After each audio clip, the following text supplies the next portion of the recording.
as well. Good, because I want you to see the background I've set up for I us need today. I need to see this. I'm trolling you a little bit with this one, I'm gonna be honest. Oh my gosh. I'm trolling you Oh with this my one. gosh. Of course you did this. Of course you did. I'm glad you appreciate this. Hey Char, hey Char, glad Hello, you're Char. here. Glad you're here. Look at this. Like the D&D crew's here. Oh my We should gosh. get Frog and Luck in here for sure. If we can. If only. If If we only. can.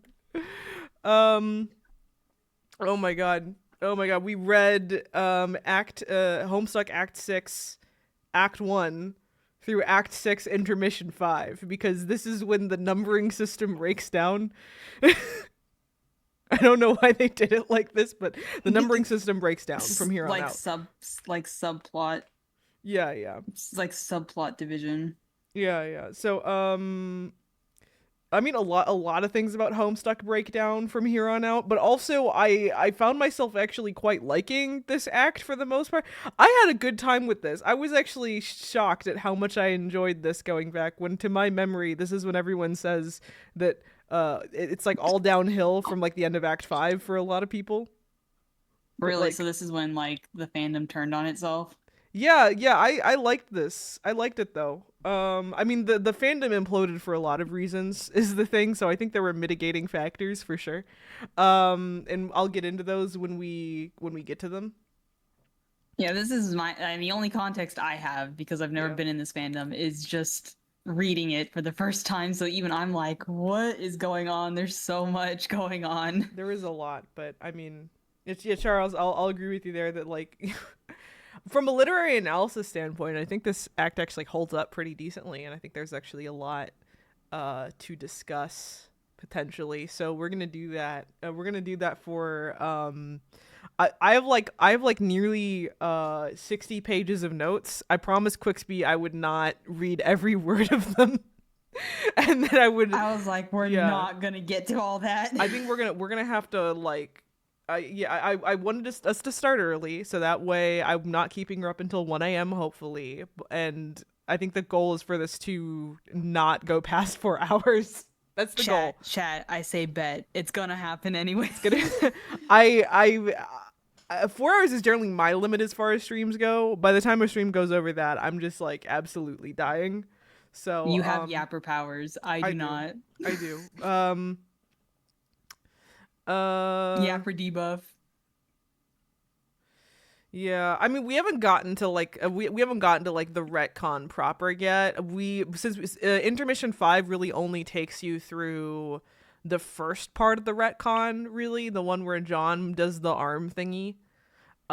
Yeah, Um, yeah, that's all I've seen the is the ret context of yeah him sticking his arm and it goes back to all these different pages. the retcon proper, when we get to that, I'll have words to say about it, but that's not covered in what we're going over here. So keep that in mind. What pretty much what we're talking about here is like the majority of the before us not just before us, the all like the alpha kid timeline stuff basically. So that's going to be all the drama between, Jane, Jake, Dirk, and Roxy, and they have a lot of drama behind them for Yeah, sure. and secondly, when before we even started Homestuck, Lily told me when there was all these Betty Crocker jokes, I'm like, oh, is this just gonna be a running joke in the thing? She's like, it becomes a main It's character very later on. I'm like, important. what, It's you very liar? No, important. and now I'm in it, and I'm like, Now what the you heck? get it now. I get it now, and I'm like, this is weird. Aside from that, this is also when we meet the before us trolls and we start to understand the plot brewing with Vriska and the two other important before us trolls are Arania and Mina. Um hmm but I did take notes on all of them though, including reading all of Concrete's stupid fucking dialogue. So I'm gonna try and discuss the before us lore as much as I can. Um, it's not something I don't consider before us to be that important. Is the thing to the story? I think if you understand the broad strokes of it, you're like fine. I think the ballet of the Dancestors, as it's called, those three flashes, I think you can like mostly skim through them and be okay. But because this is for the sake of this show, I think it's important that we dig into that stuff deep, you know. But I user mean, reader, it's you're fun. It fine. was fun world building. I think there is a lot of fun world building in it I personally. mean, it doesn't necessarily have to be the most important thing, but it was fun world building, even if it wasn't important for like, oh, the main plot source of the story. We'll probably get deep into that like about halfway. So like I have like my main notes that goes over just the story, and then about halfway I'm gonna do a little like Dancester like cul-de-sac where I can discuss that part of my notes, which is a separate page All right. because it started getting a little. I did like I did with the trolls, where I just all put them, organized them by blood cast, and was like, okay, talk about them one at a time, rather than trying to do this chronologically, because chronologically it's a fucking mess. Though they do keep it pretty well of like introducing them like three at a time or so, just kind of running you through their drama. Yep, because their drama mirrors the drama we saw with the Yes, but with more the somehow. Yes, but more yeah. somehow. How did it get to I, be more? it's almost like they took the drama and it was so bad they put it onto the next generation, generational trauma, quite literally. Very literally generational Very trauma, which literally. is funny because it's Yeah. like backwards, right? Because it's the Hmm. before us trolls came before. It's how the scratch worked. Yeah. Anyway, this is also where now all those words that I'll throw around like pre-scratch and post-scratch and Finished it and iced tea. we can hear whatever's going on in the background pretty clearly there, Quickspeed, just keeping that in mind. Okay. While I'm assuming you're dealing with that, I am going to get started with Act 6, Act 1, I suppose. It's just introduced at first, it's just like Act 6, and then, Part one. yeah. Yeah, Act 6, Act 1. Yep. Okay. Which again, the naming convention is interesting. Definitely not confusing at all, don't worry about it. And it definitely won't get more confusing as we go forward. Certainly not. It's definitely not As gonna a, happen. as a first time reader, it's confusing. I'm just gonna put that out there right now. But I got through it. it's gonna get more confusing is my joke there. It's gonna get You're way telling me it gets worse? Yeah, wait after this? wait until the you next get 2,000 pages is worse. wait until it gets to like Act 6, Act 5, Act 7. Like wait until it gets into like that shit. Like Gosh, we did this last year. You're like, just wait. There's more, and I'm like, then I see the more, and I'm the like, okay, that has to be it. And it's like, no, it the keeps going. tagline to Homestuck is basically just it gets more confusing, don't worry. that's Oh my that's the gosh. tagline to Homestuck. Okay, so Act 6, Act 1 starts us off with introducing us to the post scratch human kids, right? Starting us off mostly with Jane and Jake. Jake English and Jane Crocker specifically are their names. These are specifically the goo babies from the previous Yeah. like from the previous chapters. The goo babies that John gave Yeah. ectobiological birth to, as you remember. Yeah. And these, so yeah, I'm curious, just first impression, out of the four, which one was your favorite? I want to know. Out of the four. I mean, I did like Dirk actually, just because of the comparison of the Dirk we knew. I was like, it was very unexpected. So that's why he made the biggest impression. I think Dirk is most people's favorite, and I think if not Dirk, probably Roxy. I think that's a pretty common opinion. I too really like Dirk. He's probably my favorite as well. Dirk definitely has the most going on, and that's saying something. He's actually saying something. Yeah. I mean, plus, we had to juggle between actual Dirk and robot Dirk. There's actual Dirk, and then there's autoresponder, and then there's Bro, and he's not even. I mean, like, there are definitely characters with more alternate versions of themselves running around, but he's definitely notable.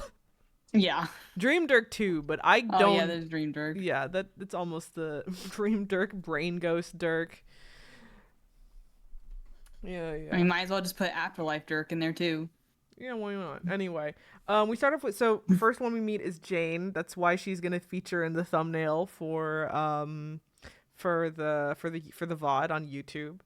Um, she is the heiress to the Betty Crocker empire. Cake mix, guys. Yeah, Cake yeah. mix. John's grandma, so one of the few maybe one of the few that we've definitely, no, I guess we met a few other. She gets to be a Colonel Sprite though, which is notable. Yes. She's the only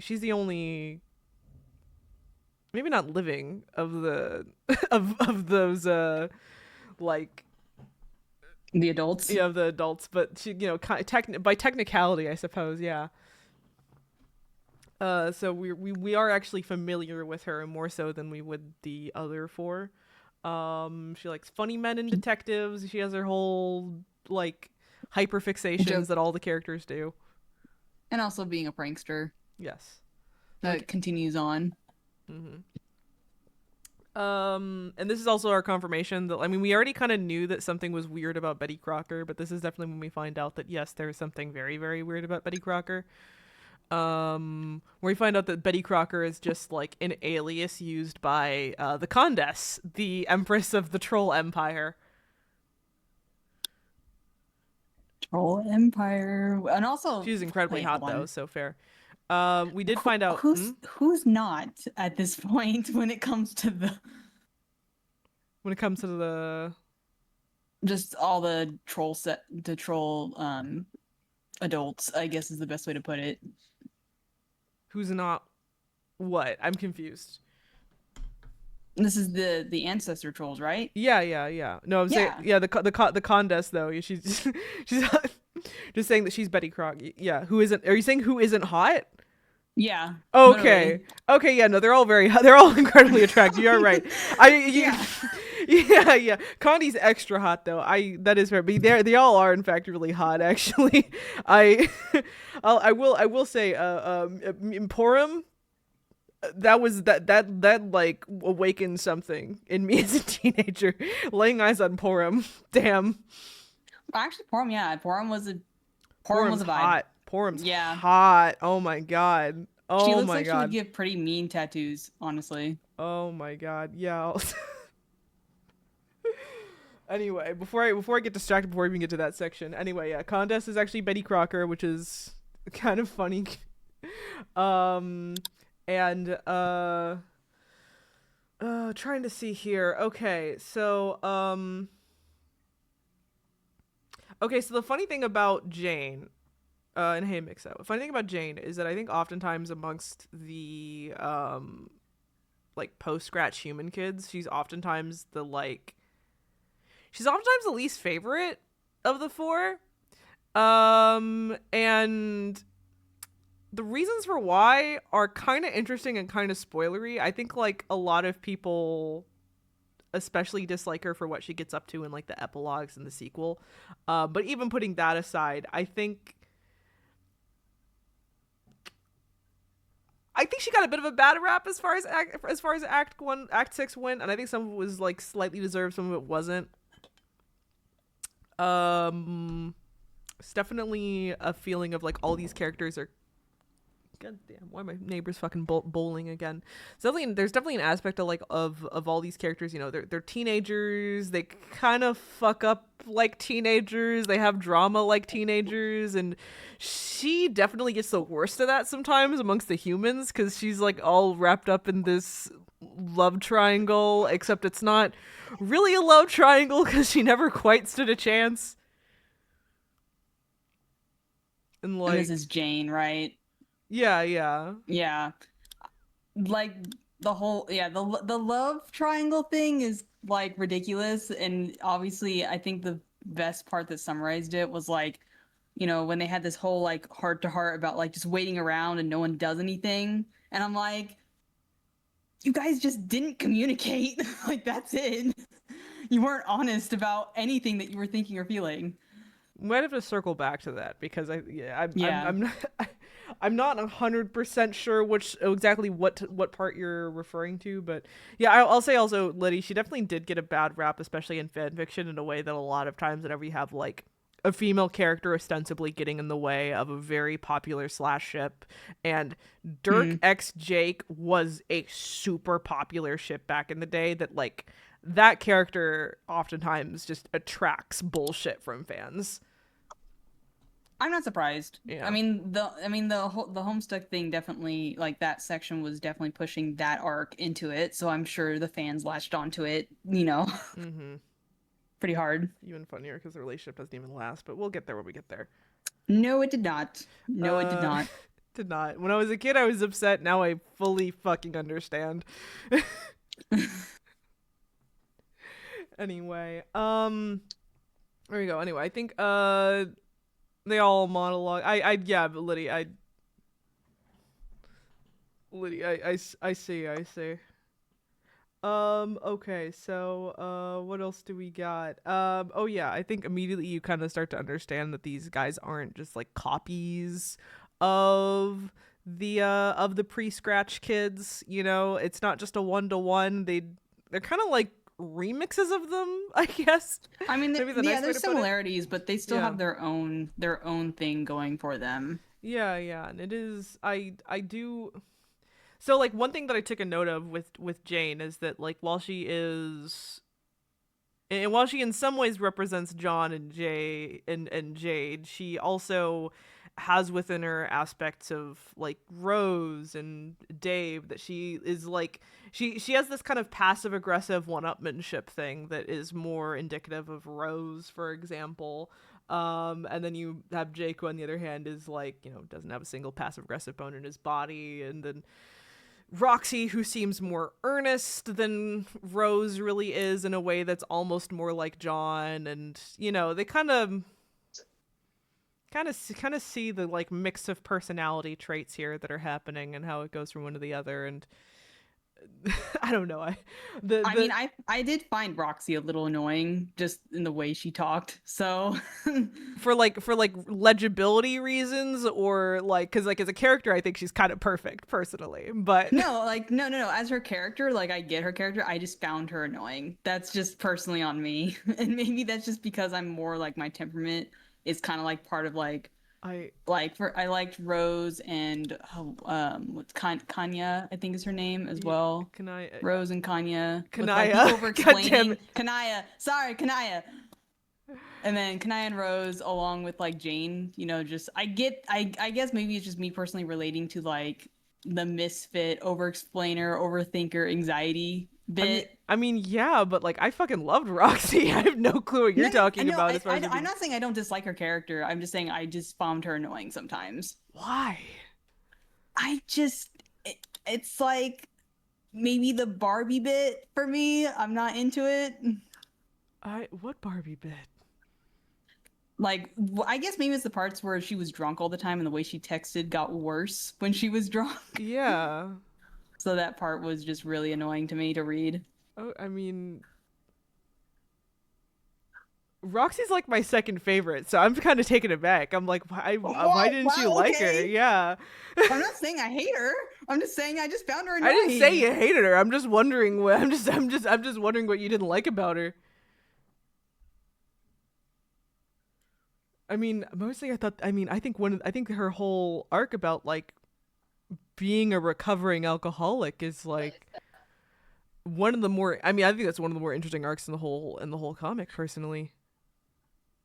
Wow, Char. Okay. No. That part was good. Yeah. I did like that part. And she wasn't the only one who had to get over that either. I think Terezi with Fago also had to do that. Yeah, Terezi has her whole Yeah. has her whole arc with Gamzee and all that. That's interesting, but yeah, I don't. I mean, I guess I found myself really liking Roxy. Maybe I just like competent characters, right? And so in between, like, Dirk and Roxy, they're like the two most competent characters in Homestuck. Honestly, genuinely, they're the two people that can actually get shit done when things need to happen. Oh, I So completely agree yeah. that they're more proactive rather than passive. Like they foil, like, Jane and Jake, for example, Jane and Jake, who both kind where of faff about and are, they would yeah. procrastinate until the very end versus Dirk and Roxy are definitely more proactive to, like, no, we Yeah. need to get this done. call people out on their bullshit kind of thing as well. So like there's definitely a divide there on just what character choices are going to be made. But okay, so what else do we got here as far as this opening? So like this little prologue here. So yeah, we get some hints on like Jane having a big old crush on Jake, and we also received hints previously that that's not going to go well due to the fact that even their alternate universe selves that seem to fall apart. You see the Casey Doomed bunny 3 times over. Yeah. The Casey bunny, which is at this point like across time and space. Pretty much every instance you see of that bunny is the exact same bunny, just like Ship of Theseus into a new form. It's kind of really funny, I think. Yeah, when you told me early on that the bunny was like super important, I was like, how is this bunny going to be super important? And I'm like, because I think chronologically it's been around for hundreds of years. I'm like, okay, I'm like, supercomputer bunny. It's not even like Lil Cal, where like I think Lil Cal is like, I think there are actually different Lil Cals technically. I think there are actually like different versions of him, but it is like just that one bunny though. Which is insane. It's very funny. And we also get she has a chat with someone named Calliope. There is only one Lil Cal. Are you sure there's only one? And there's 2 bunnies? I'm gonna fucking take off my glasses here. What do you mean? What do you mean? What do you mean? I'm wrong? What do you mean I'm wrong? Lily's like, explain what the now. Fuck? What 500-page essay. Fuck do you mean I'm wrong? It's okay. I'm wrong like every other time I say anything on here. It's fine. Look, I'm happy to admit I'm wrong. I'm a first timer here. Go easy on the noob.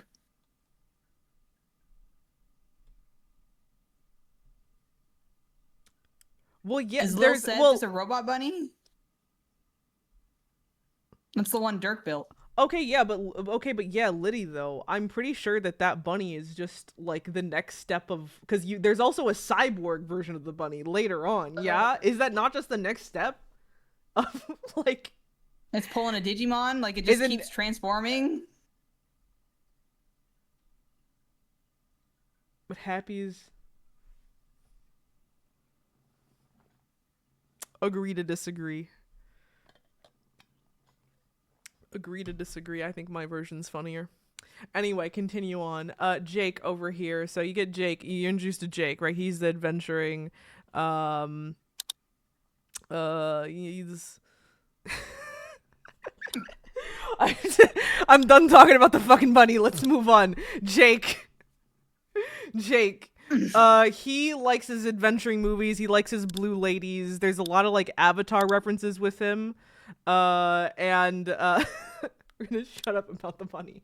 We're gonna put the bunny back in the fucking box. We're gonna close the box. You need to understand. We're gonna put the bunny back in the box. We're gonna close the fucking box. You understand?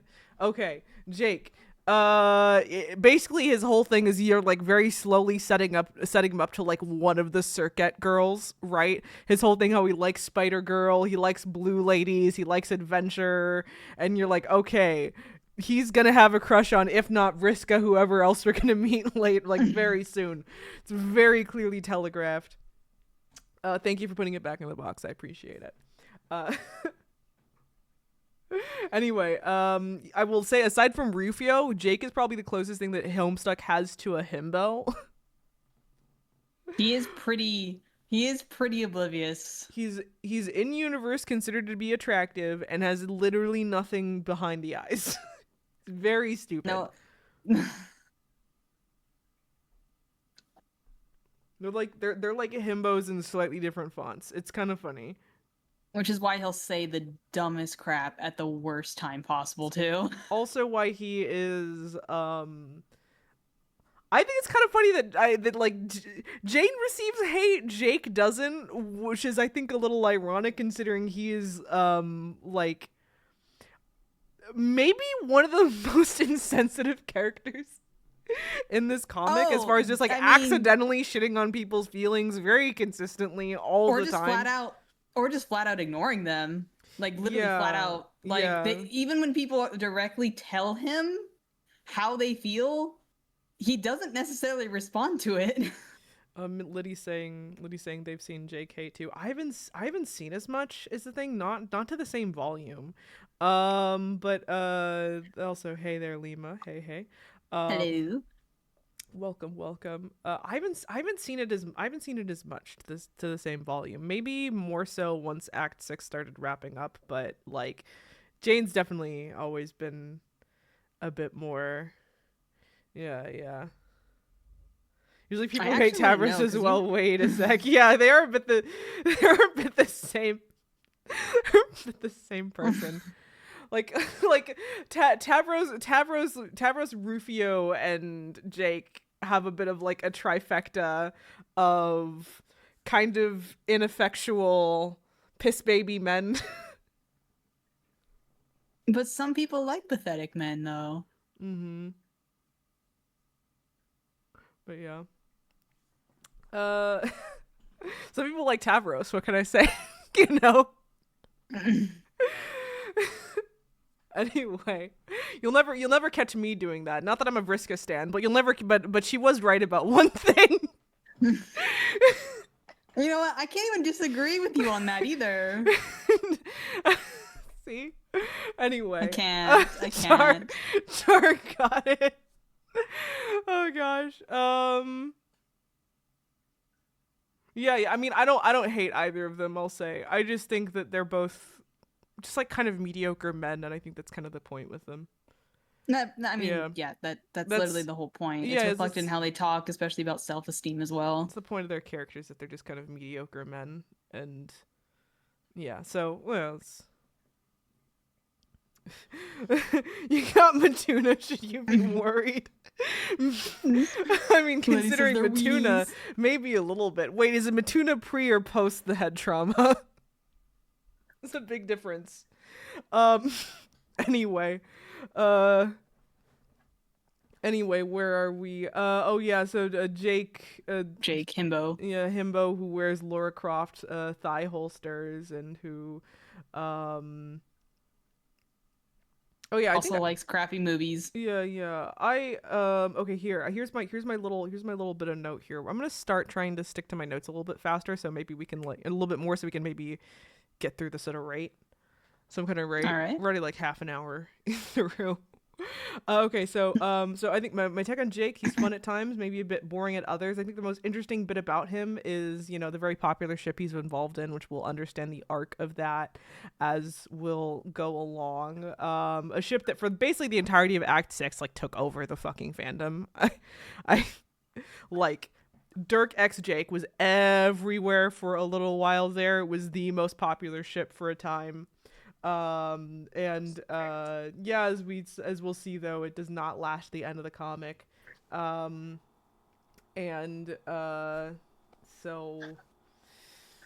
yeah.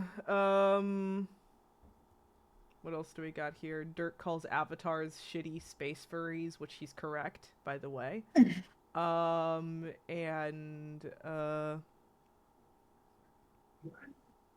Jake was bullied into a relationship by the unseen fandom. Yeah, basically. Well, wasn't all the robots kind of a bully session too? Yeah. I mean, one thing about Act 6 is that this is where they really started, like, Act 5 created the fandom, basically, and by the time Act 6 came around, they were very aware of it, so there's a lot of fandom pandering that happens throughout this, and I think some of it's honestly pretty clever, actually. Some of it is maybe not so much. So yeah.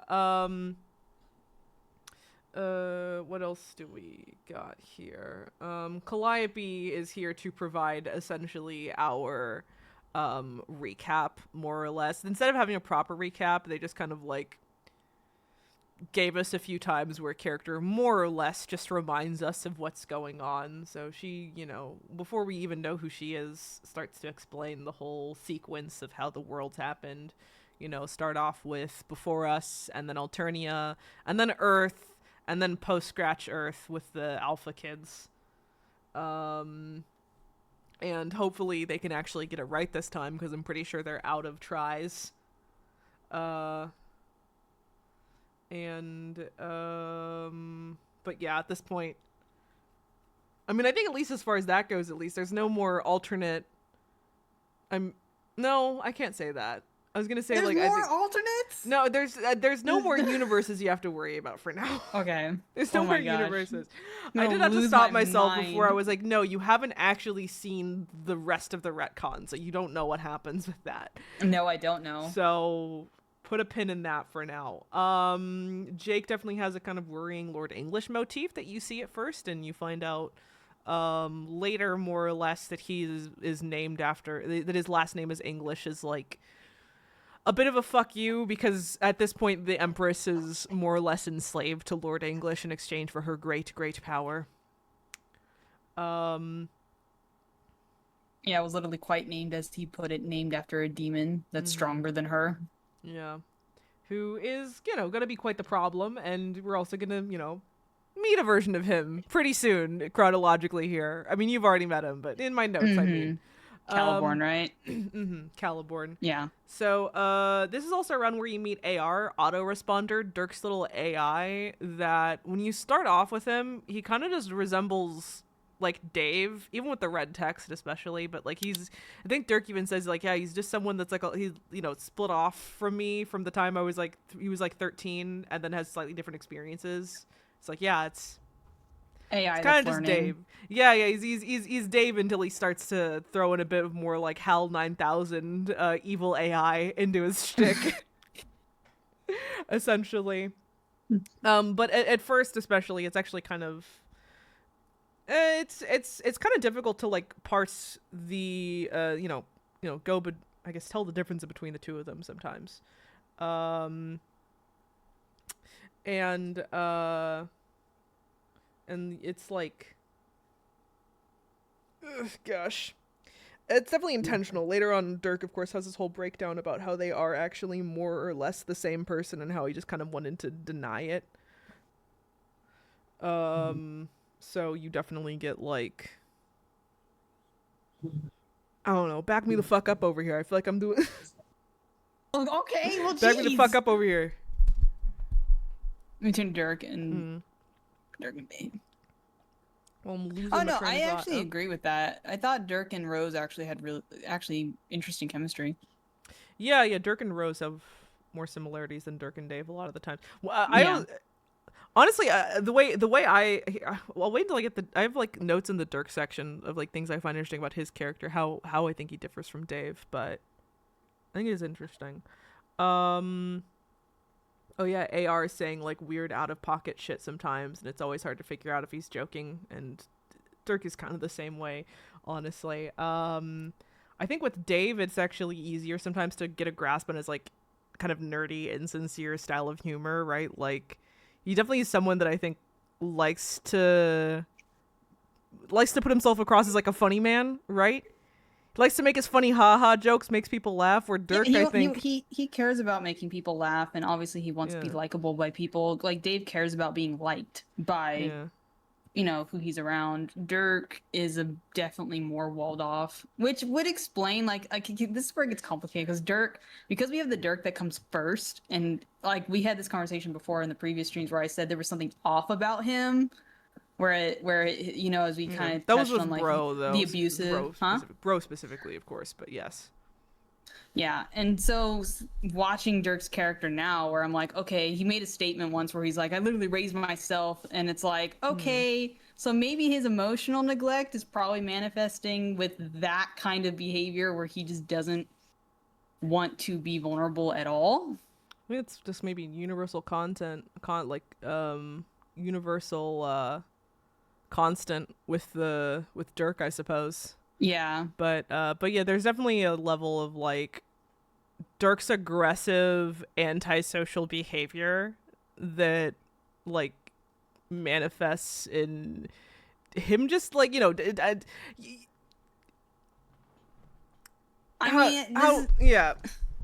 mean, this is the guy who built robots to deal with his feelings that was like his method of having to like try to get into a relationship at the start, which obviously isn't healthy. Yeah.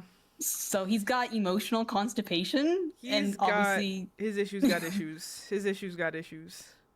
For sure. yeah. And it's And so it manifests in stuff like that, and it's gonna cause consequences later.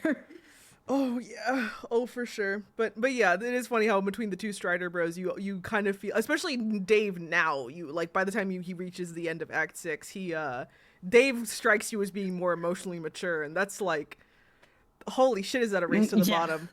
Like holy shit. Yeah. That's not a good sign. No. But so where do we get here? Oh yeah, so around this point, Jake basically confirms that he's like semi-aware of Jane's feelings towards him, and he'll later kind of pretend like they don't exist for the sake of convenience. But like they're kind of this is where they really start circling around this love triangle pretty aggressively, and you're kind of wondering where the fuck it's going.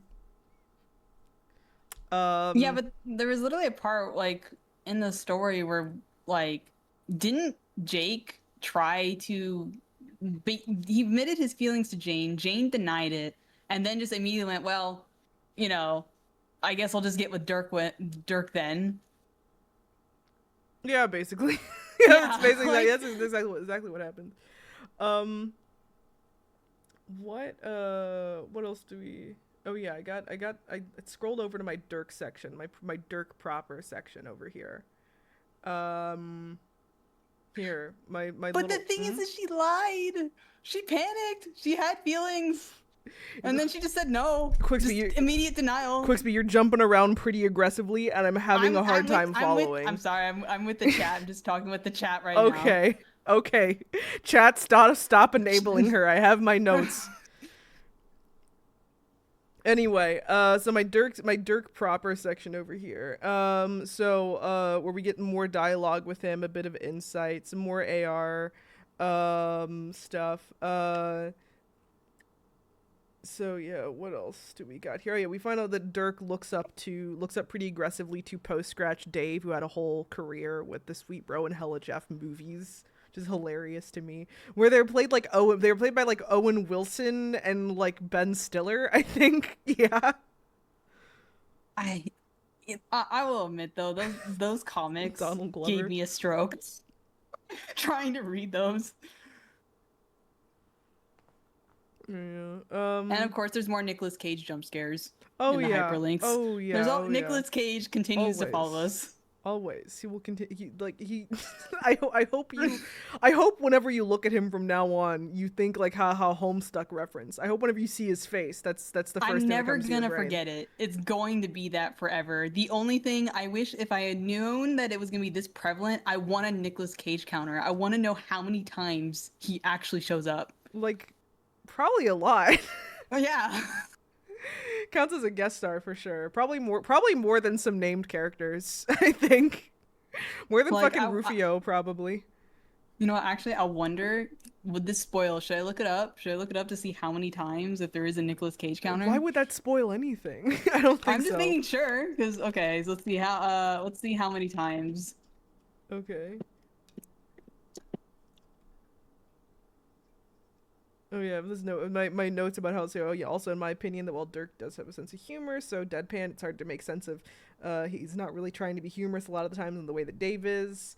My game theory is that Dirk is a more sincere character than he usually lets on, but that he also has troubles connecting with others or expressing emotions in a way that has him retreating behind humor a lot. Unlike Dave, I think he legitimately means what he says and does. He's just so opaque and hard to understand why. It's hard to understand why he does anything a lot of the times. That's both kind of sweet and also deeply worrying. Anyway, also my literal next note is anyway Jane died. And Hussey saying, "Oh shit, I forgot to kill off all the other characters." And then brings them back later anyways. Yeah.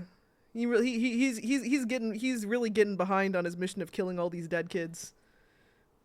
I thought that bit was actually kind of funny, not gonna lie. My next bit is on intermission 1, but do you have your Nick Cage counter? No, I couldn't find it. It only says he just shows up a couple times, makes cameos, but there's not like an official counter. Should make one. Reread Homestuck and make one. I'm rereading. Reread Homes. Make sure you don't miss anything. I'll count the flash games. Anyway, so Act 6 intermission 1. This is where they start throwing in intermissions there, because there's basically like two different plots happening parallel of each other, right? There's the stuff going on with the alpha kids, and then there's also, you know, all those other characters that we're already familiar with, and their plots and everything, and they have a lot going on as well, of course. Like a lot. Several flash games worth of a lot. Yes. We'll get to you, Dan Sisters. We'll fucking get to you. Which the flash games actually are very well made. They're very well made. I like them a lot, but there's also a lot in there that's maybe not super necessary to your understanding of the comic that we'll talk about anyway. No, but honestly, there's parts where the interaction, like that's kind of like the draw of Homestuck, where and what makes it unique is that it's interactive. It's not necessarily a game. It's not really a interactive novel either. It's kind of a hybrid. Yeah, I'd call them kind of mixing between like a flash game and a visual novel, you know? Well, that's why I said it's a hybrid. It's not exactly one thing. It's kind of like a mix between the two. But yeah. So anyway, the kids they've escaped the scratch successfully, and we basically have kind of three camps if you include Mina Quest, right? So you have John and Jade who are on their ship. Basically for 3 years. For 3 years, and That's a lot of forced proximity. They're going quietly insane. And then on the other side, you have Rose and Dave with the remaining trolls, which include Karkat, Kanaya, Solux, Aradia, Terezi, and Gamzee. Until Aradia, Solux, and Gamzee fuck off, anyway. Until they fuck off. Yep. And Gamzee literally brings everyone back as a colonel. Gamzee starts doing some fuck shit, and someone should keep an eye on him. Dude is a menace. Dude is an absolute menace. But yeah, so they're gonna be going over to the dream bubbles, that thing that Feferi was able to negotiate for with the horror terrors.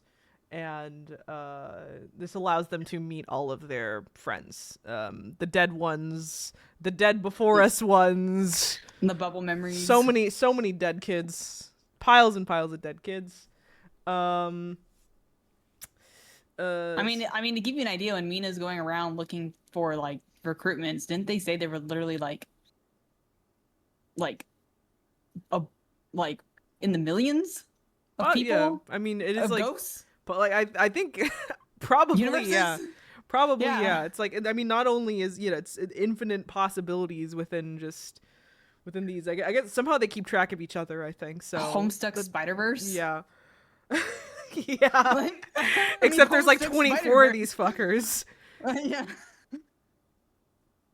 Anyway, so they gotta travel through these adjacent fourth walls. Takes 3 years. You find out Doc Scratch played an epic prank on them, made them create the green sun instead of destroy it, basically. Allowing for the creation of Lord English, not really depowering Jack Noir at all, though with PM on the case, he's mostly not a problem. They kind of lock themselves into a little yin-yang fight. The details of the prank are slightly confusing. It honestly just feels like Hussey lied to us a little bit, but that's okay. It won't be the last time. Oh my gosh. Are you serious? Yeah. Where it's just a one giant psych, like whatever. Yeah. Anyway, what else do we got here? Oh yeah, so John and Jade take essentially a backseat to the narrative for, I mean, already these kids are in general taking a backseat to the alpha kids, but like taking a backseat because they've basically been taken out of the plot for a little while on their honestly, they were ship. Pretty much heavily removed, actually. I mean, they showed up maybe like 3 times, like one in the beginning, and then there was like a mid, like once it went through the cycle of like year so and so, they would show up again, and then at the end when the years were almost up. John's important to the conclusion of this comic, but more or less his story is played out. Like, pretty much. Not including the epilogues, which we aren't going to read, though I might encourage you to read them on your own time.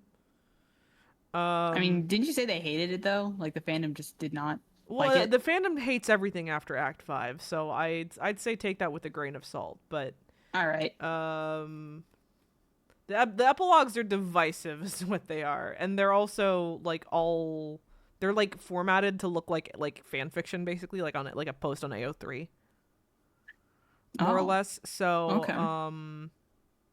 yeah, I don't know. Why does the fandom hate everything? I don't What know. happened? No one hates Homestuck more than Homestuck fans. What can I say? It's just you like, yeah, basically, yeah, Liddy. So as a result, I would say that read the epilogues if you want. We're not gonna go over them, but might be worth looking into if you're just curious to see what happens next. Doubly so because the actual finale is also widely considered to not be that satisfying. So maybe you do want a little bit more. Yeah, I'll definitely look into it. See how it gets to the conclusion. But you know what? I just remembered if everyone at Homestuck hates everything in the fandom, would that make it a black romance at this point of the fandom? Maybe. Maybe. Hive swaps.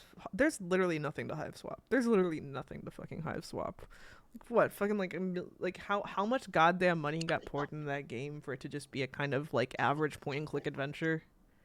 Is this the $1 million Christ. game that you said? Yeah. Was like, yeah, that got funded. Jesus Christ.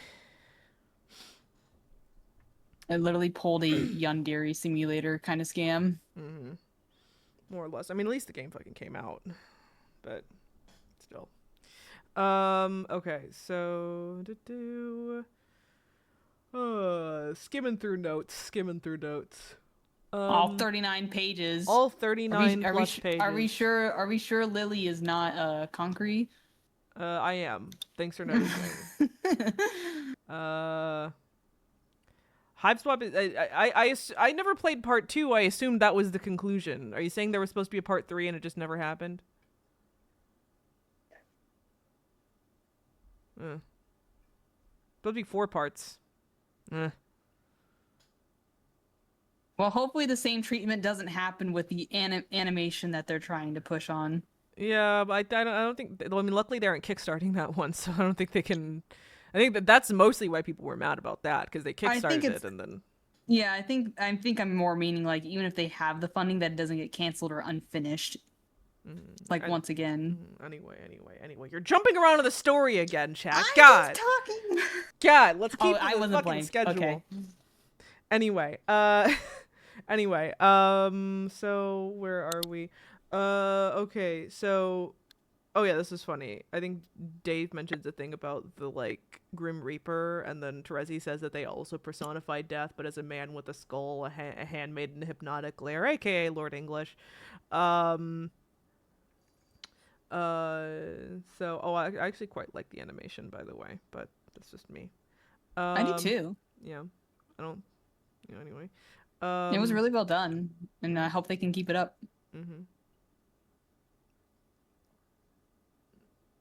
On this channel, we do not accept pilot slander, nor do we accept general Vivzy Pop slander. Just being honest. Anyway, I actually knew of Vizzy Pop before the whole Hasman Hotel was ever released. Well, yeah, I watched her student animations. I watched her furry Kesha thing. I liked that way back in the day. That was good. Carcat acting like a fucking tool in front of Dave and Rose. When is Carcat not a tool? Just always. That's why I like him so much. This is the best first impression to Dave and Rose possible, which is great because him and Dave actually become like really good friends, like actually quite quickly. It's kind of funny, considering how trash the introduction is. It actually makes sense to me though. Considering how trash the introduction is, they're really good friends actually, aren't they? Yeah, they just dog on each other all the time. That's just their personalities, I think. Yeah, they're literally. They're of course best friends because of that. Like, I was not surprised that they would get along. I'm like, yeah, makes perfect sense. I no disputes on my part about that. This is also where Solux decides to fuck off again. Where Hussey's once He, again like, too many characters, gotta make some more of them fuck off. So, Solux, who's half dead, decides to stay behind, since he's pretty much all over this adventuring plot bullshit. He had his whole plot about being tormented by visions of doom, and I think he's just kind of over being a player character at this point, so, makes sense. Makes sense for his character, even though I feel actually very bad for Karkat as a result of this. It's mostly funny, but it's also pretty clear that it's hitting him kind of hard, especially as you go on later and he expresses being quite lonely. Like, he wanted to be a leader, and he felt like he failed miserably at that. Aridin and Gamzee were both his friends in some capacity, and he felt at least a little bit close or responsible for them in some way. Both went on crazy murder sprees. One being killed in retribution, and the other he enters a relationship with, and then he ghosts him for basically the remainder of the comic. It's pretty rough to be Karkat, in my opinion, around this part in the comic. And Karkat is definitely one of the most emotional characters, so he is. It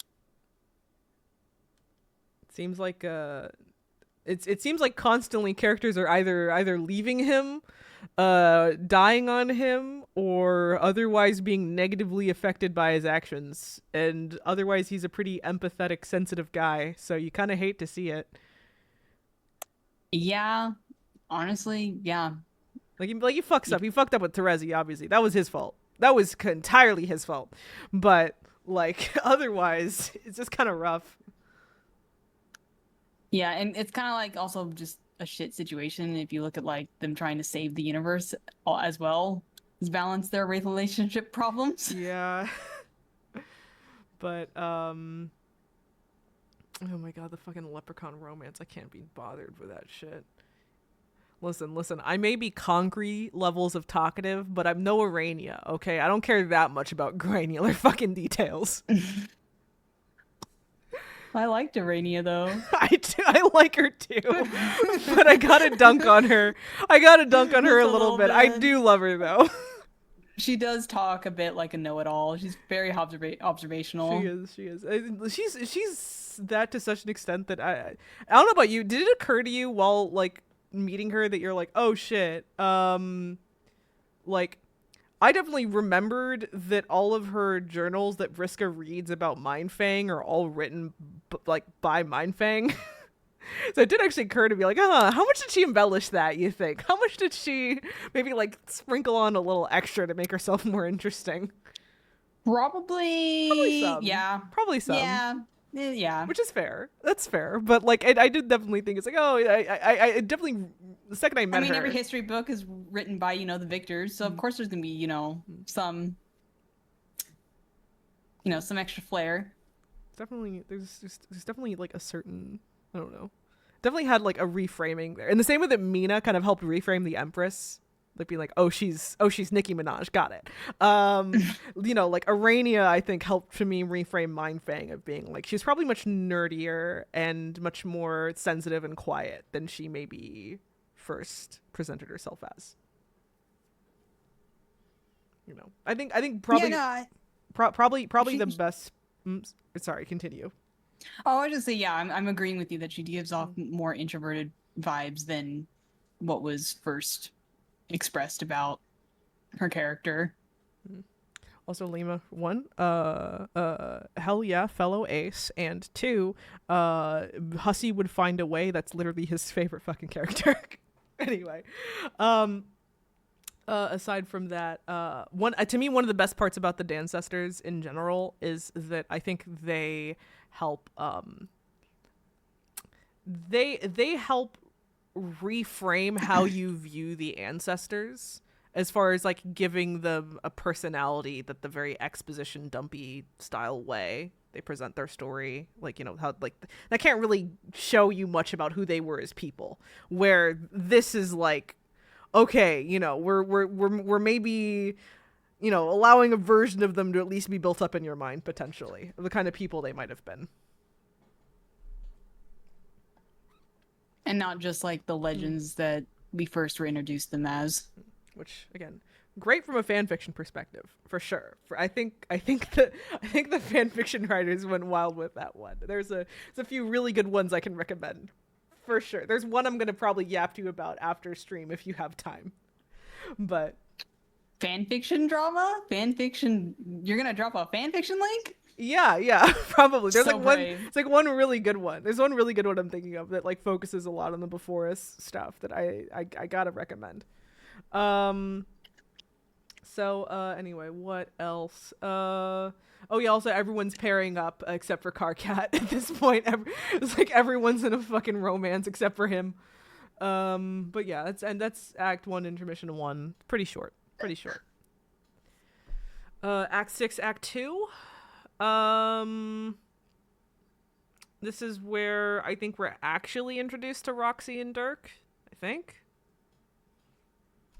Oh yeah, also we get like a big I think there's also the start of the exposition dump about like what exactly happened to Earth in this timeline, because there's a lot. Oh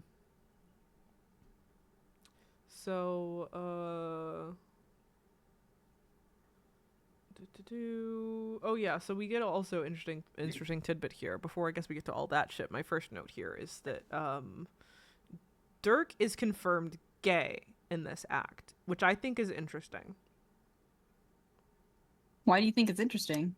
Because it's the first time in this comic that a character just like went out and said their sexuality with like any level of context, with like any level of confidence, and like he kind of does double back to be like, hey, you know, there's he does kind of say that like this is, you know, that like, oh, you know, in a society like this, you know, he doesn't enjoy those labels, you know, all that. But like Roxy then also goes back and says, but yeah, you are gay though. Right?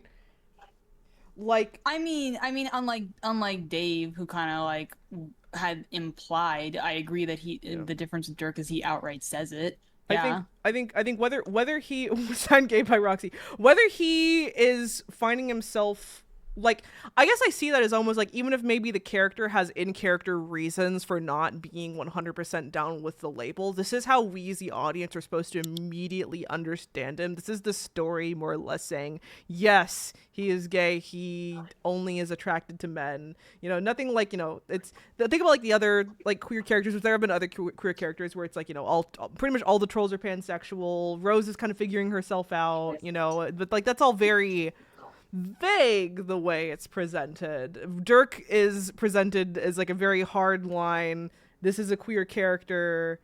This is like who they are. And I think, yes, some people kind of misinterpreted that still. I think there's one specific comic that I remember where people were like fandom Dirk, whereas he's like gay, I'm so gay, oh my god, I'm so gay, against the fact that like, you know, like you said, he doesn't quite identify with the label perfectly, or like at least is not, again, lore reasons, right? He's in like a post-human world basically.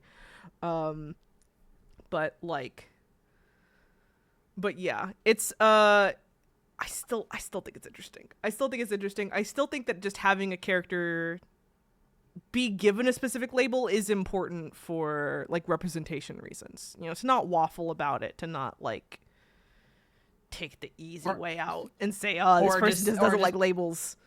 Or just put it under the rug and, yeah, you know, remove it, which is worse. For representation reasons, it's important that they at least had one that was just straightforward about it.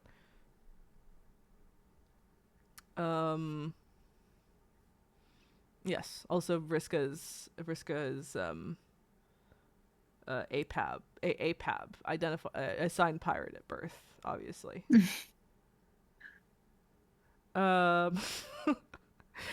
just create more funny fucking anyway. What do we got here?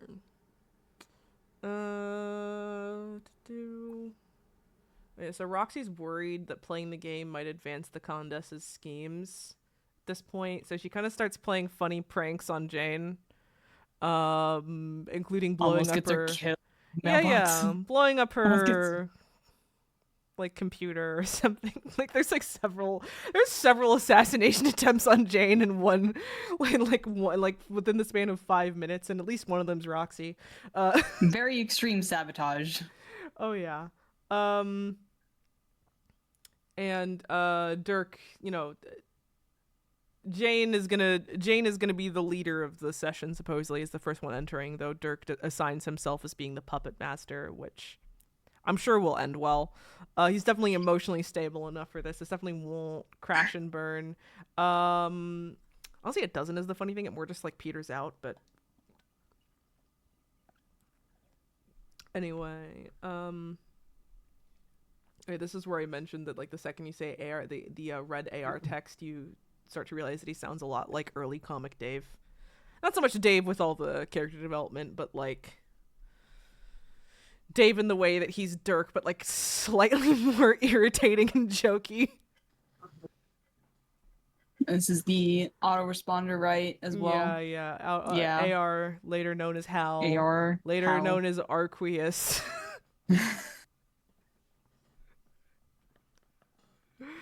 So the person who said that he's called Hal, it's like, well, that's not the end of the road for him. It's not. don't Also put has such a harsh cap master on it. robots. Yeah. Yeah, also Dirk is a brony. People liked that. That was like at the time where people thought that was funny.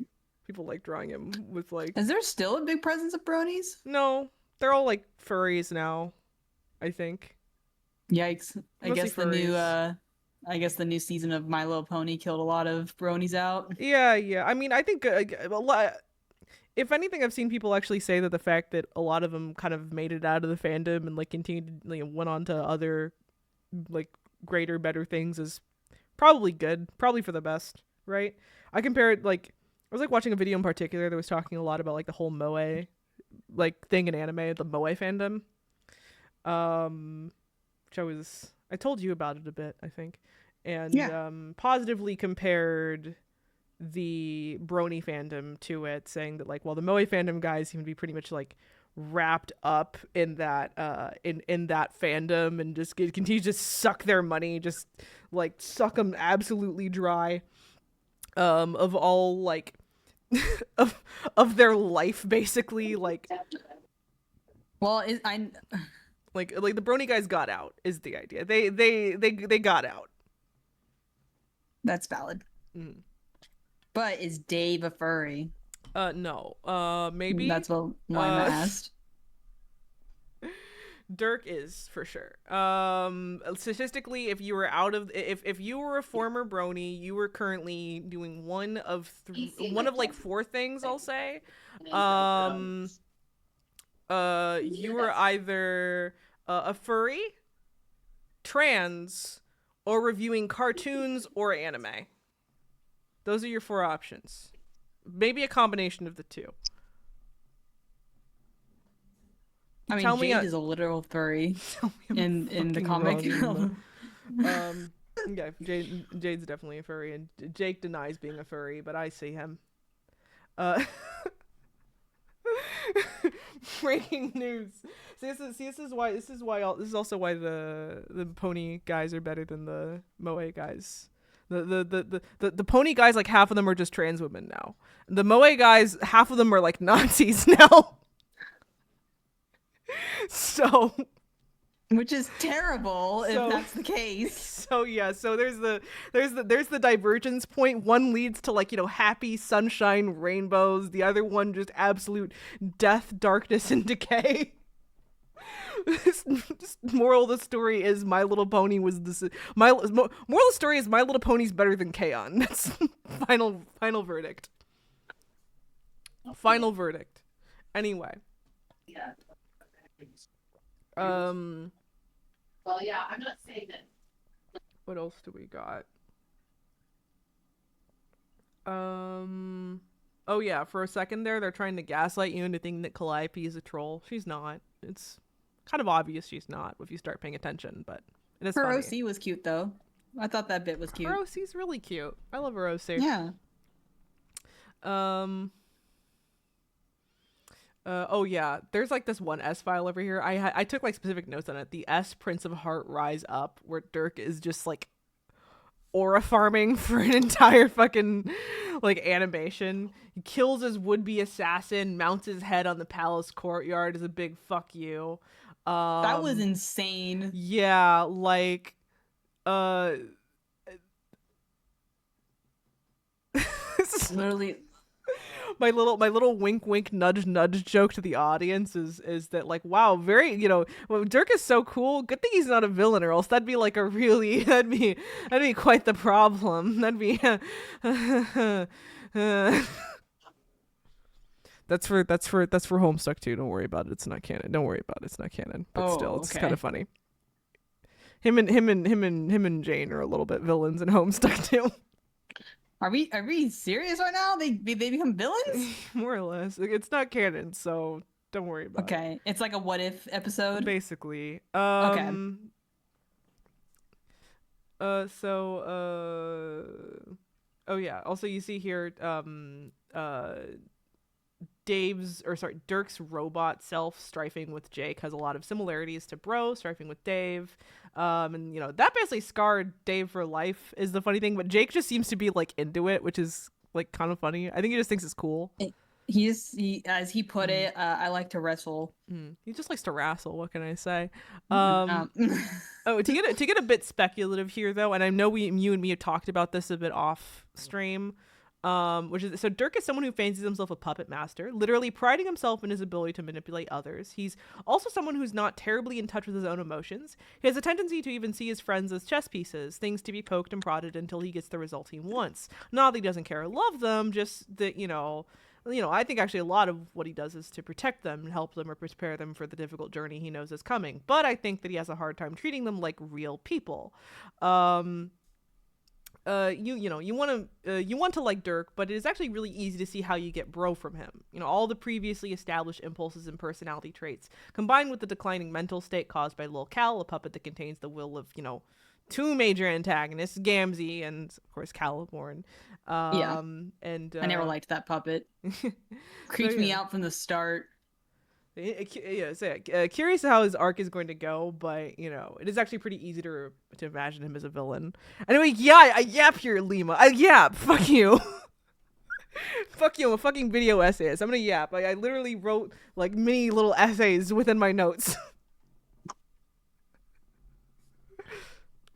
I mean, it summarizes his character very well, and just the issues of why he acts the way he does with the other characters. Thank you. Let's look at our little Arania crumbs here where she appears for a second. And oh yeah, also like I think this is around the part where we pretty much know for a fact that like every single one of the human kids has a crush on Jake, right? Like Roxy, Jane, Dirk. They've all liked him at some point. Lima, what the fuck? Lima, what the fuck? Anyway, I'm so out of pocket, but I'm glad you enjoyed my essays. Jake is the human car cat. Everyone likes him at some point. Basically, yeah. Fun fact. Never stop writing. Stay dedicated. You're reminding me of the fucking fan fiction that I keep on meaning to write. Maybe I'll get time to over the break. But yeah, also there's I've actually recently taken up the pen as well. I'm not that good, but I'm trying. Nice. But okay, so there's a lot of aggressive shipping though in this part in general. It has not let up since the trolls were introduced, and it's not gonna let up. Like it's. I'm sure it keeps going. Funny enough, I'm pretty sure the shipping is like all this aggressive shipping is a part of the reason why a lot of people think it fell off after Act 5. Well, some people were into it, but also why some people think it fell off. Not that the fun sci-fi stuff stopped, it's still there, but like, yeah, romance will continue to be a major focus, and frankly, a lot of the romantic plots never really like go anywhere. I know you've already seen some of that where it's like and a relationship is like introduced and then more or less they break off. Dies. They break up off screen. It happens several times. Which maybe it did that because it didn't want to like solidify one ship, I think that's forever for the sake of the fandom.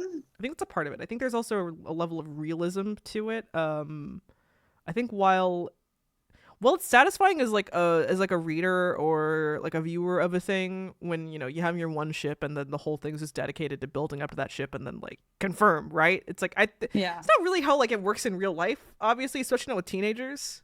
Of course, if you have like a group of like 24 teenagers, they're all gonna just start dating each other and breaking up rapidly. Like that's just realistic. No, but I'm just like I don't disagree with that, but also at the same time, it seems like, Not the most you know, satisfying read, maybe. no, it's not in terms of like, I mean, if you have a fandom that is super into the shipping and they're super into the shipping, I almost wonder if the writing was afraid to actually confirm anything because it would disappoint a huge chunk of the fandom that was in it. I mean, maybe, but also, Like things can still work out, yeah, but like you can still be realistic as well. yeah, yeah. Again, I think it's like a lot of, uh, I don't Lima. I don't know what that song is, but yeah, it's a lot. It's a lot going on here. I can see how maybe Hussey they might have, like that might have been the um motive, but I also think it kind of backfired for the most part. Like basically like If you don't not, if you don't confirm any ship, then like no one's happy, right? Like I don't yeah. think even though from a character standpoint I understand it, like I think just introducing Jake X Dirk, like confirming it and then having it more or less peter out like off screen, that's not gonna make anyone happy. No, no, it's not because they're gonna want to know like why did this happen? What Mhm. happened? Like why did you do this? Even though from a character standpoint, from like in universe, especially with them being teenagers, you get it completely, but that does not make it very satisfying. No. So I yeah. mean, I'll use like a show, like regular show, where the relationships in that show were actually very realistic and how they panned out.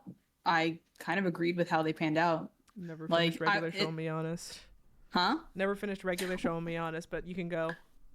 I mean, okay, so for example, like Mordecai constantly fumbled, his interest, and in the end, he wound up with someone we didn't even know. Mm. And and the thing is some people were upset about that. For me, it's like it made sense. Dude needed to grow up, and he never did. In the conclusion of like he didn't do well with the love interest he had, and especially if you foil it with Rigby, who Eileen and Rigby kind of had this off screen kind of like growth, but it was done well.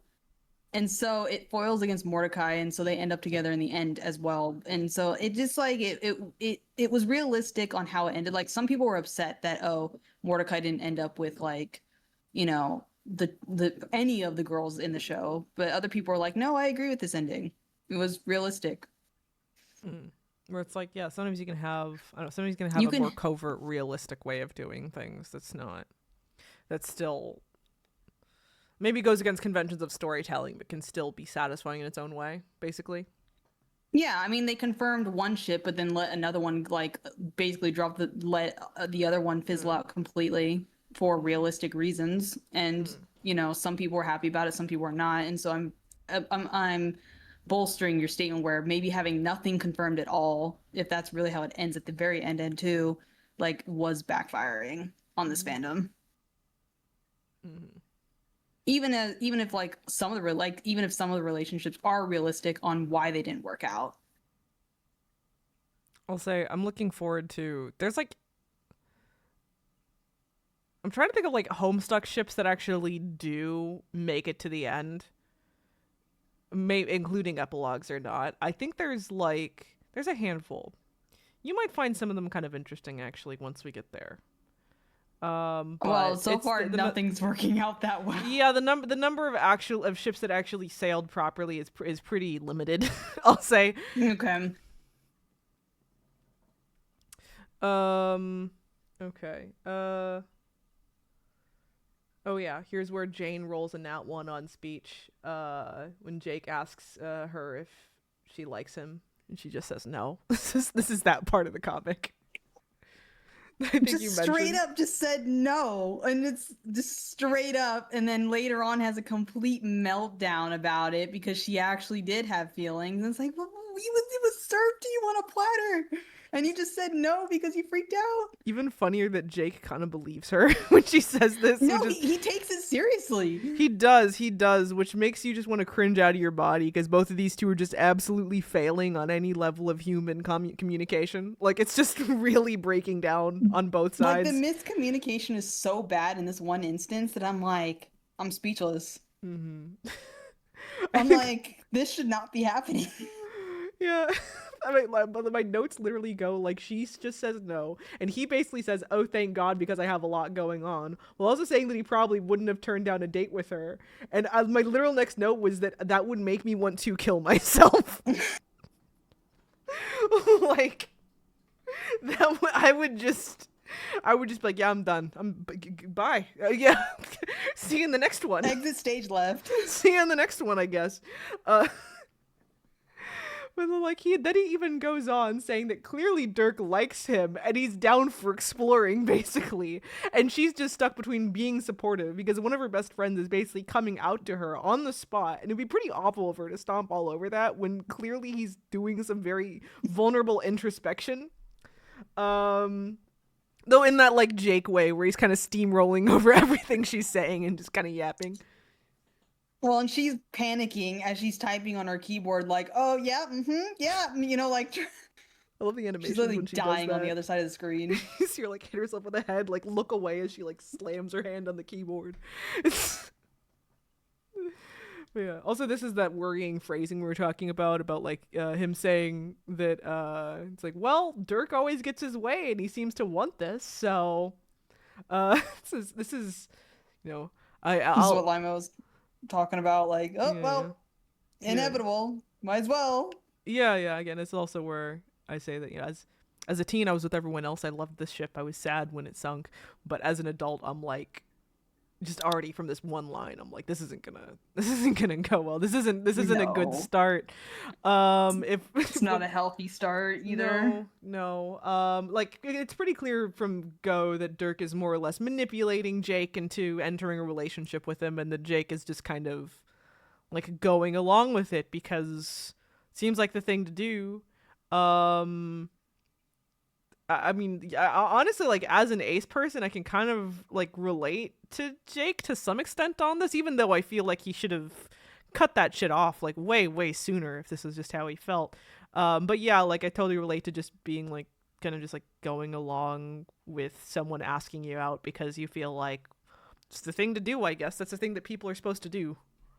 It's like, no, honey, you need to be honest, or else you're gonna actually hurt him. Yeah. But to be fair, though, in the context of teens, they're figuring it out, so it checks out that it would happen as well and kind of end in flames. But yeah. My next notes are just like Mina. Ah. Okay, so like I never actually successfully cosplayed a troll.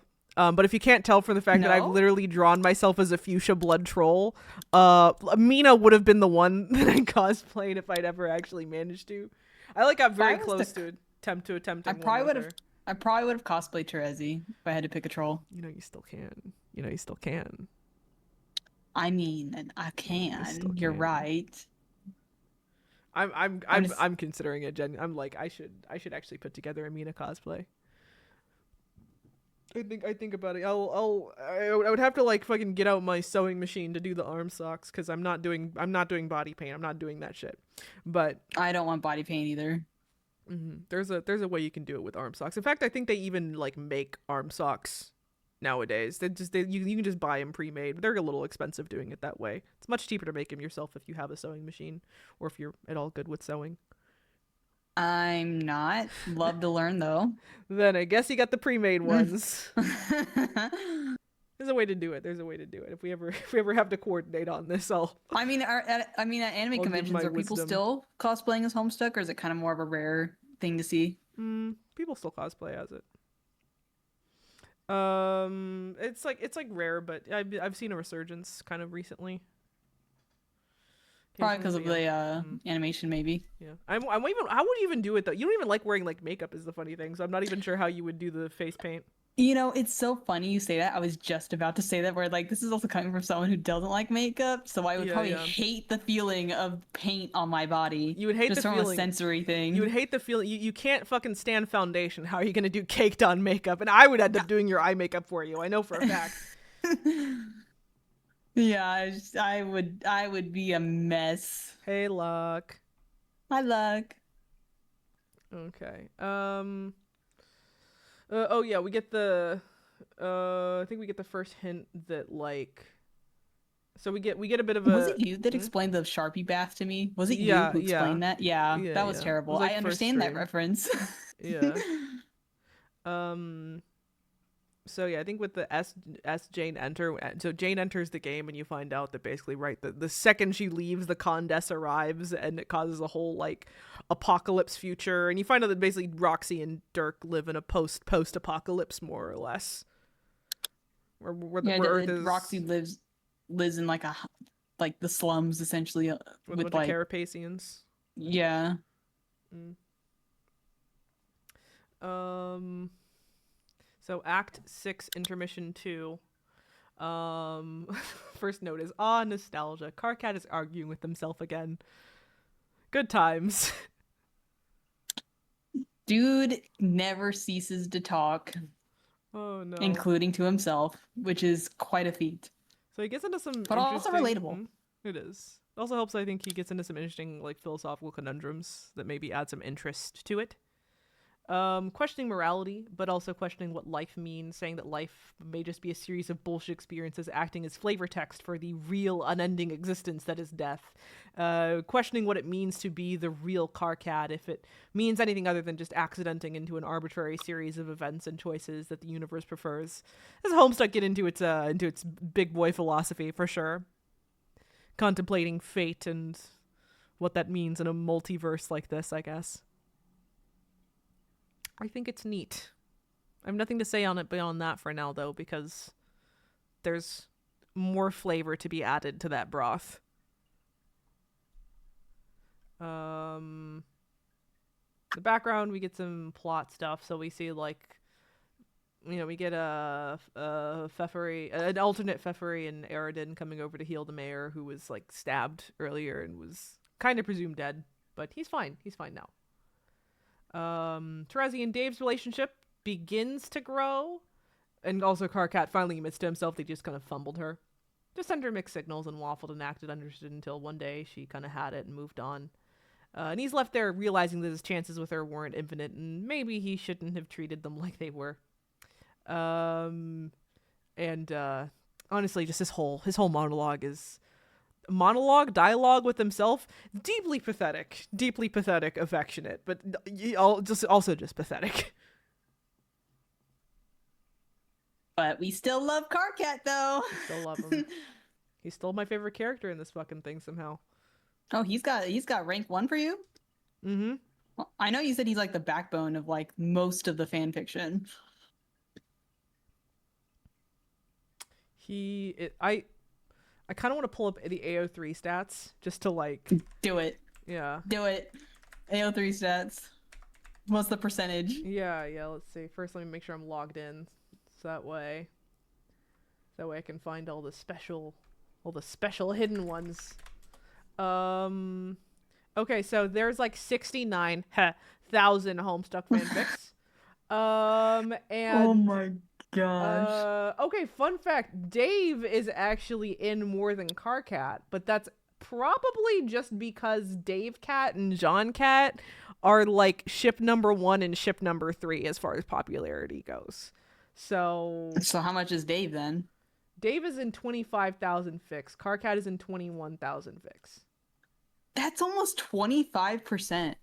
Yeah, and so, but Dave is cheating because he's in 2 of the most popular ships.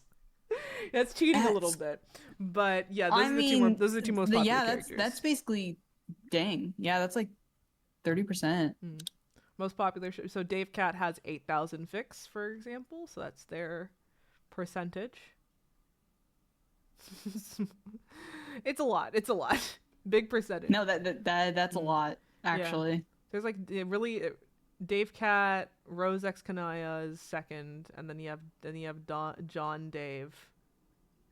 Dave John. Did I say John Cat? I mean John X Dave. John Cat is like number 6. John Cat's number 6.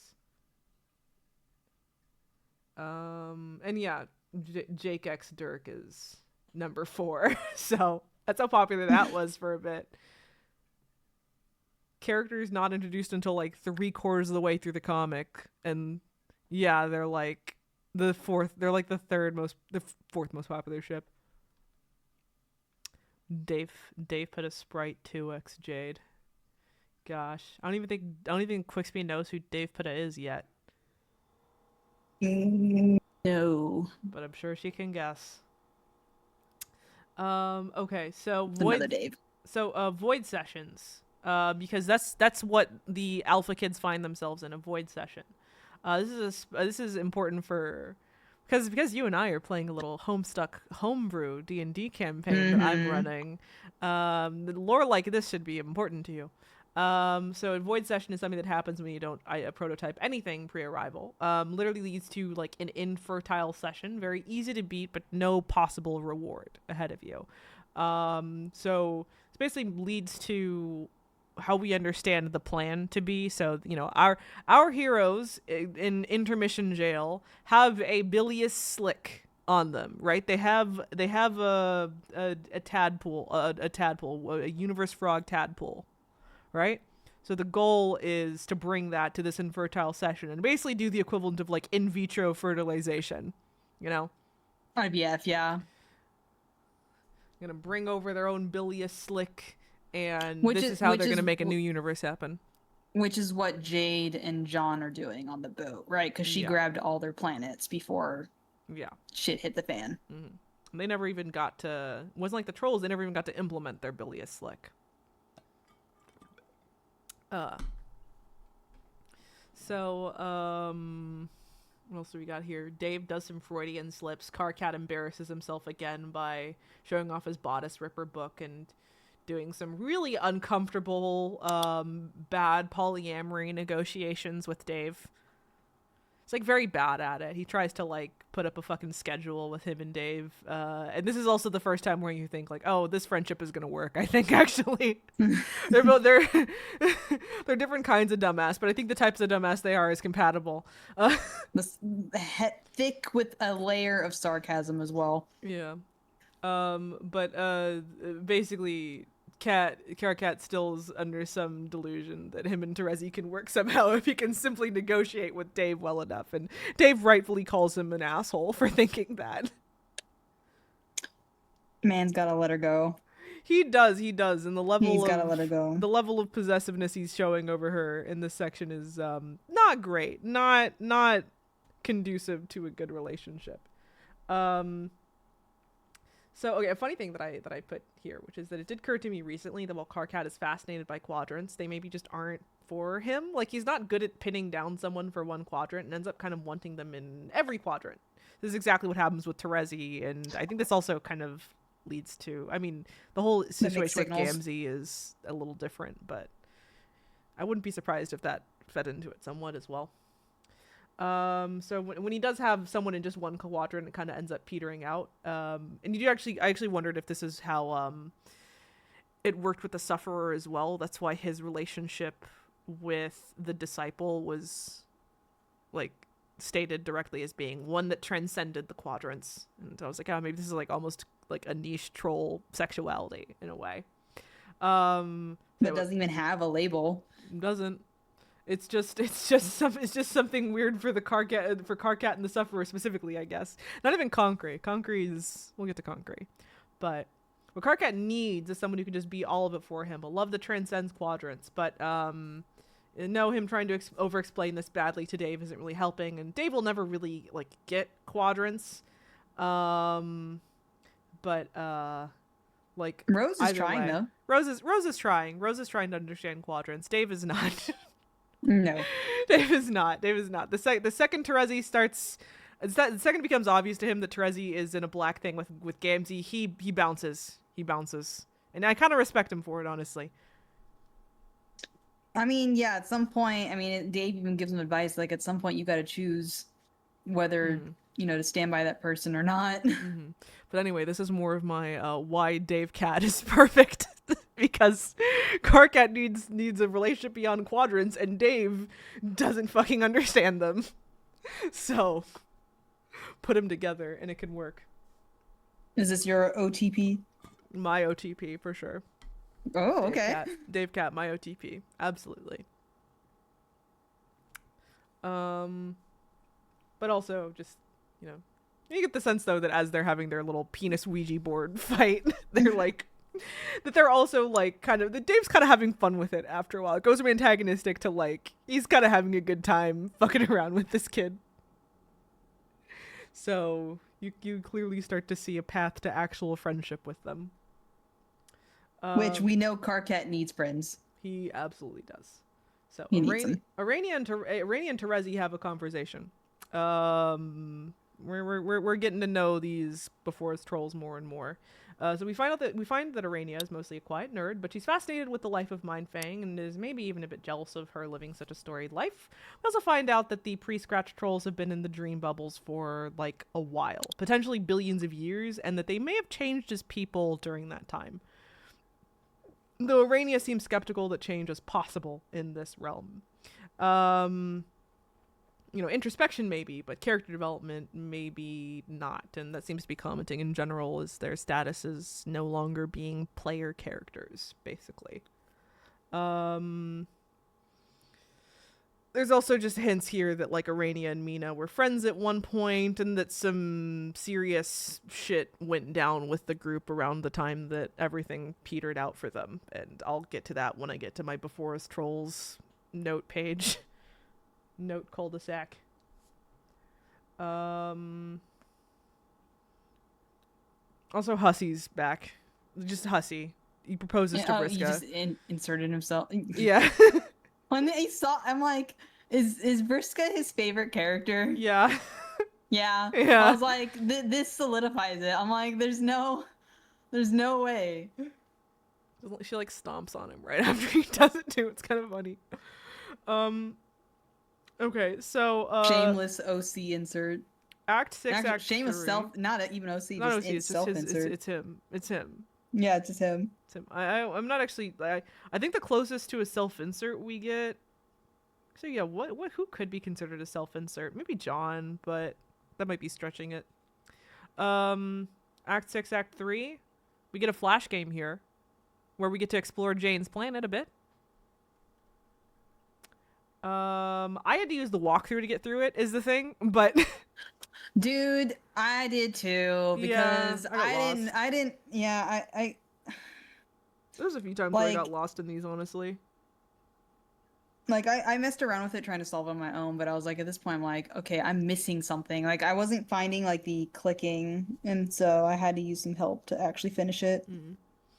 Oh, Hussy said Dave was the closest to a self-insert. Got it. Okay, so, but yeah, if you look around, you can find out hints that there, like, was a civilization there at one point, and that basically, it died out long before Jane and the others ever arrived, and that they knew it was gonna die out. Hence all the skulls. Yeah. And using the skulls for the quest. And then Gamzee shows up with the mysterious fridge and a bunch of bottles full of troll blood, and he like sells them all to Jane at exorbitantly high prices. Even if you, by the way, even if you say no, he gives it to you anyways. I'm like, okay. Okay. So I'm gonna commit some Gamzee slander, because Gamzee's one of those characters that, despite everything, does have fans, and I kind of get why people are fans of him. But I think Gamzee's interesting. But I also think that people in the fan base like glaze him a little bit too much. I've seen people say that like, oh, what he does isn't that much worse than what Vriska did. He should have gotten a redemption too. I disagree. But I also think that he's like kind of a neat character at least. But I think a lot of like there's a lot of fanon surrounding Gamzee that I think clogs up what's actually like going on with him. Um. Anyway, so there's a lot of debate about. I'm just gonna read directly from my notes. You're gonna get the essay again, so just Give me the essay. yeah. So there's a lot of debate about whether Gamzee should be considered a redeemable and sympathetic character. The comic clearly swings one way over the other, and I've seen both takes done well. And to be honest, I'm not like invested enough like that much in him to care that severely. I've seen fics that have redeemed him and have enjoyed it. I've seen fics that have straightforwardly portrayed him as a piece of shit and enjoyed it. I don't have a super strong opinion in one way or another. But, I must say though that it's clear that the comic kind of does. So a lot of people throw out that Vriska is basically experiencing Hussey's blatant favoritism and that her crimes aren't much lesser than Gamzee's. And yeah, a lot of them, screwing with the session until they're doomed, murder, are comparable, and that giving her a whole character arc, but not him, is just favoritism. But I think these people are lending Gamzee an internality that he never has in the comic, is the thing. Vriska's a pretty complex character from the word go, and Gamzee's a very simple character in comparison. Like, yes, you could describe them both as sociopaths with delusions of grandeur, but even their motivations, even their motivations have parallels, both seeming to want to bring about some grander destiny. Vriska with the sacred timeline, Gamzee with the dark carnival. But Vriska kind of knows what she's doing is wrong, while Gamzee really revels in the carnage in a way that goes far beyond anything she ever did, even if it's played for laughs. People outline ways in which maybe a more allegiance with Karkat could have rehabilitated him, but it was never Karkat's job to fix him, nor does Gamzee seem like he wants fixing. Saying that Gamzee should have gotten a character arc because Vriska did, and their crimes are comparable, is like saying that Zhao from Avatar should have gotten a character arc, but because Zuko did, and hey, their actions are about the same. I will read the hell of that fanfiction, but you're fundamentally misunderstanding how much a character's motivations and internality factor in to whether they're rehabilitatable or not. The crimes themselves don't matter that much. Same reason why I kind of roll my eyes when people say that White Diamond from Steven Universe shouldn't have been redeemed. That she's a space fascist matters a lot less than her internal structure over the loss of who was essentially her daughter and the conservative family finally coming around to being more accepting allegory of it all. The war crimes basically become set dressing, flavor text, metaphor, whatever. So to me, yeah, Gamzee and Vriska's crimes are comparable, and Vriska is hardly my favorite, but Gamzee is so deeply uninterested in changing that there's no way to give him a positive character arc without just inventing motivations and character beats that were never there. It's worth mentioning that this is going long, I'm almost done. It's worth mentioning that around this time, uploads with Homestuck really slowed down, and there were multiple months-long pauses. So I think this discussion is the way it is, at least partially because they did start writing a bunch of fanfiction and inventing character beats, and imagining that the pale relationship between Karkat and imagining what the pale relationship between Karkat and Gamzee might look like, and creating a fanon version of it that's far more positive and reciprocal than the canon version.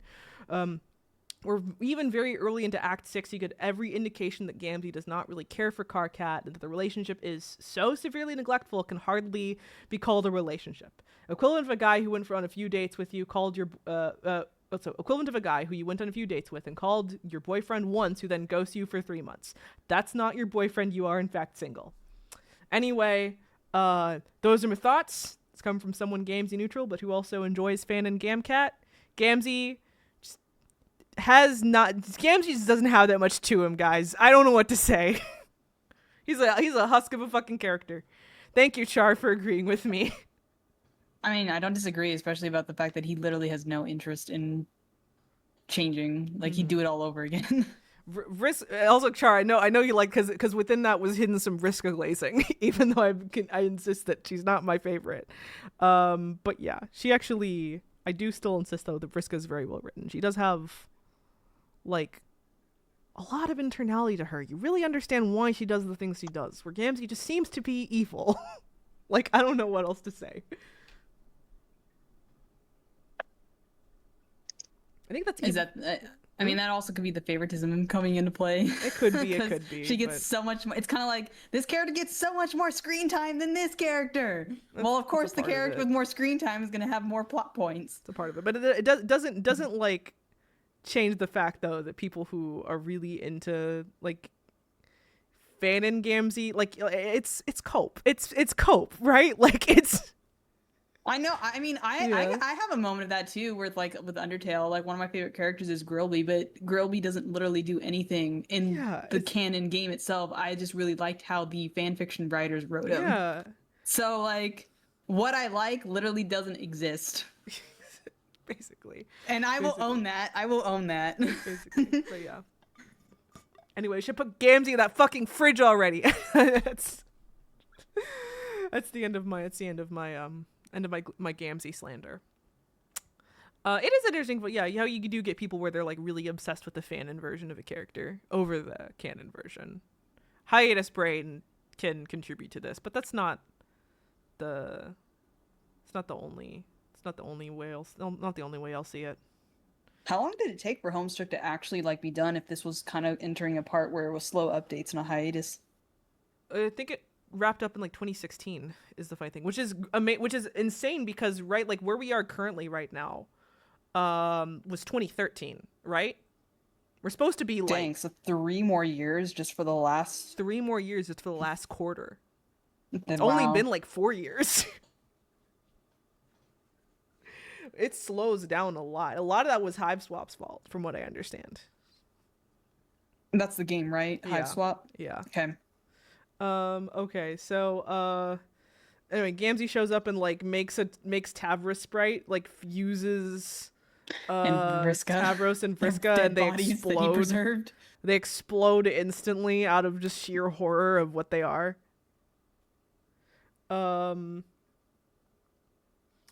it's hilarious too because after they explode, they're together in the dream bubbles, and you know, of course, Tavros still has no fucking spine. He just agrees to do whatever she wants to do. Of course he does. Yeah. He's content that he's content, I guess, just being dead and having no responsibilities, not being a player character, basically. And she is not. She's very upset at this. She does not want to be dead. Are you kidding me? She believes herself to absolutely belong as a player character. So you get some movie references that date this a bit. Avatar and Avengers references pop up a lot, which I think is kind of funny. Even funnier when later on Dave actually mentions like his distress at having his references be stuck in 2009. Feeling that like Hussey had to actually remember not to give these guys any modern media references because they didn't get modern media. Culture. Honestly, I don't even understand all the references that are in Homestuck. They get really specific. I know some of them. They get really specific. And I'm pretty in, meme culture and stuff, but there's some I don't even know. Yeah, but like, have you seen Little Monsters starring Howie Mandel? No. Yeah, exactly. I'm gonna have to refill my water soon enough. We'll take a break and take an intermission. Mark. Make it an intermission. Yeah, we'll do an intermission soon. Make a flash game for everyone. Here. I have another lore dump though. Where they tell us what all went down in the alpha timeline. Not the alpha timeline, but the alpha kids. Fuck these names. God damn, this naming convention gets on my fucking nerves. Okay, so yeah, after the Condesce meets the Handmaid, and after the Reckoning, the Vast Glub destroys the species, right? The troll species. Condesce goes to Earth, becomes Betty Crocker to make her fortune, and slowly begins a takeover. She announces herself as just as Jane leaves to play Spurb. And basically makes humanity extinct by her lack of understanding of them and control of the reproductive rights, though Glibgalib seems to prevent her from ever, ectobiology making some new trolls, just instantly kills any new ones she tries to make. So it seems like that apocalypse is being enforced around the clock. It's being permanent. So her rise happens. Rose and Dave produce works of fiction meant to rile the people up, acting as scathing critiques and a warning. Jade and John seem to also do something similar, but that's kept slightly more vague since they seem to have died of old age before her rise ever really happened. So the Condesce has 3 humans under her thumb: Guy Fieri and the 2 guys of the Insane Clown Posse. which I've The discussed earlier. Juggalos.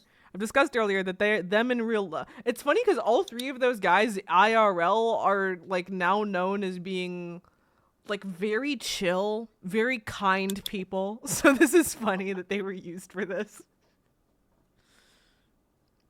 And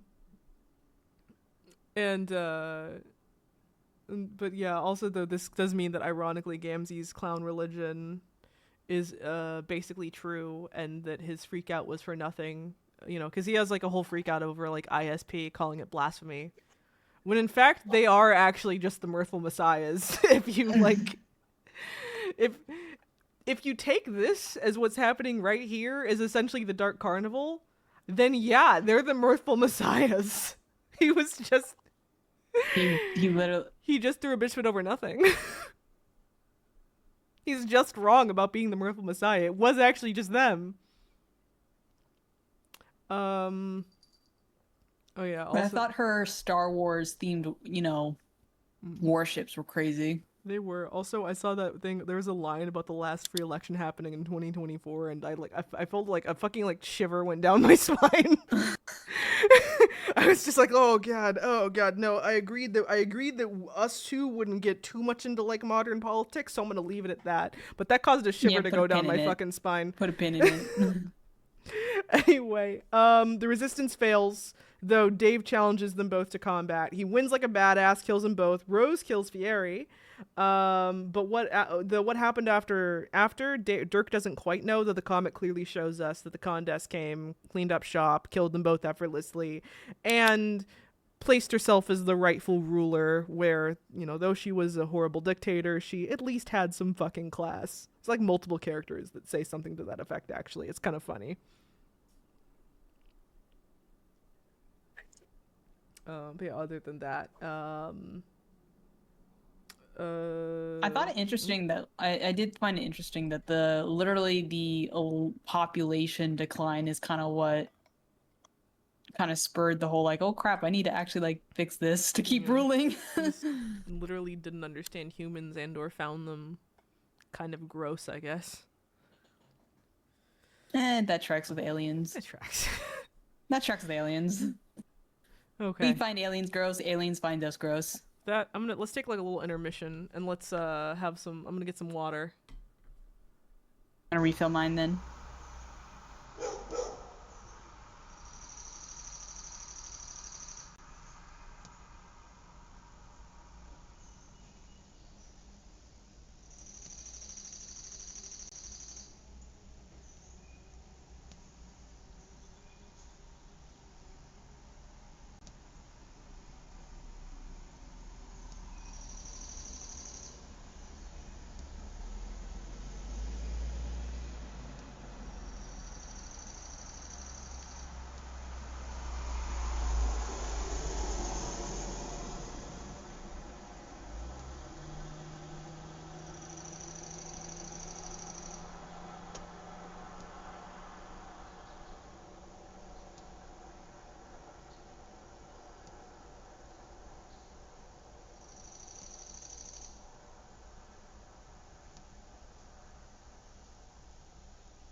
Good. Let's start. All right. Okay. I have snacks. Oh, good.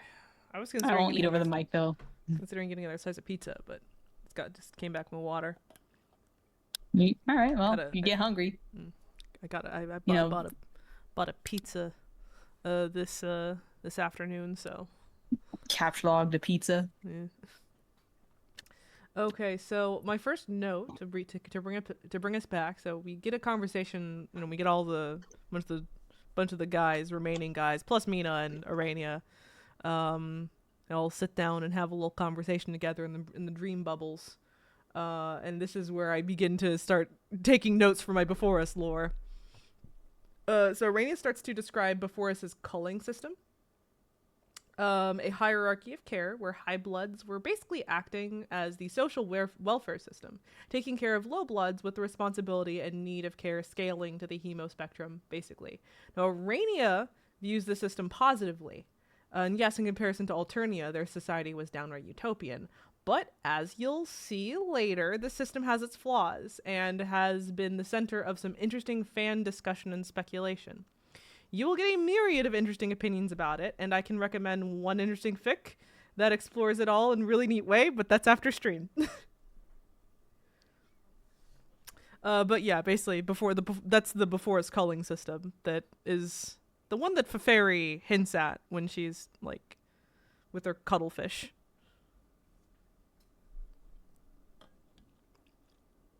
You there? We good? Yeah, I didn't want you to hear my, snacking on a chip here. Unless you want to hear the crunch over the mic.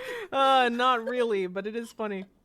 No, I was But trying yeah. to be respectful. But yeah, of course, I can, like, even just analyze it a little bit more here, which is that I think the main problem with it is that it becomes quite paternalistic, right? And that it also, it also fosters, racism that's pretty damn close to what Alternia had anyway, just like a bit more covert, right?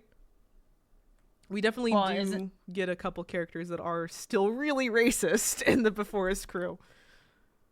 Of course they do, along with the caste system. Mm-hmm. So basically, caste system's still there, but instead of just outright killing people, they instead have made it aggressively paternalistic. I will later compare it to the U.S. foster system, and that's not a positive comparison. It's not a good comparison. No. Oh yeah, also Jake instantly has a crush on Arania because she's a blue spider lady and she shuts him down. Well, he does his wasn't all his posters like blue people? Yeah. Yeah. yeah. She was exactly his type, and she was like, well, you aren't dead, and it's kind of awkward, and also I don't want you to die, so she shuts him down very quickly. To be fair, Arania a baddie. Arania is a baddie. I'm glad you agree. Also, we see Mina here. We find out that she was the heiress and she ran away from her role as heiress. In Arania's words, she viewed the Empress as being a glorified slave. Now, considering Alternia Mina's views on Empresshood, slightly worrying, maybe. But it is easy to see how she may shy away from such a job, especially one that's been, decided for her. Char saying if I was Jake and I fumbled her, I wouldn't be here anymore. Fair, honestly. I mean, I liked Arena. I think she was cool. Mm-hmm. Also, this is where I put the note of like, I should make a separate Before Us troll quarantine zone, and I did make one. It's 17 pages long. I have a designated part in these notes where I'm gonna go switch to it, but not for now. So there's another S page here, which is DD Ascend More Casually, which is the acapella Midnight Crew song, which is which goes so fucking hard. Did you like that as much as I did? The acapella crew? The acapella Midnight Crew, where like can you hear my chips? No, Sorry. It's fine. No, it's fine. I remember the song where they did the Midnight Crew song? Oh, and it was like freaking like 1920s vibe over Yeah, it. yeah. Yeah, it was It went good. so hard. I was like, what the heck is going on? And There's a lot of cool reveals. I don't know. I like when they do like really cool reveals and they have a really low key song playing over it. it was a It's good my song. favorite thing. It actually kind of stands out from the other like the Flash videos, just because like of the vibe it's going for. Mm-hmm. You also find that They even put unprototype. like a vintage tint over into it as well. We did. We saw little things here, like how the Empress apparently has like all the psychic abilities of the trolls. So she can. I think we already knew she could like control animals, control people to some extent. She uses this to control G-Cat, the first guardian of the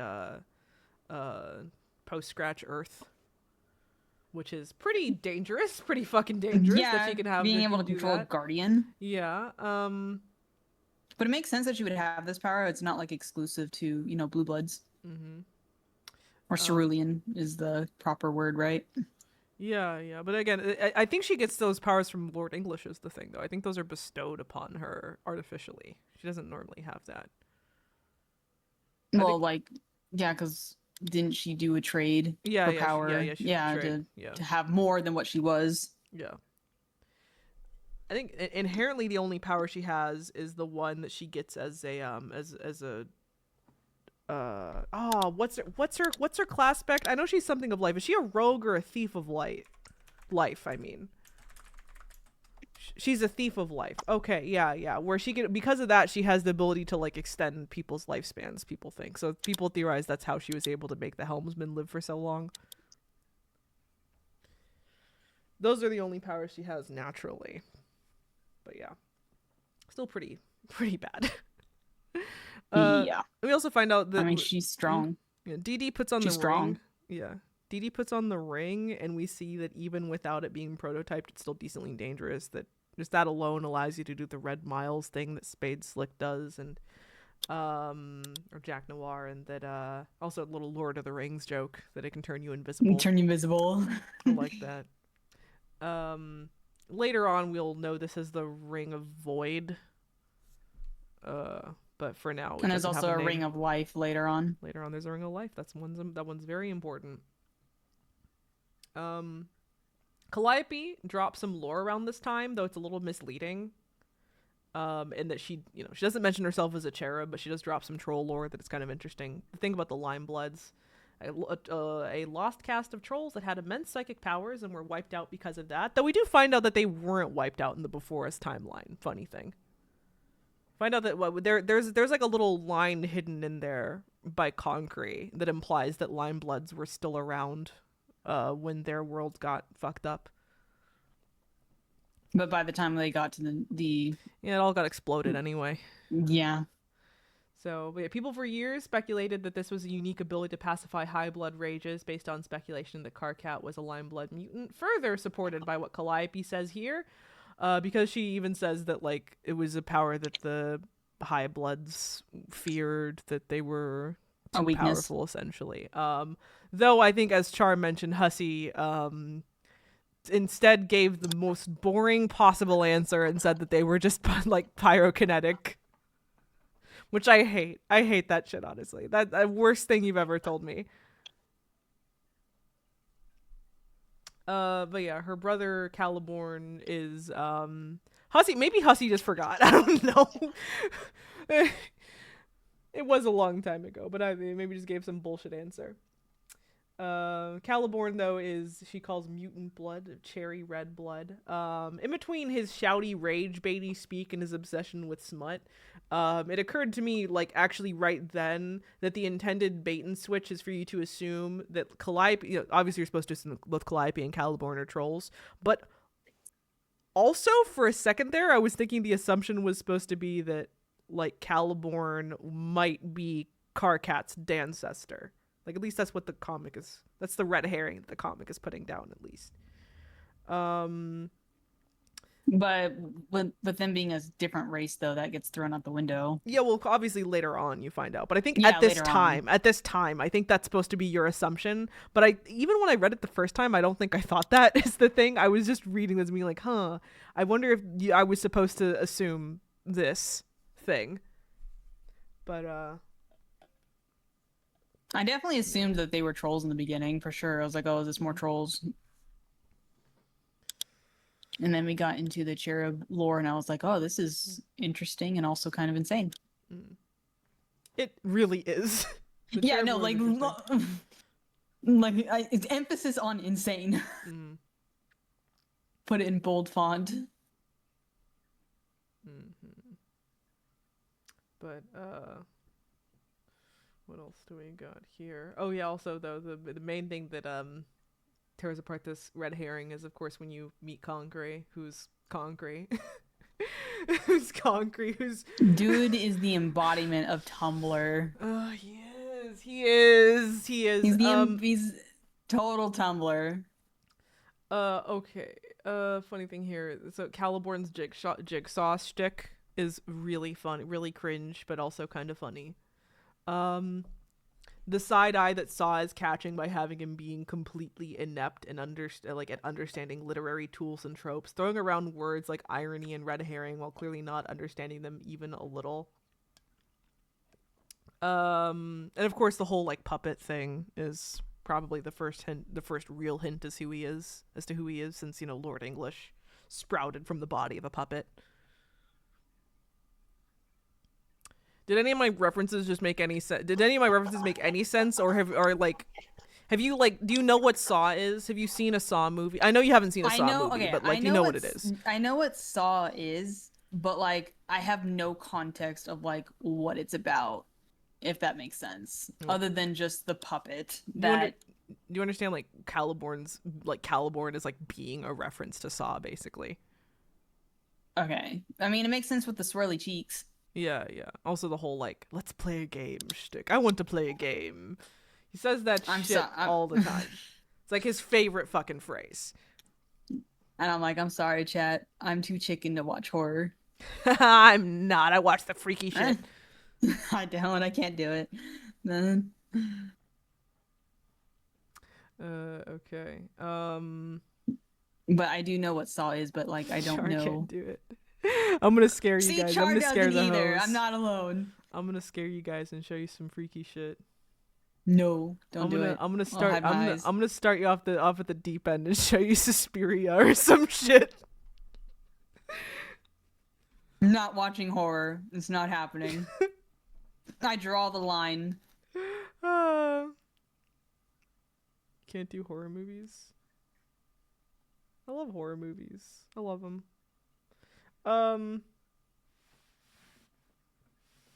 I've been meaning to watch more popular horror movies lately. Your Friday the 13th, Exorcists, but I've very much enjoyed, things like Suspiria and The Shining and stuff like that.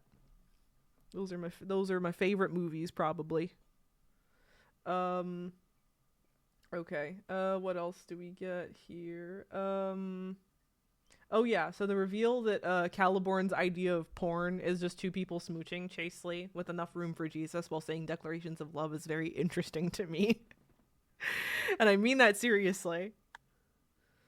I mean, Caliborn processing any emotion at all is kind of fascinating. Yeah, considering him the monster he is. Yeah, it's literally watching a zoo animal discover something and considering he's revealed to be maybe the most villainous character in the entire series, that he's so innocent is very ironic. With all the alternate teenage versions of ancestors running around, I suppose there's an actual theme going on here, that both the monsters and heroes of history were children once too. Not the theme I'd expect from Homestuck, but it is really interesting. True, actually. Yeah, there are honestly a lot of little themes here, in my opinion. This is the first time I was reading Homestuck and I was just like, dang, this actually encourages some level of literary analysis.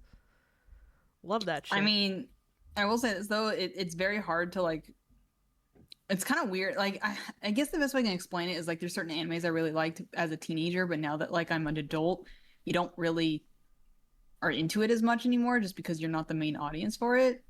Do you If feel that makes that? Do you sense. feel left behind by the I do. subject It's like I matter a probably bit? would have really been into it if I was a teen. I think the fact that I have the nostalgia allows me to like slip back into that mindset a little bit better. Plus, again, I actually am. I don't know. I'm enjoying the things. I'm enjoying just picking out the things I catch on this go around versus the things that I definitely didn't first go around. I do So, understand your point yeah. too. Like I can put myself like I was a huge fan of Undertale in high school, so like it's still close to my heart. So I get it.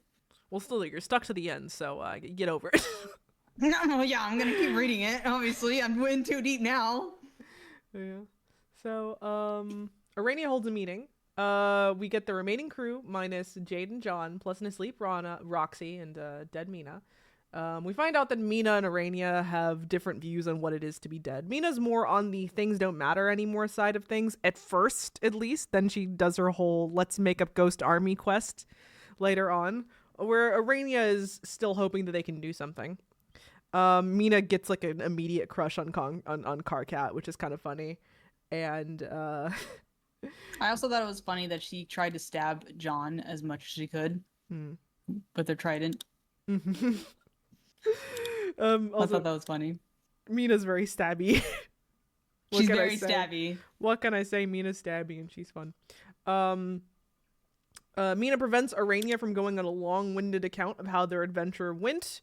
And instead, the story decides to feed it to us slowly mostly through Arania's like cute little peanuts, like booths, her little exposition booths, $5 for exposition.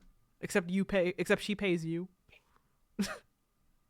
Give me my money. Yeah, I know.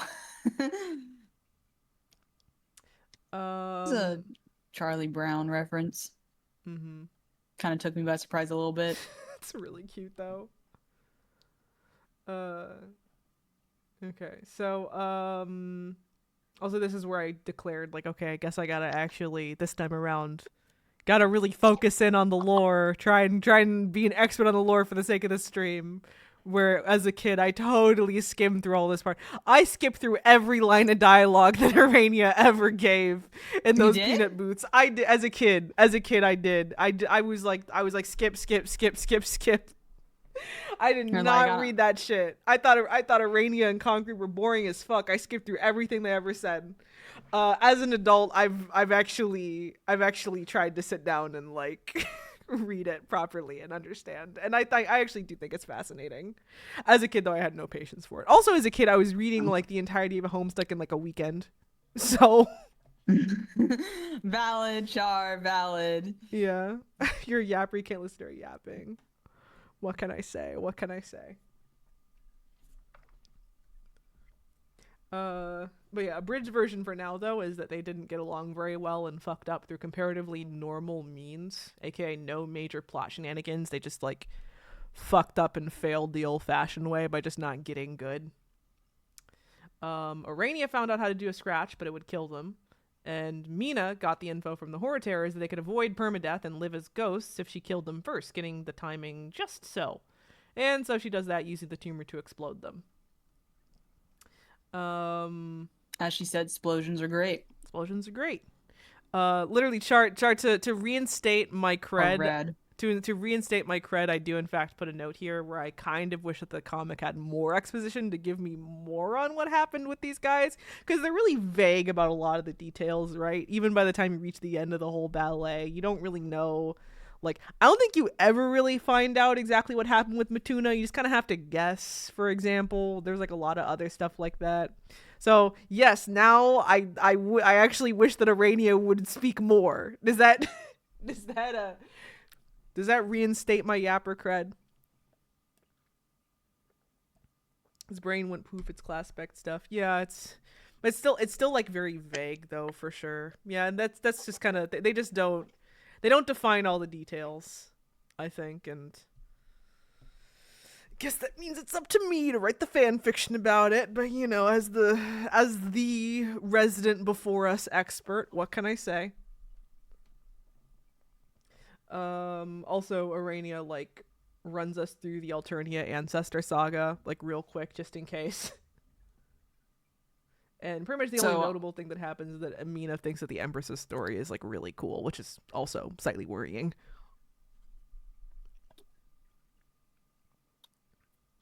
Nina likes violence. She's stabby. She does. But which ancestor do you like the most? The ancestor, like Dancestor or ancestor? Dancestor. Dancestor. Which one do I like the most, or like which one am I the most fascinated by? Those are two different questions. Which one do you like the most? Who's your favorite? The one that I like the most is probably Mina. But And who interests you the most? Probably Concrete. Probably Concrete interests me the most. Okay. I like Concrete's specific type of brain worms. I think they're interesting, even though I think he's a very horrible person. And we all agree Cronus is the worst. Cronus is the worst. Cronus can die by my blade. Cronus is the only character that I'm like, I will accept no positive interpretations of him. I will accept none. He literally stated, I'm down to help attractive people. And I was like, ooh. I will accept no positive. I was like, ooh, my gosh. Okay. Yeah. I mean, the main not to I have like a whole section, actually, yeah, I have a whole section dedicated to Cronus later on, so let's not worry about that for now. We'll get to it. Yeah, also Jake punches Mina in the face saying, "Die, baby Hitler." He did say that. He did say that. And there's also like 50 fucking mystery boxes in this part, which is kind of funny. Jake's whole like giant Celodex card, which has like a big sphere with another mystery box in it. There's like a time capsule. Yeah, he's been saving for all this time. Yeah. I started to roll my eyes at all the mystery boxes, especially since I think most of them are just like essentially put there as a joke. There's only so many MacGuffins they can put in before I start getting bored by them. We literally have a moment where they even say it's a MacGuffin for one of the other stuff later. So, although it's real. Yeah. More time shenanigans. Jake sends this little time capsule, and we start finding that, like, some but not all of the letters / interactions between like Jake and Jane and their grandparents and like John and Jade and their grandparents were actually just these two just the kids like talking with each other across dimensions, essentially. Some, not all. It's not all, but Skya, some. Yeah, they said Skya literally like sometimes just it just does shit literally like that. put and they literally said it wasn't even relevant because they just have the technology to cross talk to them, which is why it happened. But I'm like, we put them in the year 2400, like for funsies. So the kids all start entering in ways that are kind of funny because it kind of breaks the rules, right? They're not doing so normally. Like I think like very soon from like when does Dirk behead himself? It's pretty soon in my notes. But Jake like fucking jumps through like a fourth wall to get there, for example, and so okay. There was a funny thing here. So like Caliborn, so we see like Caliborn attempt to draw, and it's like the scriggliest of scribbles we've ever seen. It's like watching like a 3-year-old try to draw, right? Where they have like no concept of like object permanence. They're just kind of like scribbling. Well, based off how he's lived and the description of his planet that he's on, like he literally doesn't. Though his sister draws really well is the funny thing. I mean, yes, but his sister has interest though. So Dirk actually says something that literally like sparked something in my brain where I'm like, oh shit, maybe he's like, okay, so Dirk's like speculates that Caliborn might literally have a visual processing disorder based on a messed up connection with his right and left hemisphere, and considering that his sister and him share a brain, this might literally be the case. Where literally one is right brain, left brain. We're literally he only is working with one hemisphere. um, she gonna You're not wrong. That doesn't sound like, even though they share a body, maybe part of the reason he becomes the way he is because, well, it isn't part of the lore like he was like a mutation even further beyond like his, his parents. I don't think so. I think he's just a dick. Okay. Well, they basically implied like his evilness was way worse than Plus his he's raised by Gamzee or something somehow. that too. Gosh. But yeah, I mean, like, sure, even, I mean, I don't know, maybe it's unfair with me, but I'm like, even if you're using your non-dominant hand, it shouldn't look that bad. That's like a visual processing issue. That's that's more severe. I can't use my left hand. My left hand, if I was gonna draw with my left hand, it would look pretty bad. Yeah, but is it gonna look like that? I mean, I have shitty handwriting to begin with, so I'm actually gonna say yes. Fuck. Anyway, um, what else do we get here? Oh yeah, Roxy, who again has her shit the most together. And once she starts entering the game, she starts sobering up pretty quickly. She, I think, has a hangover during one period and seems to be pretty miserable, but also very stalwart in her resolve, which good for her for sure. Well, didn't she state it was because she saw Rose and was like, I don't want, to meet up with her and be fucked up. Yeah. Essentially, Seems she wanted like, to be better. Both Dirk and AR speculate that once she manages it, she might actually end up being the most competent and cooperative player, and that's just the truth. He later upgrades that statement, but He does. But yeah. Going so far as even say he admires it about her. So Calliope gives Roxy some art and reveals her name, and this is my little thing that I'm going to mention about, like, there's a lot of Greek mythology references in Homestuck, as well as, like, Egyptian mythology and other such things. They really, Hussey really enjoys naming his characters after mythological figures, some of which are related to the character, some of which aren't. So you get Serket, an Egyptian goddess who's represented by Scorpion, for example. Calliope is one of the muses, the goddess of epic poetry, chief muse, often associated with music, but all the muses are associated with music to some extent. Caliborn is an alternate spelling of Caliburn, which is a name for the sword Excalibur. Cronus is one of the ways to spell Kronos, the Titan king, the one who eats Zeus and all his siblings as a baby, who gets defeated later on. Cronus has nothing to do with the sea or anything like that, so it just kind of seems to be a name, like, picked out for the sake of itself. In the same way that, like, I think Horus is literally just picked up, like, Horus is a specific god in Egyptian mythology. He's, like, a god of the sun and of war, king of the gods after, like, it's a whole like line of succession thing that happens in Egyptian mythology that's kind of interesting. But I think in Horus's case, it's just because it sounds kind of like horse. It's the only connection, pretty much. It absolutely is a horse reference. Yeah, if I went through the etymology of all the names, I'd probably be here for a little while. But those are the big ones that I can pick off, like, off the top of my head. And also with the help of Wiki a little bit, but just on confirming, like, I had to confirm actually that Calliope was the goddess of epic poetry. Continue. Honestly, I thought I had while reading Homestuck now, is I'm like, oh, we've reached a point where you run out of colors for all your characters, Hussey. Yeah. Start doubling up. Yep.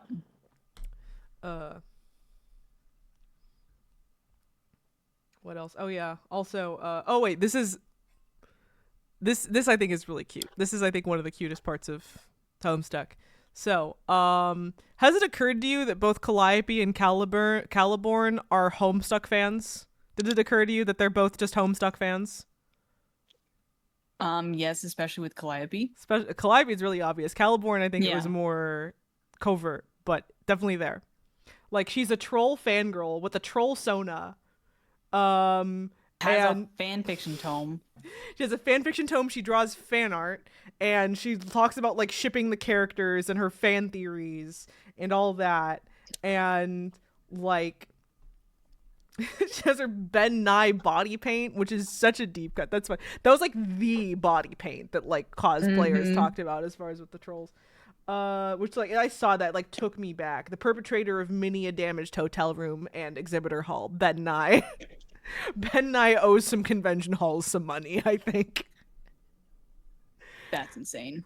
So Did anyone ever like pay damages for oh, I'm sure they did. like I'm sure they did. Well, I know there's also some places that are just straight up banning Yeah, body paint is body paint. Body paint is banned at a lot of conventions. Which is literally, I think I've mentioned this before, that's why the Steven Universe fan base had to innovate, and that's why they started popularizing the arm sock method to get around body paint issues. And now that's much more standard practice with cosplay. Which is a good thing. Very good thing. It's much It's a good thing. preferable. Not as good for, I mean, I guess if it's hot out anyway, you're gonna sweat the paint off, but like it's But better you've got a piece of fabric on you, so it's just gonna be really it's better. It's gonna get hot. Because like Yeah. especially like the issue especially with these guys was that they didn't know how to seal the paint, but even if you do know how to seal it, it's gonna rub off a little bit. Even if you seal it, it's gonna rub off a little bit, right? Yeah. Like less, but still. Of course, the issue was that some of these guys didn't seal it and it rubbed off everywhere. And Like- they would touch everything. Like fucking hot butter. Just it's everywhere. But yeah. Calliope is just a Homestuck fan girl, and I love that. Which puts Caliborn as basically being like a toxic Homestuck fan. On the other hand, right? Because Like they're polar opposites. yeah. Here's the note I have on it. So like, you know what, in between all his misogynistic comments and his really stunted way of speaking, it occurs to me that Caliborn is also just a Homestuck fan. But he's the toxic type who doesn't really add anything to the conversation. Just kind of goes on terrible rants, is rude, has not even the vague sense of media literacy or just general literacy or talent for that matter. Produces no fan art, fan theories, fan fiction, just demands from others and gets mad when it isn't exactly what they wanted. He's allergic to smut and despises any ship that he can't get his rocks off to, aka one that doesn't involve a girl, one that's not Yuri or Het. So yeah, he's just the toxic kind of Homestuck fan. I'm surprised you didn't mention the trickster sucker either, where he literally just tries to force run, That's fixing later. everyone's problems. That's later. That's more Calliope trying to fix everyone's problems, but that's later. That too. Um, But he did state, he was like, why not? Why can't I do this? yeah. This is also where I had to admit that like I thought that was interesting, and so I was saying that like, oh yeah, I think this act actually has a lot of going on as far as theming and characters go. It's surprisingly ambitious as far as the writing is concerned. Is self-referential in ways that I think is actually quite clever. And how it kind of made me look forward to actually how this latter half is going, where I think initially I was like not dreading it, but buying into the general fan opinion that it's all downhill from Act 5, when it's like, no, I think there's actually good stuff here. I'm excited to see it. Just ignore the hate, right? Yeah. If anything, it's giving me a reason to maybe actually read the epilogues in the end here. We're just probably not going to do a stream on it, but I will actually give them a shot, I think. I mean, you're the expert. You would know more than anyone right now that if it's worth it or not. They're long though, God. How long? I think there's 2 epilogues, and I think each is like over 100K. 100K pages or words? Words. Okay, yeah, that's long. Yeah.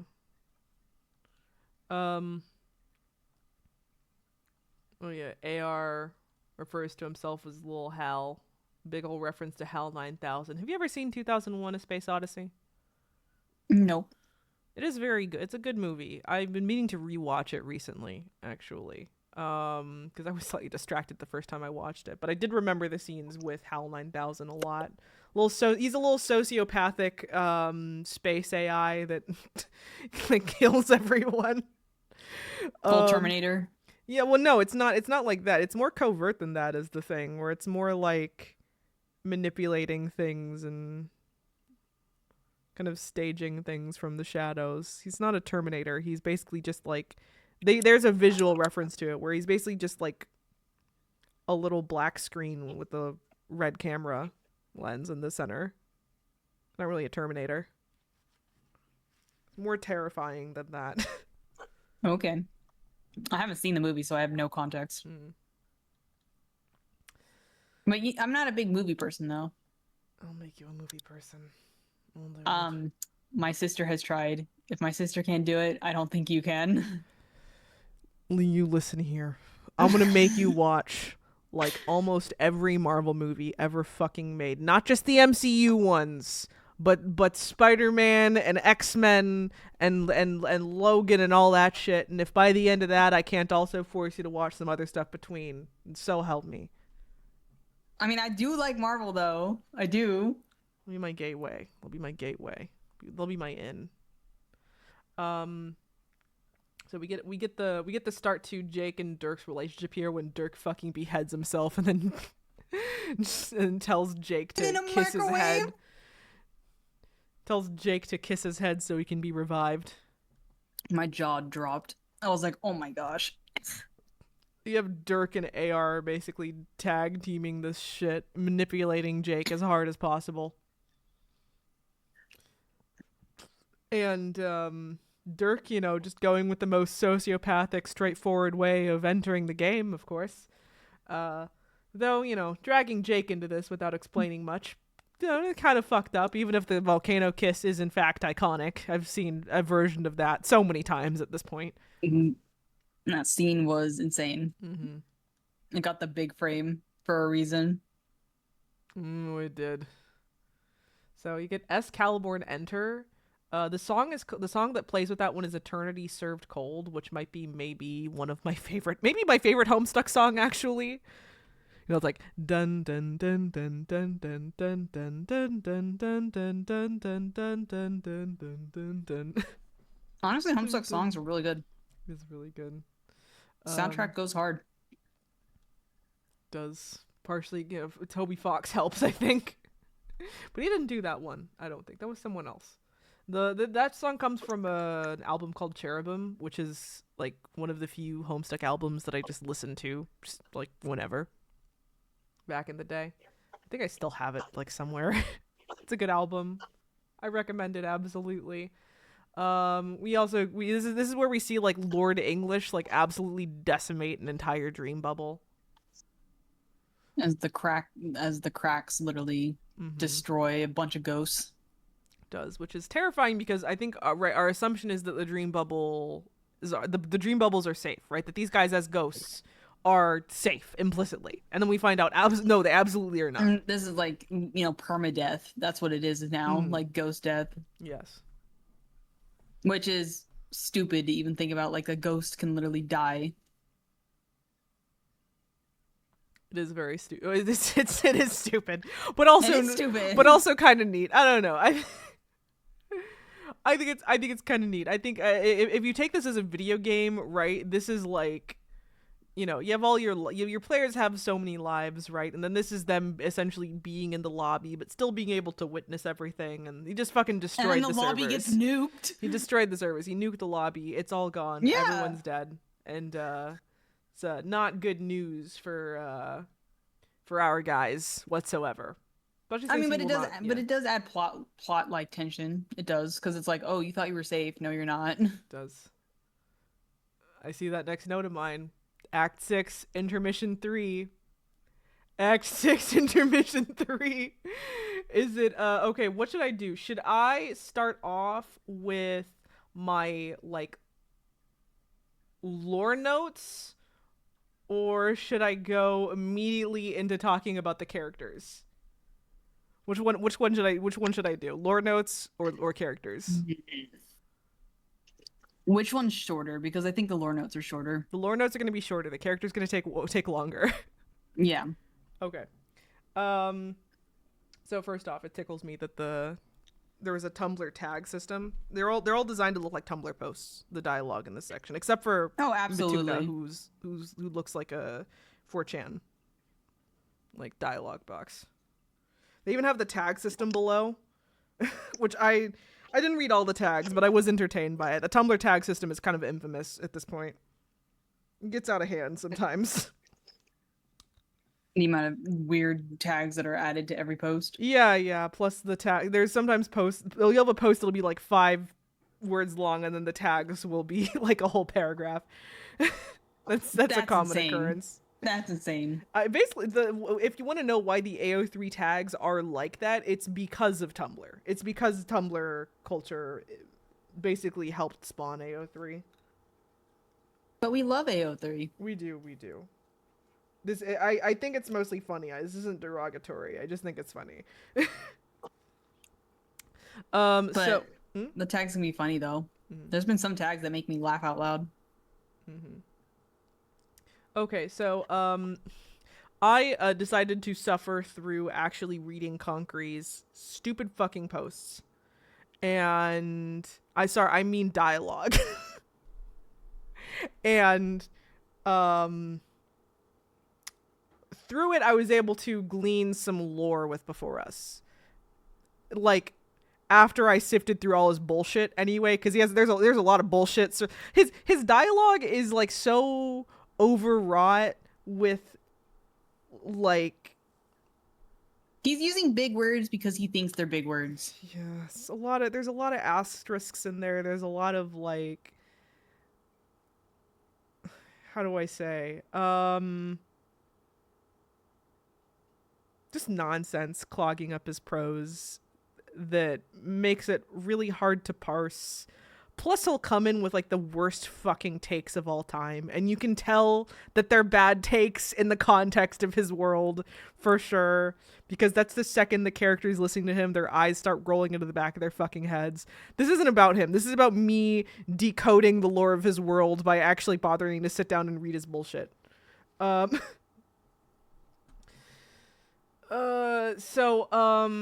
all indications, the Before Us culling system is, more nuanced, less positive than Arania portrayed. So interesting things that he brings up. So Before Us is a post-scarcity society with past issues with the hemospectrum that weren't quite as extreme as they were in Alternia, but there are still definitely issues. That a lot of people in Before Us seem to believe that like hemoism has been solved in the same way that like people here sometimes say that like racism has been solved. It's not. As in, It's not. they're fucking wrong. It's not. Concrete disagrees, and considering that both Cronus and Horus, the two resident high bloods here, display some very blatant blood racism, there's definitely still some injustice going on. All signs point towards not all being well with the culling system, and considering how similar it seems to our foster system, it's easy to imagine the abuses and types of racism that it enforces. Here's some very not so fun facts that I'll pull out here. So fun fact, this is about like our this is the closest I'll get to actual political talk here. So all numbers point towards the foster care system here in our world as causing a lot more child abuse than it actually prevents. Like I think there's statistics. Do your due diligence. Actually look the shit up. But there are statistics out there saying that if you have a kid in the foster care system, they're more likely to have experienced abuse like while in it than they were at home. As well as like the foster care system here being more or less designed to break up Black and brown families, with them being disproportionately affected by it having CPS called on them at much higher rates. As well as oftentimes the foster care system and like CPS being basically just used to punish poor families by taking their children away from them. My assumption is that there was, maybe I'm projecting here because this was something I was doing research in recently, but my assumption is that they're maybe evoking this a bit here, trying to draw parallels like towards another kind of corrupt care system. Other things that he brings up people who are trans-blooded, which is exactly what it sounds like. Using context clues, I'll liken this to transracial people, a thing that was, I think, around this time starting to make some waves in Tumblr, because it's bullshit, obviously. There's a few characters that I would describe as some kind of transracial, that being Cronus and Horus. And while that's a very stupid thing that some very stupid people in real life claim to be, I'm always hesitant whenever I see it portrayed in a thing, just because I think it's one of those phenomenons that doesn't deserve extra attention, and it can kind of like slide really easily into just actual transphobia. If you've ever seen that meme post about, like, I identify as an Apache attack helicopter, it's like, yeah, that's where you start to go Yeah, from, I've seen like, those memes. yeah, it's where you start to go from, like, transracial people are bullshit.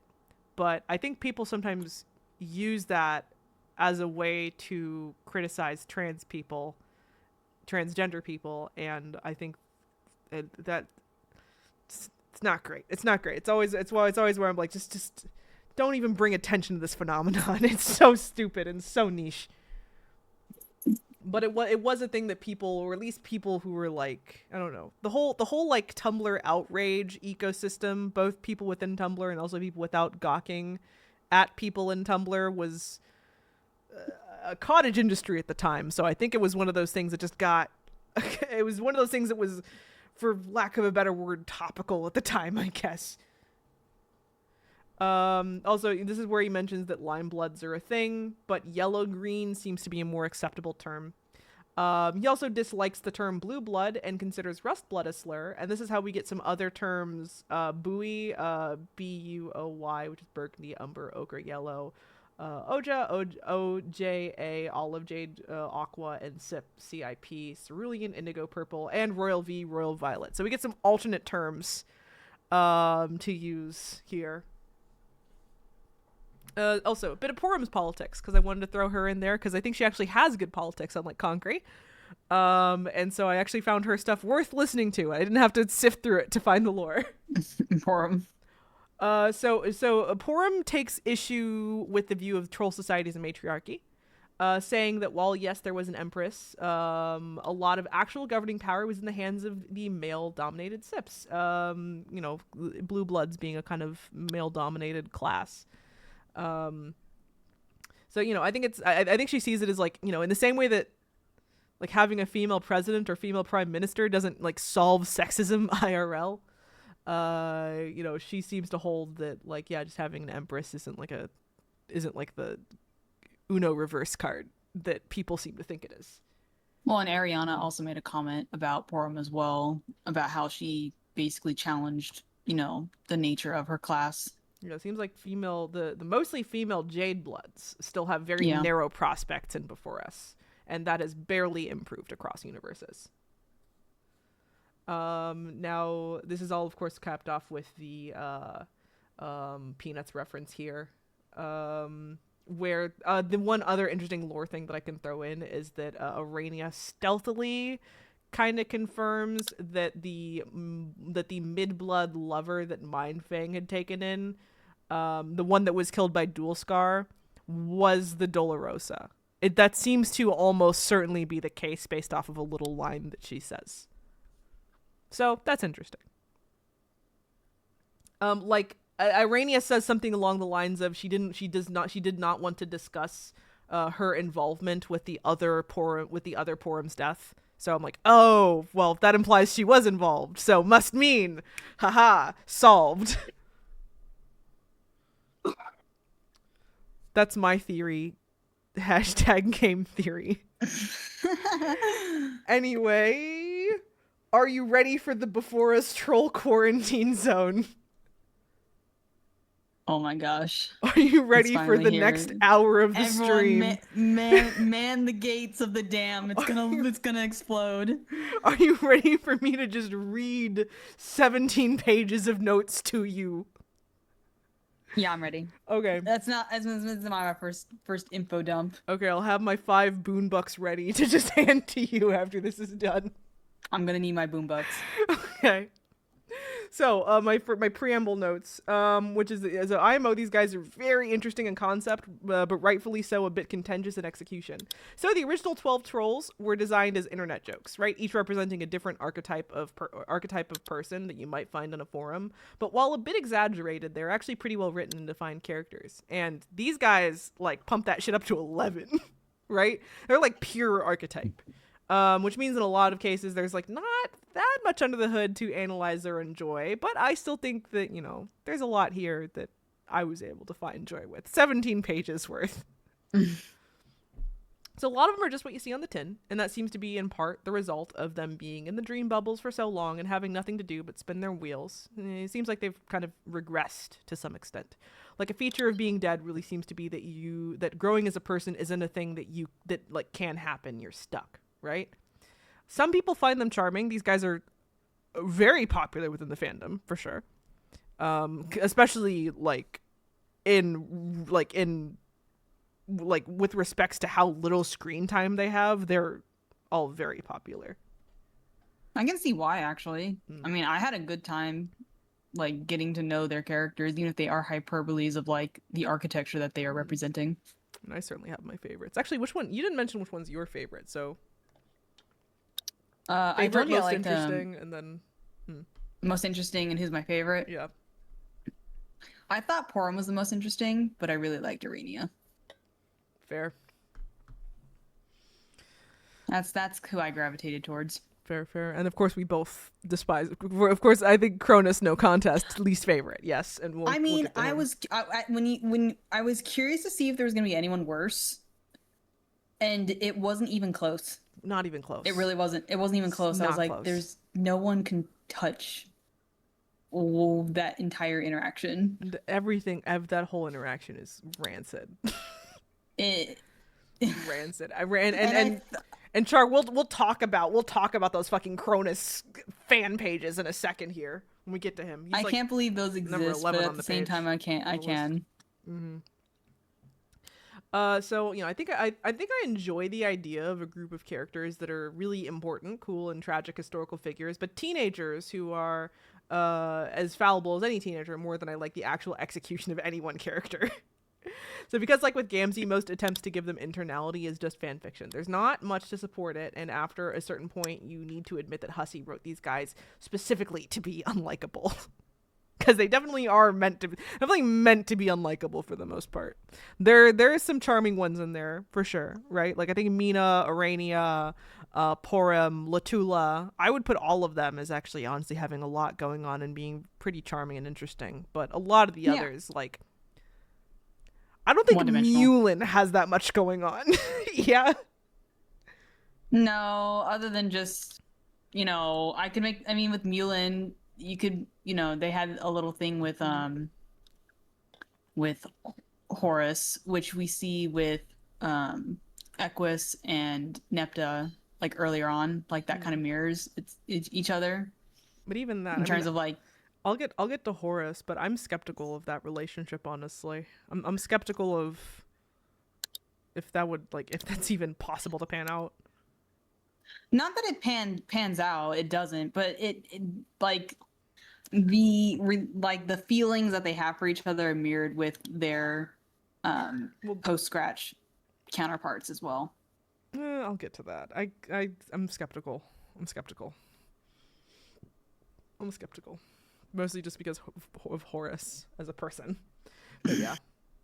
Didn't say it was good. Yeah.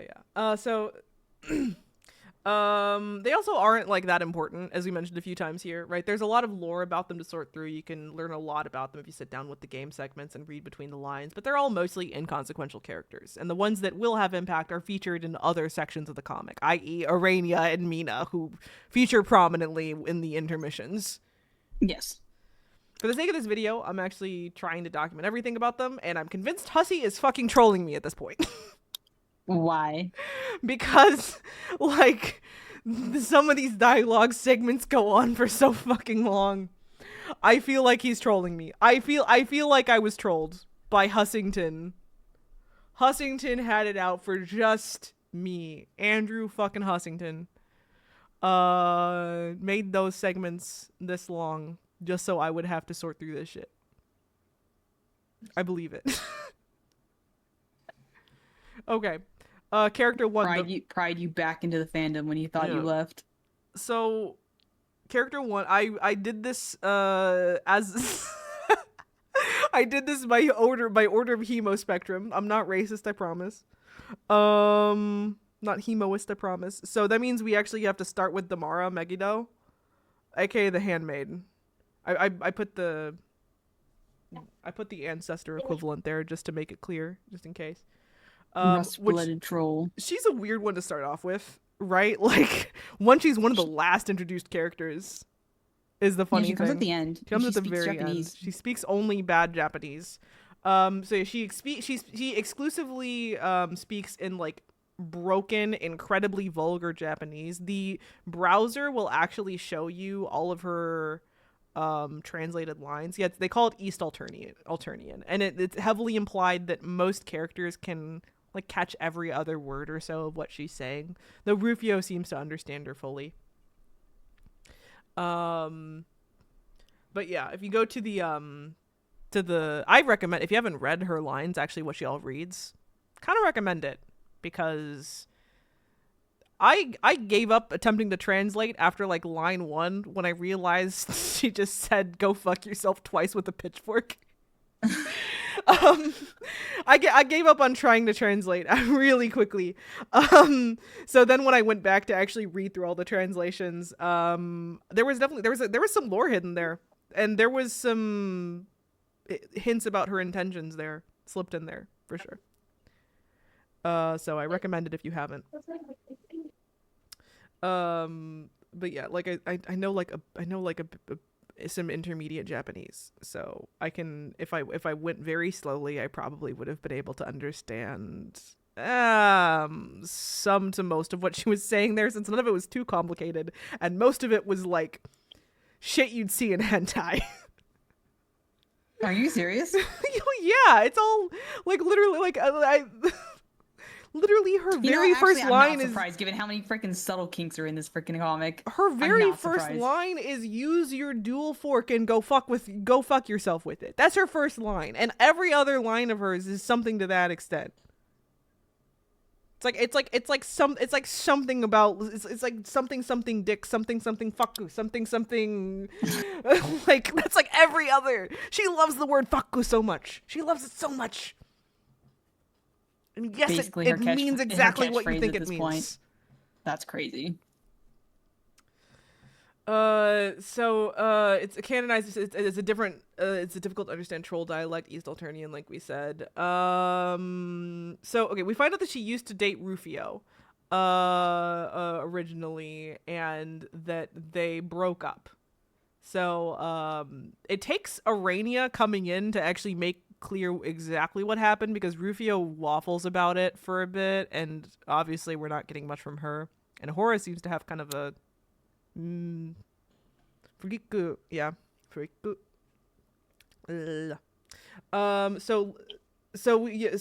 Basically what we understand later on is that Rufio cheated on her. Essentially, they were together, and that he wasn't feeling it anymore, and then at some point Horace approaches him and he starts seeing Horace behind her back, more or less. The exact circumstances of this are hazy, as are a lot of things with the ancestors, but it seems more or less pretty clear that he cheated on her. Anyway, she got so mad she broke his neck over it. She got so mad she broke Rufio's neck. Though this seems to have also been inspired by some very intense bullying from Mina about it. This causes Rufio to become quadriplegic. By the way, mirroring Tavros's paraplegia. But yeah, she is even for this group crazier than usual. It becomes horseplegic because then Horus makes him a metal body, which is just a horse. It's not even a centaur. He is just his head on where the horse's head would be. Oh my gosh. It's really funny. If you haven't seen an Not image the of it, force of you go look up an image of it if you can, Quixby. It's Do really I funny. do I dare? Yeah.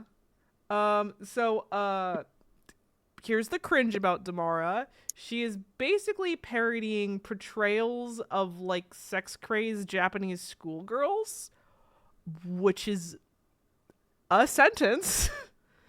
Yeah, so this is a huge yikes for me. There's a lot of layers of bullshit to analyze as far as that goes. But needless to say, the portrayal on its own is definitely racist. And yeah, I mean, I guess 2013 was a different time, but even then, the whole Japanese schoolgirl thing is That doesn't bode well. no, it was already overplayed, honestly, and it's just not a good fucking look. It's just really not. So she's not the only parody that hasn't aged super well. Though I will at least give Conquery some credit and say that you can at least point to a type of person that is like this, even though the like SJW cringe stuff is kind of gauche now. Damara is just uncomfortable. I try to forget about her. A lot of people try to forget about her. So what she's a scheming backstabber. No one really trusts her or likes her. According to Rufio, though, she used to be a lot nicer and that she kind of snapped one day. Like I said, the snapping seems to have been caused by Mina, who was trying to stoke rivalries to hopefully inspire them to be better, though Arania implies that maybe there's more going on with that, and that does seem to be the case, based off of another line we get later on. Well, actually, not that, but also because Arania says that Damara in the future would continue to sabotage them in ways that were like so effective and so specific that there has to be. She believed there had to be something else going on. So here's a line that one of the last lines that Damara has in that whole part 3 sequence. So she says, "You were challenging the Lord of Time. Your pathetic army will fail. I have no regrets." So seems like she's in league with, and it seems like she's in league with Lord English. Though exactly Like, the he nature of just- this, we don't know. No. So yeah. Anyway, Rufio. Which who wants complete annihilation and destruction? Seems like she does. Where everyone's dead. Seems like she does. But yeah, a lot of it's handmade callbacks for sure. Like handmade also like did sabotage at some very key moments as well. But yeah. What's going on with her, I'll be happy to see in the future. Yeah, we'll see. Okay, so Rufio. So Rufio Nitram, the summoner, starts off as a hook visual gag, more or less, of Rufio, played by Dante Bosco, in that one Peter Pan movie starring Robin Williams, which I think you said you've seen, yes? Yes, with Robin Williams. I mean, Yeah, it's been a very long time since I've seen it, but I have vague pictures of it in my head. I got a DVD of it in between streams, actually, funny enough, so I'll probably watch it again soon. Rufio is notable for censoring his swears and slurs like mutant. And he mostly, he's the only character to censor. There's Horace too, but Horace is a bit more intense with it. Horace censors himself saying words like silly. I mean, we could get into that, but I'll wait for the Horace section, I think, before I dunk on a few people on Tumblr who way over censor themselves.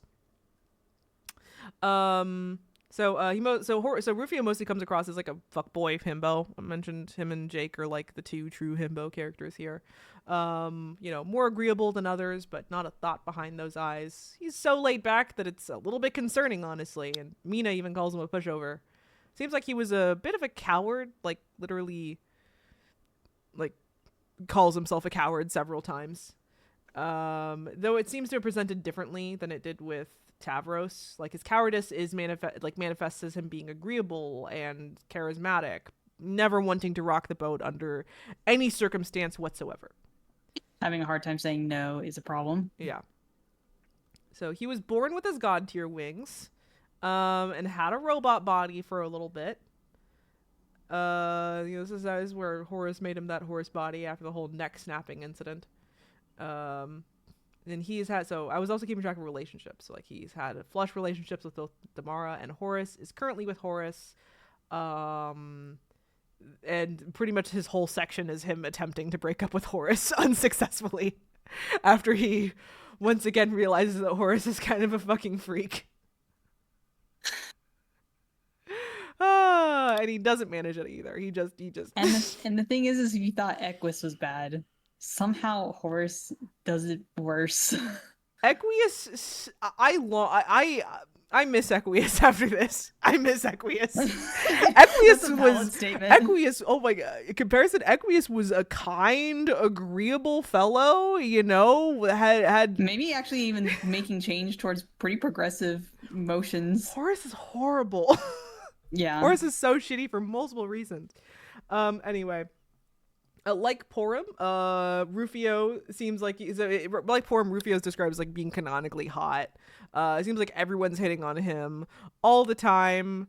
Did I find the secret Andrew exposition dump about each ancestor? I don't think I did. I don't think I did. I don't think I was there. Do you get that for like giving him a horse or something? Equius on a horse steroids? Nice. I didn't bother with that quest. But, also, Rufio is kind of a weeb, busting out in otaku Japanese on occasion.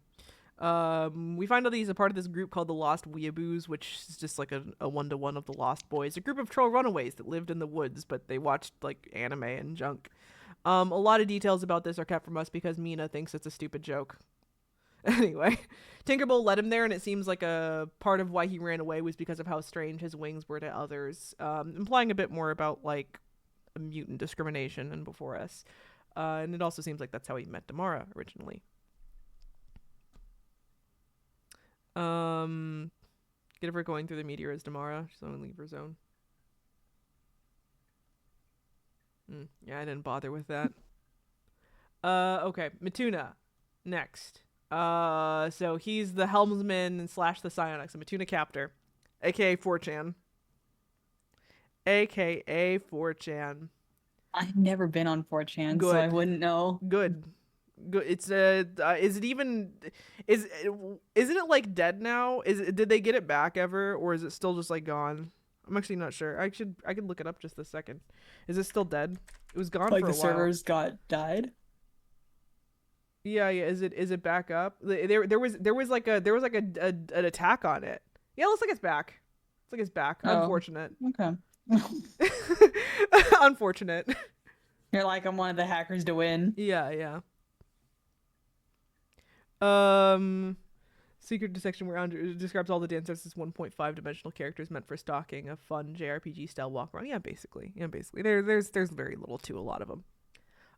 There's the barest hints of depth to, like, some of them, you know.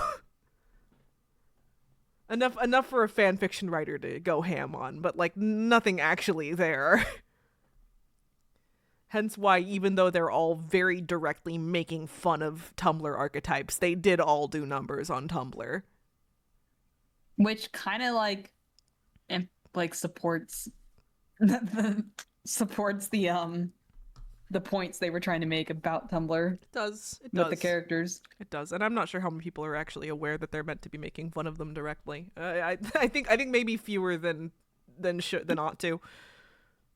Right, like especially since with like a Homestuck fandom around this time, there are a lot of people who mostly just like these guys as like character designs. That was true with Act 5 too, where it's like they really didn't. You had a lot of fans who really didn't actually read the comic, who were mostly just in it for like fan fiction and fan art.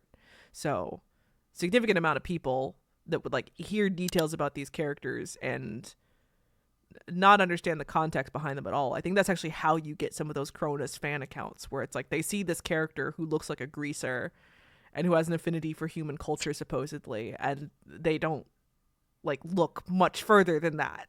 They don't realize that he's like a sexual predator. Dude needs to be on a list. And like again, I'm not against liking like characters who are bad guys. I am too fascinated by Cronus, but I see a lot of fans of his, and I don't think that that's the angle they're coming from. Well, and the thing is you have to admit that those fans are part of the reason why Homestuck, continue to thrive. They are. They are. I applaud them for that at least. But yeah. Um So you have Matuna, who's like an even more aggressive leet speaker than Terezi, complete with lots of typos and lots of very vulgar insults and swearing. He even says like some troll-specific slurs, calling Mina a waiter, and she like looks like she's about to punch him out for that for a second. She definitely had told many people throughout her recruitment phase to shut the fuck up, quite literally to their face. So Matuna is Latula's mate Sprit, and like her, enjoys some skating, but is really bad at it. Like every time you see him skate, he's eating shit. Hence why I think they put that helmet on him, because he keeps on falling over. John Concrete's trigger teleport is hilarious. It is. It is. I laughed out loud at least once to that. So also, Mituna is also literally has brain damage, which is the funniest possible dig you could make it for Chan, for sure. Though by the end you feel bad for him to some extent, for sure. It entertains me how every time you do a click, your mouth moves. It's because my mic's right here. Yeah, but it is funny. Every time I notice it, I'm just like, you little troll Sona just makes a click noise. Click. Concrete knows he's the seer of blood. That's exactly it. Every cool thing Concrete does is because he's the seer of blood. Anyway, also Kurlos is his moirail, and supposedly Matuna can have coherent conversations with him only. Also, fucking Kronos seems to delight in abusing him. See Kronos section for more. There's a light implication that Kronos may have essayed him. How much am I allowed to say on YouTube before YouTube gives me in trouble? I'm not making any money from this. I won't censor my words. There's a light implication that Kronos may have sexually assaulted him at one point, or at least once too. According to Arania, his brain injury was the result of a big psychic attack that saved them all during the session. Not that they know what he was saving them for sure. They don't really know the circumstances behind it for sure. Char says it was some void shit, but for now we aren't told anything aside from the most vague possible gesturing at it. But we get the sense that he used to be intelligent and very powerful, but that's no longer the case. The one thing that we get about it though is that we get information that Kurlos was there at the time, and considering what you find out about him later, likely suspect. Okay, next section. Concrete, aka the Signless, aka the Sufferer, aka a fucking Tumblr SJW who talks all day long about social justice, trigger warnings, and etc. The character I could probably analyze for the longest if you sat me down, TBH, but Carcat summed him up so nicely. I feel like when I saw Carcat's summary of him, I was like, oh shit, I can just delete the rest of this. I could just, he did it. He did it like really well. I have put aside a quote, all in caps, from Carcat.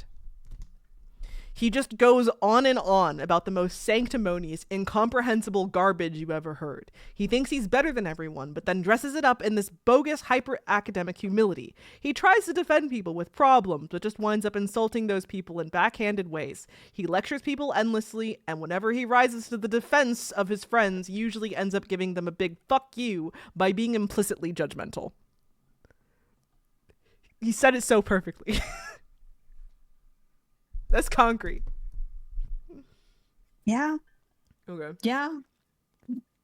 Especially not only judgmental but super condescending. Incredibly. As if he's better than everyone else.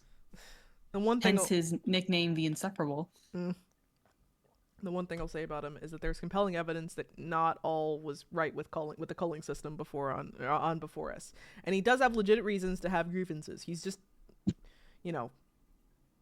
He's intolerable? He's not just navel gazing uselessly. He's just mostly doing that.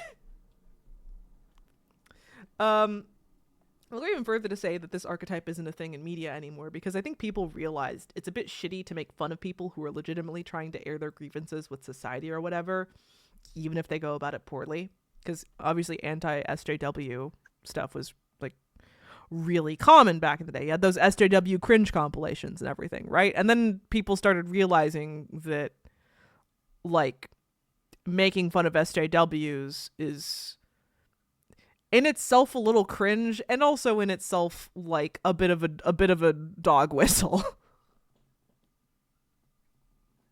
Yeah, I like mean, and I get it. Like, I sometimes have a hard time articulating like my own grievances and thoughts. So I wouldn't want to be made fun of just because I can't sometimes, say what I'm trying to say.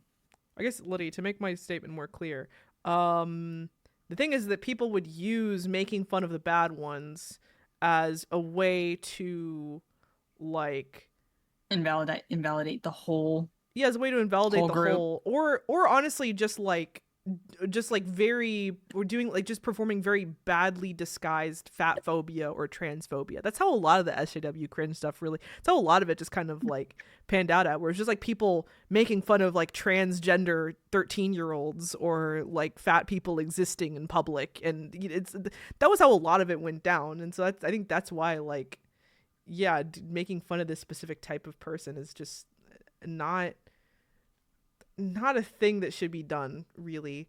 um where like I though I think there is actually something here with Concrete as far as his specific type of bad politics goes. I think there is something to criticize here genuinely that still does exist. I think just if it was written nowadays, they probably would have dressed it up a little bit differently, but this type of person does exist and does fucking suck for sure. So Concrete goes about his shit really poorly, speaking a lot and hardly saying anything, couching his words in a lot of nonsensical academic speak. He's clearly intelligent. I think he even knows what he's talking about to some extent. But he has absolutely zero real communication skills, and especially when you compare him to his post-scratch self, pretty weak convictions. Like a lot of Tumblr SJWs, there are some good ideas here, but he has lived a relatively cushy life at the end of the day, and has never been moved by his ideas to the point of actual activism. And even seems to believe some things, or at least be permissive of things, that most regular people would find pretty bad and harmful, like how he doesn't think sexism is real. Yeah, that's what Liddy, exactly. It's where you know, like the most important piece of context for Concrete's existence is Purim. This is where you first find out that like, oh, his politics is like all bullshit all the way down, basically. He also has a very warped view on disability that is very ableist. Don't get it twisted. He's the one Vontas who doesn't swear, and in a lot of ways seems like the black sheep of the family, even having problems with how the sign list did things. He seems to view the sign list's crusade as being problematic, being a staunch pacifist, and being against the whole violent uprising part of things, though it's questionable how much of the violent uprising the sign list himself was part of. Concrete seems to view even the inspiration of such a thing as wrong. He also doesn't like that his final sermon was mostly the word fuck. So yeah. Also, this text gets literally too small for me to be able to make it out in the browser. So that's when I was like, cool, I can stop taking notes on his lore. So Purim says that he tends to be a complainer, but in a way that makes it clear he idolizes the idea of suffering. There's a lot of puritanical bullshit, honestly, wrapped up in a lot of his ideology and the way he speaks. So Purim is not surprised by his alt self's name nor his literal martyr status at all. He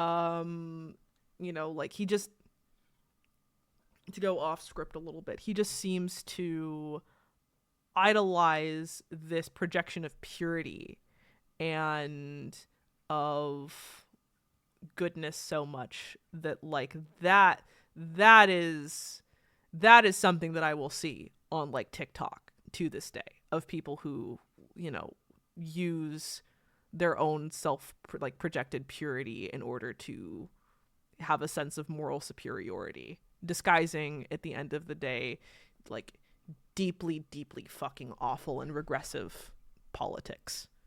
Isn't that like what literally Jesus did with the Pharisees? Yeah. Yeah. Yeah.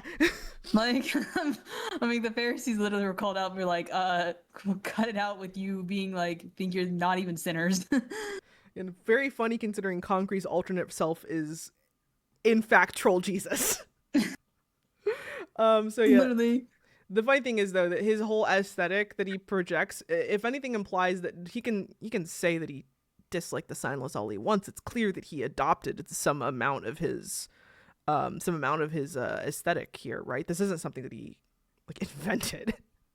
He didn't start doing this 6ix9ine shit. He didn't have a sign before. I completely prescribed the theory that he only started doing that shit when he found out who the Signless was and found out that he had this cool legacy. He just pretends to not idolize the guy. Like, it's incredibly clear to me that he wants to be the Signless, but he just thinks he can do it better. So, honestly, the trick with Concrete in general is that he hardly means, like, a lot of what he says. So, here's the thing. You can get Concrete locked into a discussion with Porum, in which you find out that not only does he not think sexism is real, he's pretty fucking rude to her. He apologizes for his trigger, but that doesn't really cancel out how he called her a slut, basically.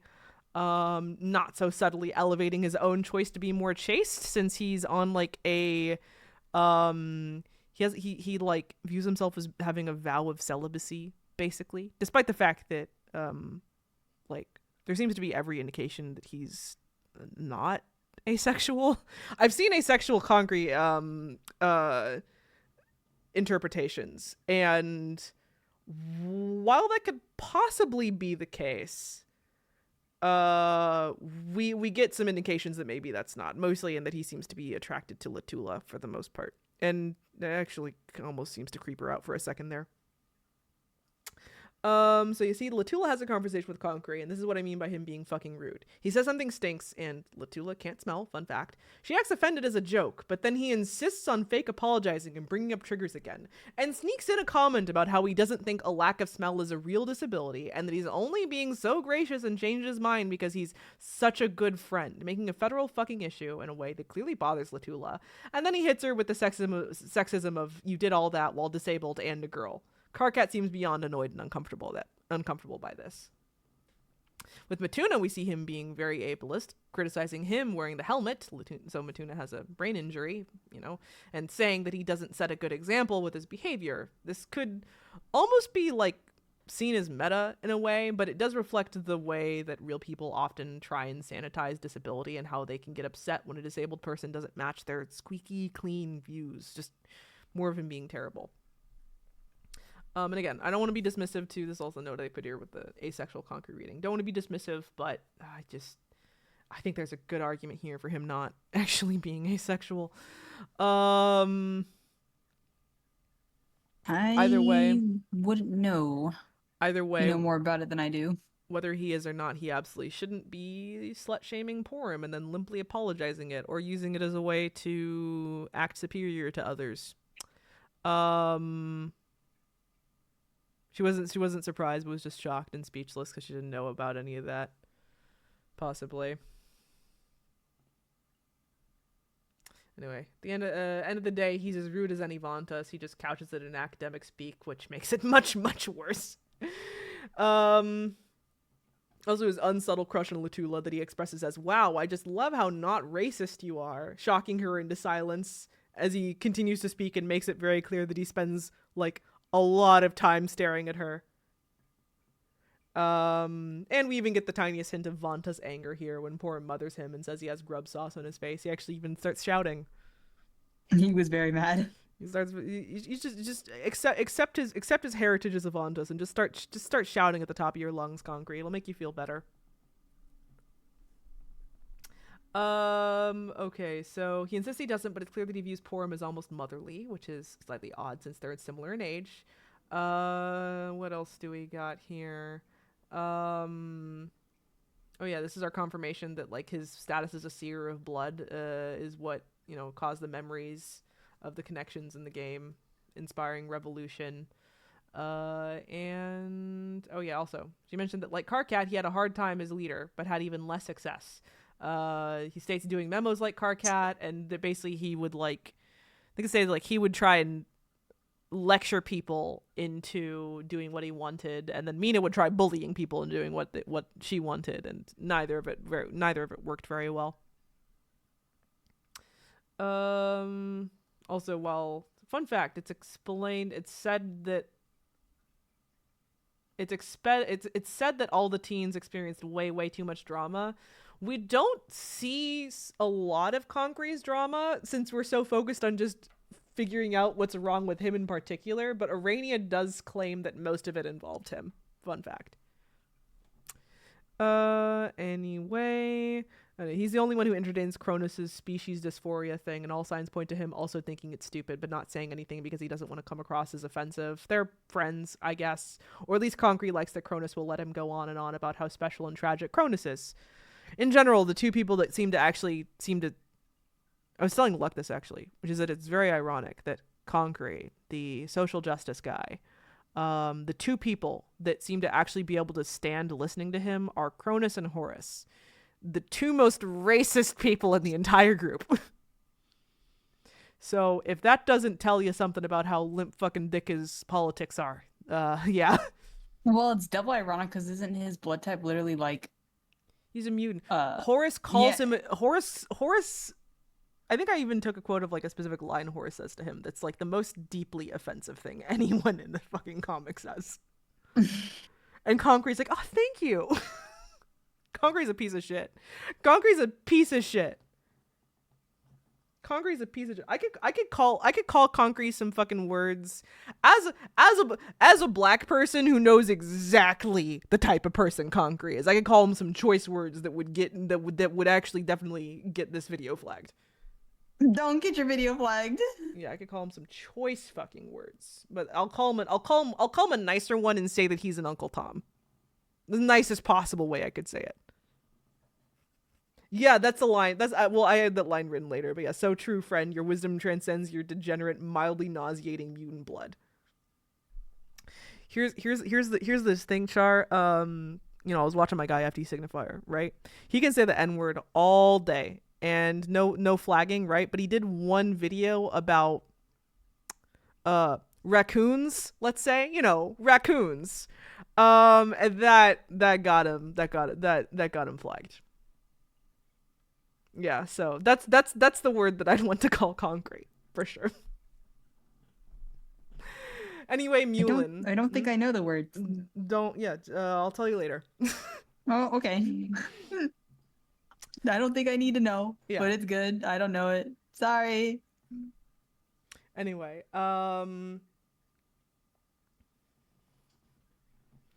So next one is Mulin Lejean, the disciple. She's an overexcited cat girl that uses too many emojis and ooh-woos and loud fangirl squeeze. She's, that one style of Tumblr speaking where it's like, I can't even right now. Oh my god, I so can't even. Borderline ooh-woo style. Yeah. Yeah. She's a shipper. Kurlos is her mate Sprit, or used to be anyway, before a little incident happened. She's also deaf. Seems like the whole incident was like Kurlos had a nightmare or something and honked so loud that this deafened her. He took a vow of silence. As a result, literally sewed his mouth together. Bit off his own tongue. He still feels bad about it. Possibly. I think he does actually feel bad, but also he is shown to manipulate her directly. Fun thing, her sign language manifests as a series of reaction gifs. She's also very largely under Kurlos's control. Several of her friends mention her spouting more and more high blood bullshit, more and more stuff about the clown juggalo religion.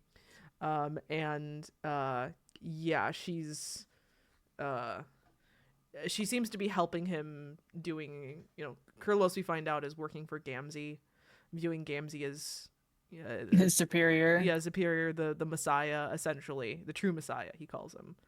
And he's brainwashed her into helping him using his chuckle voodoos, as they're called. She's also current Moirails with Horus, but we'll get there. Porum Miriam, the Dolorosa. My first note is in all caps, unbelievably hot. Of course you would. Of course that's your first note. Yeah. She is. I can't disagree though. She's very cool. Cool enough that Kanaya finds her kind of intimidating, though eventually her and Kanaya seem to have a nice heart-to-heart conversation, which she also teaches Kanaya how to turn off the glowy thing. She seems to have some kind of friendship with Concrete, in that she thinks he's annoying as fuck, but she's also one of the few people that can stand him. She kind of acts as like a mom friend to him, and if anything, views his arguments with her as an expression of rebellion of sorts. Considering how fucking nasty he is to her, she really seems to take a lot of it in stride. Which, yes, she did knit the sweater for him. I for do example. like the sweater. Considering how fucking rude he is to her, she takes a lot of it in stride. She has the patience of a saint. which very much to me shows her in an even better light. I love her so much. Fuck Concrete. We love Porum so much. She even manages to she seems to be like the asshole whisperer almost, right? Like she'll talk to Latula and actually get Latula to drop the gamer girl Calm down, shtick. yeah. Get her to calm down for 5 seconds and actually speak like a person. I mean, she's the embodiment of Virgo, so I guess on track. Yeah. Compared to all these other freaks and geeks, she actually seems sensible and normal. She's quieter about it than Concrete, but she seems to be a feminist, expressing particular rage at the way that Lord English victimizes and enslaves women in particular. And she's also, in a pretty concise and nuanced way, connects this to skepticism about how much of a matriarchy troll society really is. Confirming that sexism was alive and well before it exploded. Anyway. She can yap like Concrete, but she knows how to get to the point faster. I don't have to sift through as much bullshit to get to what she's trying to say. Also, according to Mina, she's slept with, everybody. Irani and Latula are at least confirmed. And probably Mina, too, since she's asking. Liddy, I'm just right with the asshole whisperer thing with her. That's her place in the story. Okay, so Latula... Neophyte Red Glare, Latula Pyrope. She is a radical gamer girl. Did you hear her theme song? I did. Did you, like me, kind of hate her theme song after loop 2?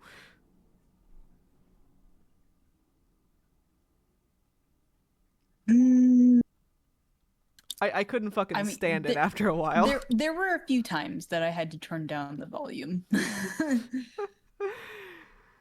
So she can't smell. She can see just fine. Unlike Terezi, who's opposite. Yeah, opposite, yeah. She is so inattentive and disaffected that it's actually hard to have a serious conversation with her. Basically, only Porum seems to be able to manage it. Like a lot of the Before Us trolls, she has communication issues. Mina asks her to join the fight. The Lord English Crusade. She doesn't even know what Mina's talking about. Like I said earlier, mate splits with Matuna Captor. Her theme is incredibly obnoxious. Oh yeah, here's my actual take on her. She kind of reminded me of Rainbow Dash from My Little Ponies, ironically. A bit. A little bit. We know Hussy watches that shit, so absolutely. We know Hussy watches that shit, so anyway, Porum thinks gamer girls like Latula are performing a kind of strawman femininity that is trying too hard to endear itself to men. Spitting facts. But interestingly though, she doesn't hold this. Andrew. Andrew. I saw Andrewarchy. That was funny. So interestingly enough, though, she doesn't hold this against Latula. She just wants her to speak and act more authentically and tries to be understanding to her. You know, Porum's a girl's girl. This is why we love her. So Latula's behavior in itself, as well as Latula's surprising self-awareness about it all, proves she has a point. Interesting thing, if you talk to Mina as Latula mentions not liking Mina at first, assuming that they were in competition, which is the most gamer girl pick-me sentiment I've ever heard. So yeah, Porum has a point. Like Terezi, she hid her lack of smell to avoid culling, but in her case, that's forceful induction into social services, basically being adopted by someone of a higher caste than her, which she wouldn't have liked according to Arania, to coddling. And also, according to Arania, she has unrequited feelings for Concrete right back. No, which is... I'm interesting, honestly. Wow, yeah. Pick better? You know what, though? But it makes sense the pick me would, Yeah. But okay. I mean, I've seen my fair share of pick me girls in gamer lobbies. Yeah. It's Yeah. not fun. Yeah. So Arania Circuit, Marquise Spinneret, Mindfang. Okay. We find that Arania is a mostly quiet nerd, but she's fascinated with the life of Mindfang and is maybe even a bit jealous of her living such a storied life. Her powers lean less towards mind control and more towards being an empath.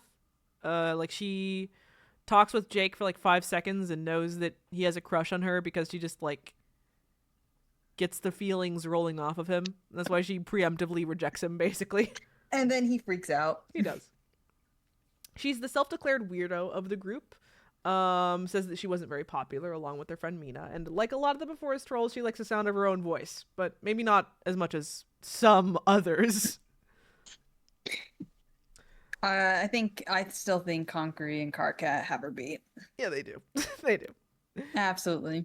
Off the bat, she's very unlike Vriska, being generally patient and understanding, but not a huge bitch. I spelled that with an 8 for your information. But in between her glib comments about reading people's emotion and her plans, it's clear to me early on that she may have a bit of a manipulative streak, like any good circuit. We get a lot of our first impressions on Before Us and their society through her, and she is, in my opinion, hardly a reliable narrator. Had a positive opinion generally.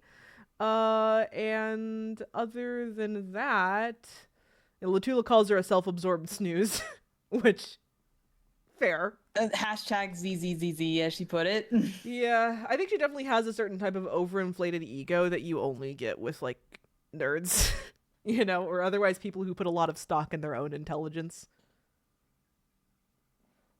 It's a fine line between ego and intelligence, though, because very easy to come across as arrogance.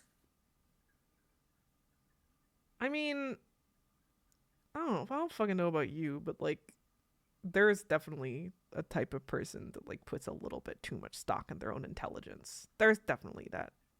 No, I'm not disagreeing. I'm just saying like it's a fine line between, okay, are you actually smart, or does this bleed into no longer being smart intelligence and it's just ego? If she actually is smart, I think she's just and arrogance. A prick about it sometimes. We like her though. We like her. She just likes to do her exposition dumps. What can I say? Okay, next. Oh my god, here's Horus. Horus the Hawk, Executioner Darkleer. Prefaces all of his texts with the dick, with the horse dick. What can I say? That's a dick. That he can say whatever he wants about what it's his smiling face. No, it's not. No, it's not. No, it's not. He made us look at that. And his bad dragon dildo. Why the long face exactly? That's a sentence.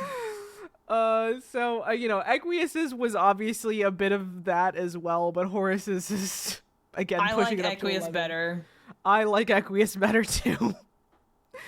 So he's the only... Have you ever seen that meme where you like look at the enter key and it just says "fuck, go back"?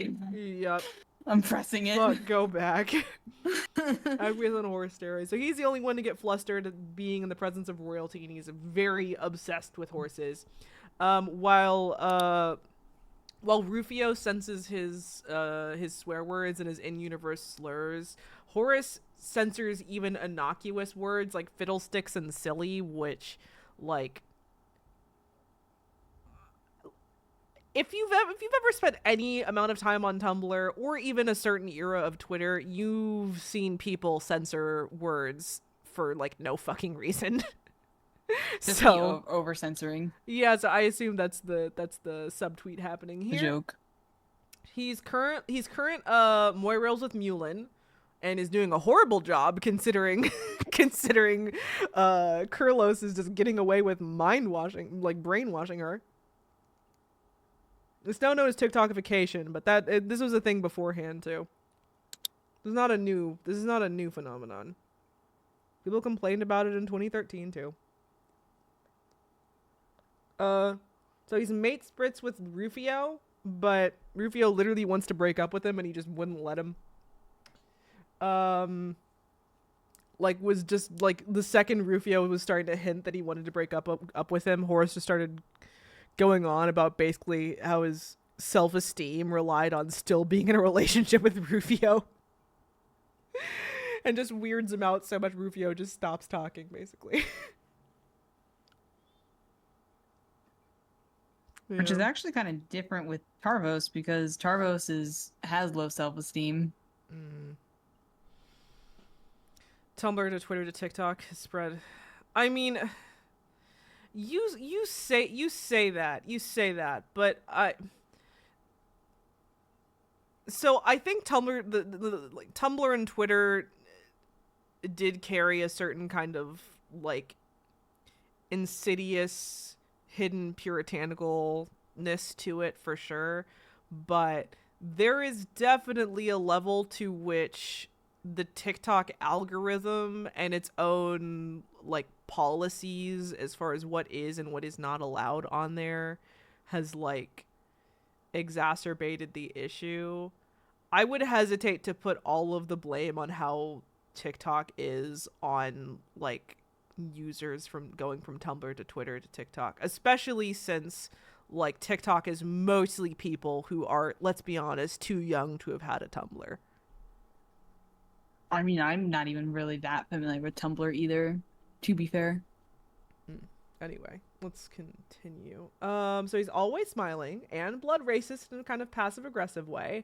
Like he's very incredulous at the thought of being with Mulin. So Horus, though less outwardly offensive than some others, and by some others I mean Cronus, is maybe the biggest argument for not all being well in before us. Because while being mostly pleasant, definitely has some racism in him. He's very preoccupied with the hemospectrum and the order of things, and holds no small amount of disdain for Damara and Concrete, the lowest on the spectrum in the group. Oh, also, I guess, the one thing you missed while the advert, Liddy, was that I was just mentioning that TikTok's algorithm and its own like policies as far as what is and what is not allowed there on the website definitely exacerbated things. And also keep in mind that a lot of people who had a Tumblr, like TikTok's audience, a lot of it is just too young to have had a Tumblr back when that was in its heyday. So I hesitate to put the blame all on them for that for sure. You know, I would say TikTok is its own beast that, well, there's crossover. It just has very little to do with Tumblr at the end of the day. Aren't they still trying to like get it to shut down too, anyways? Oh yeah, sure. Okay. So Horus is very preoccupied with the hemospectrum and the order of things, and holds no small amount of disdain for Damara and Concrete, the lowest in the spectrum in the group. He disparages her dialect as lowborn, and this is where I took the note of him telling Concrete that your wisdom truly transcends your degenerate and mildly nauseating mutant blood. Insane thing to say, genuinely. And he seems to romanticize cross-spectrum relationships in a way that's a bit fetishistic. It's giving white woman in a relationship with a black man that's a little too into it. You know, the type of white lady that would, I don't know, do an engagement photo op at like a plantation, doing a slave role play. It's just a random example, something that actually fucking happened. I was about to ask, no way is that real. That's real. Yeah. Yep. Sorry to say, Char, I bet Char heard about that.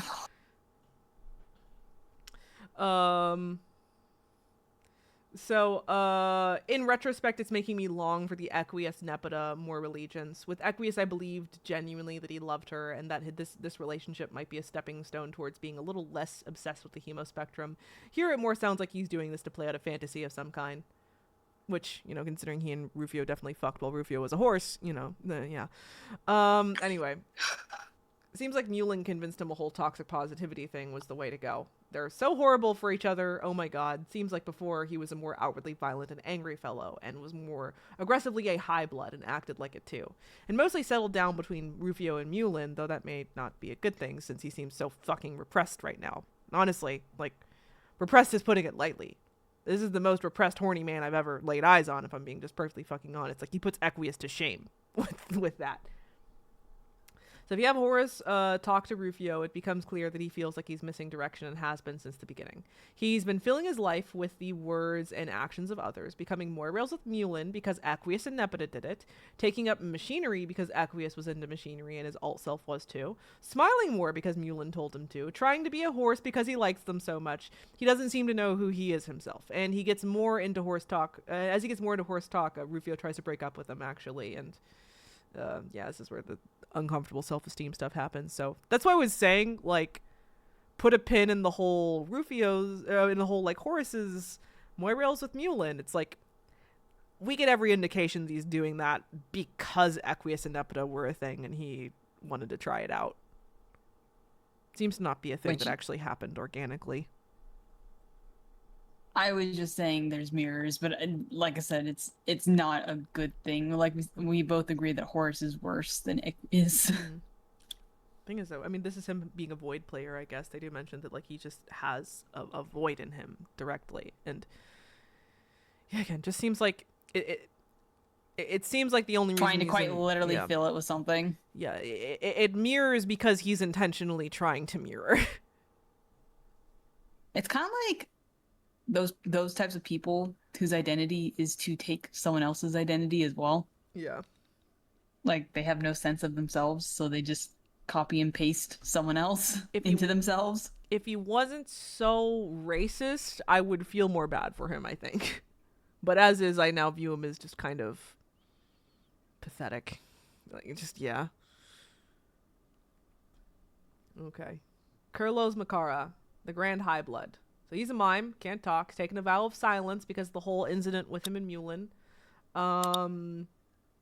He apparently takes the Dark Carnival religion very seriously to the point of being a minion of Gamzee, calling him the one true messiah.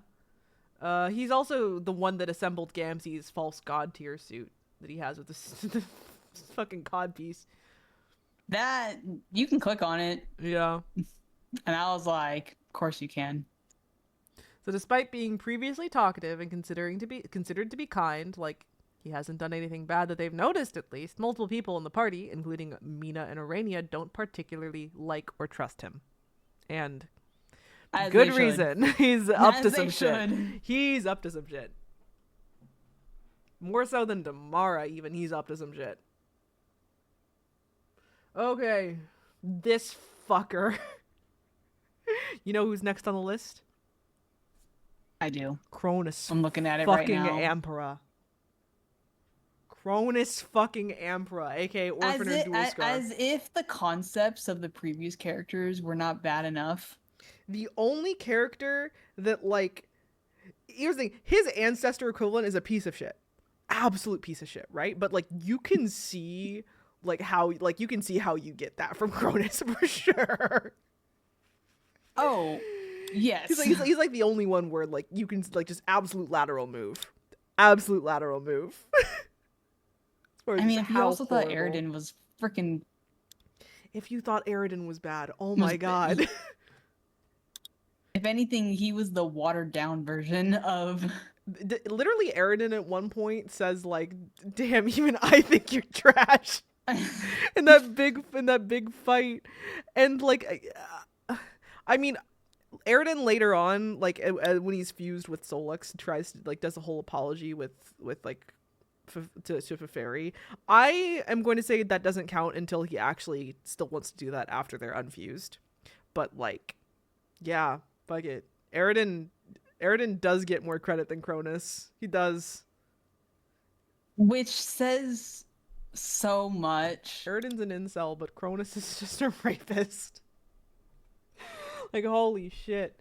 Okay, so Cronus has a greaser aesthetic and a weird fascination with human culture. That goes so far, that goes so far he talks about being trans species or whatever.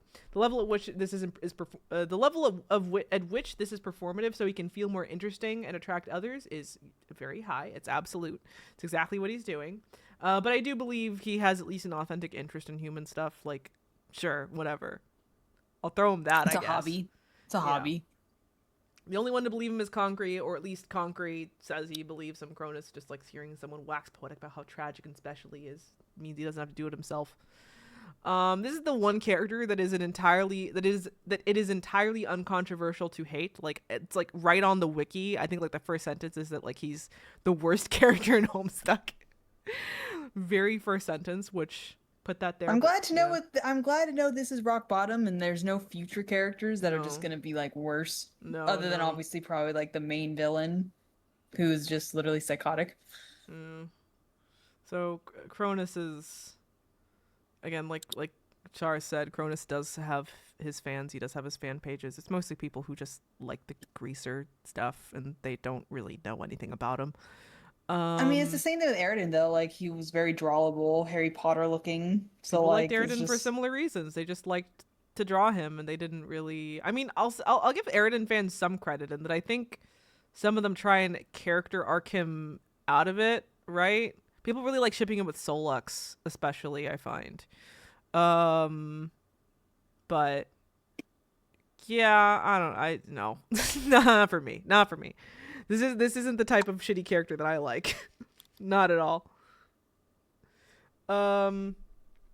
So, Cronus is an this incel, like more so this is than a hear me Aridin. out where you dead look at them and go, please explain the hear me It's out. like no, jail, jail. One of the funniest things is that one of the like Mina when she talks to him, like almost the first thing she says is something something. So no bitches, Like the freaking Megamind meme. and he looks like he's going to cry. And then proceeds to hit on her anyways. Here, a series of salty sentences that I wrote here. See, he's just such a nice guy, even willing to lower himself by dating down the hemo spectrum. He's so progressive. He doesn't care about his high, practically royalty status much. Barely even thinks about it. Alas, people are so intimidated by it, so they won't approach him. Wasn't his final line like towards the end of his entire interaction, not with Mina, but I think it was with Solix, where he was like, "Tell people I committed literal suicide." I don't fucking. All I know, he's incredibly racist. He's so racist. So racist. He's so racist. He's an elitist prick who gets no bitches, going on and on about how no one will give him a chance and how girls don't like nice, sensitive, artistic guys. And like Horace, he also implies a history of violent behavior, saying he's in a new era now and he doesn't want to fight anymore. Yeah, gosh. Even the way he talks about Karkat, ignoring him, puts my fucking teeth on edge. And this is the fucking Matuna scene. The fucking Matuna scene. Oh my god, the fucking Matuna scene. You've seen it now, so... Oh, I don't like it. Oh, I don't like it. It's like I you know what? It's not that I think it's poorly written. I think it is well written, but it's a lot. It's a lot. I mean, if you were uncomfortable with the Mina conversation and then just going into that one, it's like Like, the hole got deeper. Like okay. put down the shovel, So and they didn't. So talking to him as Matuna is maybe one of the worst things ever. First, he calls Matuna the R word. Says that Latula is out of his league and that basically the only reason he doesn't fuck with Matuna more is because he's scared of Kurlos.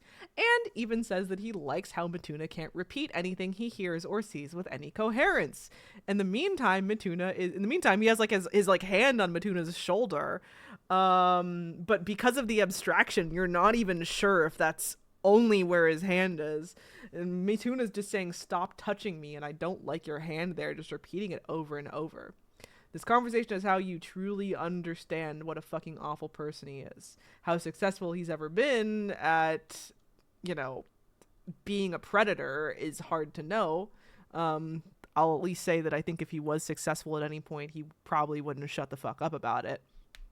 But Cronus is basically reading from an aspiring rapist playbook here, violating boundaries, breaking down self-esteem the very second he thinks he can get away with it, insulting Matuna repeatedly, touching him casually, and then guilting Matuna when he protests.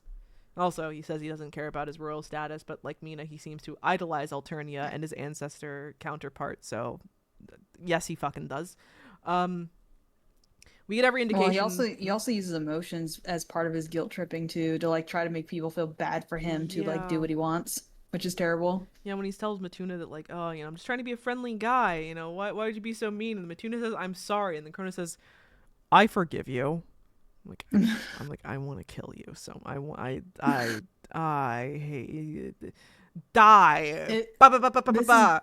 this is not a red flag. This is a massive stop It's a sign black duct flag. taped to a red light. It's a white flag because I give up. Well, anyway, Run away. we get every indication that unlike many of the others, the difference between him and Dual Scar is razor fucking thin. Also, he too is like a Harry Potter reference with the Dual Scar, like Harry Potter lightning scar, whatever. Fitting that he represents the turf books, whatever. I'm glad that became the funniest possible thing, like many years later. Okay, last troll, Mina. Before I finish up my main notes, which the rest of it isn't that long, actually. Like 10 pages. Which is, I promise, that's not much. I promise it's not much. Oh, we're gonna go over 4 hours, though, for sure. Holy shit. Just a casual 10 pages, Just, chat. yeah, whatever. I bet it's not double spaced, it's single spaced. Maybe. You freaking psycho. Single spaced Comic Sans .12 font. Anyway, Mina Pikesies. Eris apparent and hates it. Friends with Urania is written with what appears to be a black scent, and yeah, sometimes it's kind of cringe. The fish puns are on point and soften it, but sometimes she says something and like I'm like, Hussy, no, you can't say that. Stop, Hussy, stop. Hussington, no. This is where I started to feel like he was trolling me for sure. Has a very vocal crush on Karkat, killed everyone at the precise moment after the scratch to prevent their permanent destruction and allow them to pass into the dream bubbles. So yeah, Mina ran away from her role as an heiress, as we mentioned earlier. Yeah, okay. What else? I mean, we mostly play as her is the thing.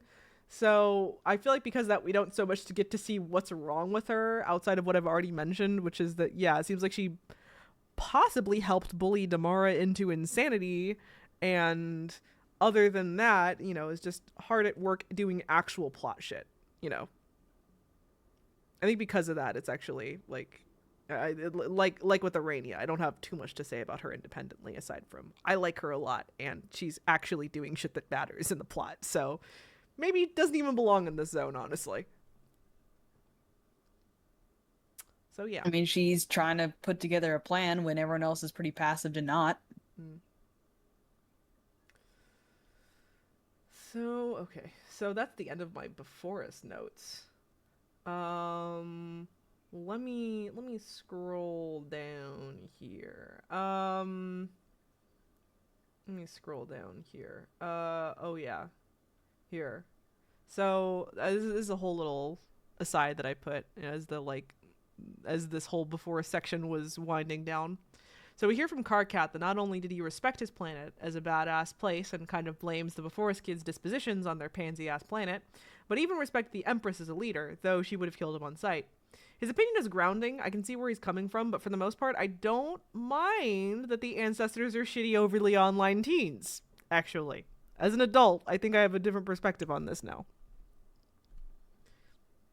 As a kid, I was 100% for him. 100% with him. Before it sucked, Alternia was cool. But as an adult, I can appreciate that a bratty, well-taken care of child is better than a well-behaved, abused child. And I can recognize that while he might have a point, he's romanticizing his own shitty upbringing as character building. If the apocalypse didn't happen, Concrete would have lived to a ripe old age and Karkat would have died before reaching adulthood.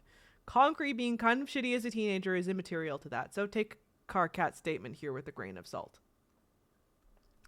Though it is nice to see at the end of this Karkat having a little moment of growth here. Contemplate the difficulties of leadership, looking back on his childish views of how he thought he was going to be like a Threshcutioner and somehow avoid getting cold, and he kind of rightfully calls that naive, even if it's kind of depressing. He also offers to join Mina, like basically the only person to do so willingly. But maybe that's just because he's freaking naive about what he's actually signing up for. Yeah, maybe. Maybe. I mean... maybe. Oh, these are the terms and conditions? Sure, I'll sign it. Next bit, we see Terezi with her dragon hood pulled down, clearly very upset. But what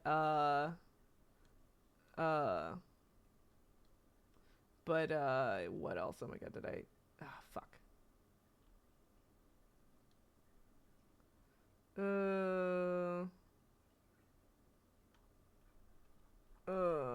Where did I... Here we go. What the fuck did I do to my notes? I don't know. God damn it. Whatever. Anyway. Did you F4 them? No. I just, like, fucked with the formatting, I think.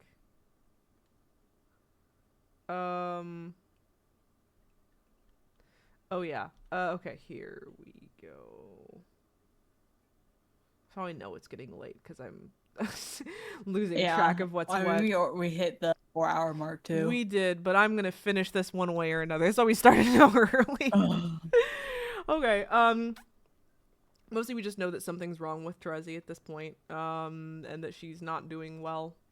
And then as we go on later, we find out in a relationship with Gamzee, and that it's probably also not going all that well. They're trying to hide it from Karkat, but he knows. Karkat finds out. Yeah, he knows, and he tries to not make a big deal out of it. Vriska and Tavros are going treasure hunting, and eventually they even like acquire a big old pirate ship. We find out later that like as we're going along and this stuff with Lord English starts getting more and more dire, several of the characters are trying to find some way to beat him, right? And we more and more start to suspect that the different things they're looking for are all the same thing, which is some way to be able to find the soul of Calliope in hopes that like you know the one version of Calliope that actually made it to that like actually made it through the game got her god tier and is out in the void somewhere. Yeah, they need to find the one that could potentially defeat Lord English, basically due to the whole choice thing, right? At their planet, their special session, the Void session, I think they call it. No, maybe it has a different name. I'm like really, really going through my notes here quickly so that way I can. I think it's called a Void session because I think they were explaining that their session was null, which means there's no outcome to win, but a void means it doesn't even begin to start. Yeah, like there's nothing. So there's a choice involved with that, right? Either absolute conquest or absolute sacrifice. So the idea is that Lord English took the path of conquest, gaining amazing power, true immortality beyond even that of god tier. But this one version of Calliope would have taken absolute sacrifice. A power that potentially would allow them to defeat Lord English. The one person in the entire multiverse that even might be able to do that. Arania is specifically looking for Calliope, along with Roxy. Vriska is looking for a treasure that for a second we think might also just be Calliope, but then she finds this, like, this Homestuck logo, basically. It's white and not tangible. Yeah. And this is how we get the beginning of the retcon, in which John sticks his arm through. Now, I skipped ahead a bit, so I'll run us through some other character stuff happening, like how Rose gets,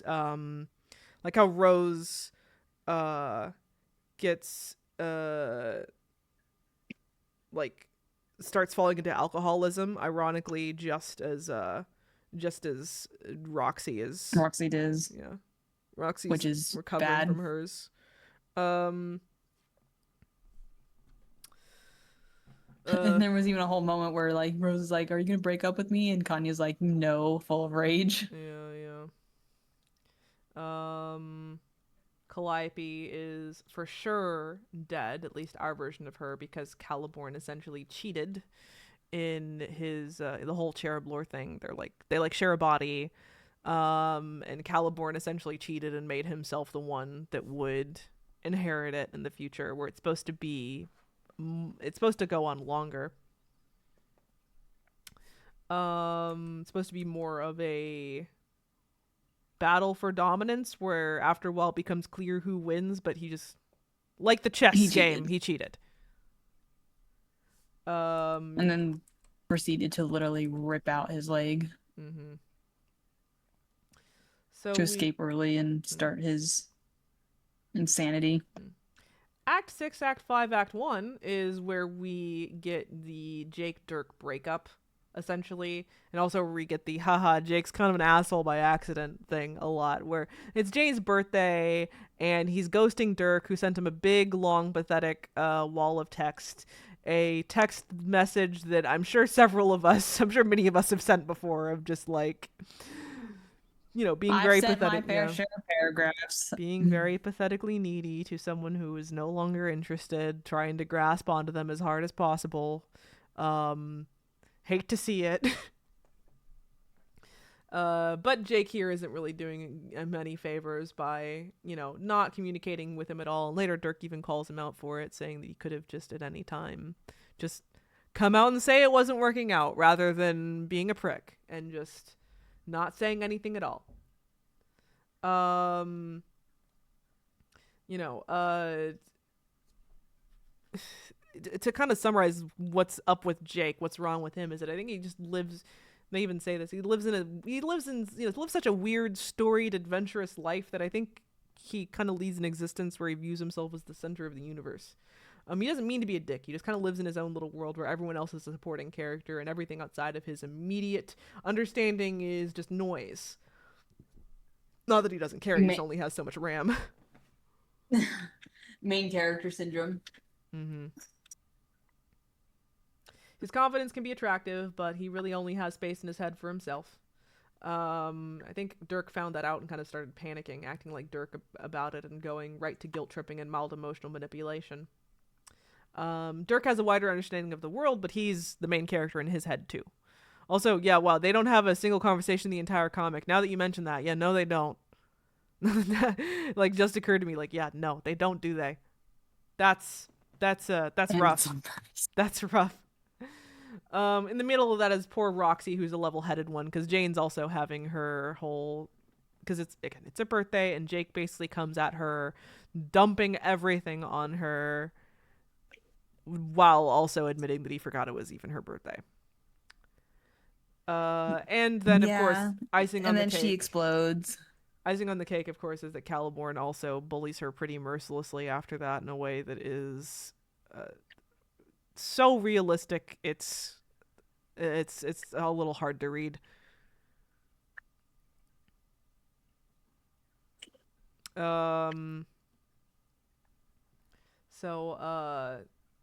Saying that like her dad is dead. Actually, he's not. Funny enough, he's actually being treated very well in solitary confinement, and calling her fat amongst other misogynist stuff that he slings at her. I felt so bad for Jane. My opinion of her raised up by several degrees for sure. Literally even like threatening like her dad's dead. He's not though. Mm-hmm. He's on Durst. I did like the scene when he had disappointment when they were in trickster mode. I thought that was funny. It was like immense disappointment. So there's also the whole like Lil Hal. Dirk starts to realize that he might be too dangerous. Contemplates destroying him in a whole scene that is, in my brain, very iconic. Though he ends up instead prototyping him, making Arqueous Sprite a horrifying existence. With glitched out text. It basically lobotomizes Lil Hal is the funny thing. Basically, it kind of like takes him out as a threat, more or less, from here on out. Like, he still is... Like, he's still doing some fuck shit, but he's significantly less effective than he was before, having to share a brain with Aqueous. Sharing a body with Aqueous nerfed him. It's great. You're having like this super serious, like, this is Homestuck for you. You have like pages and pages of incredibly serious character drama and introspection, and then like that Arqueous Sprite making dick jokes. So, but in between all that though, you do get this insight about how, like, why,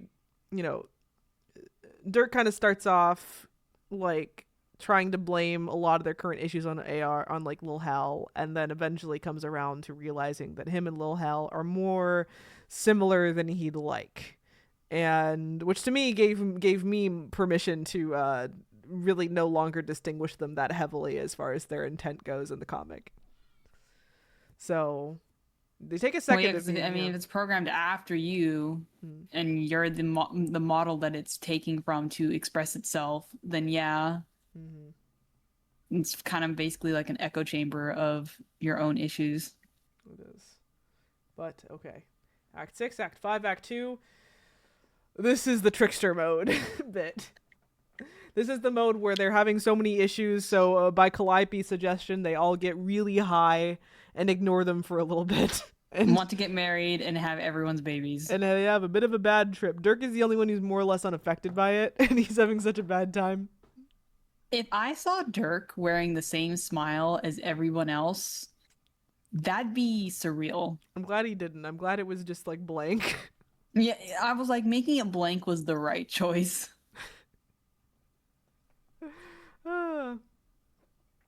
But this is a funny thing. So here's your last fun fact of this, I guess. So fun fact, where Jane says she feels so peachy, originally that was Caucasian. Originally the word was Caucasian.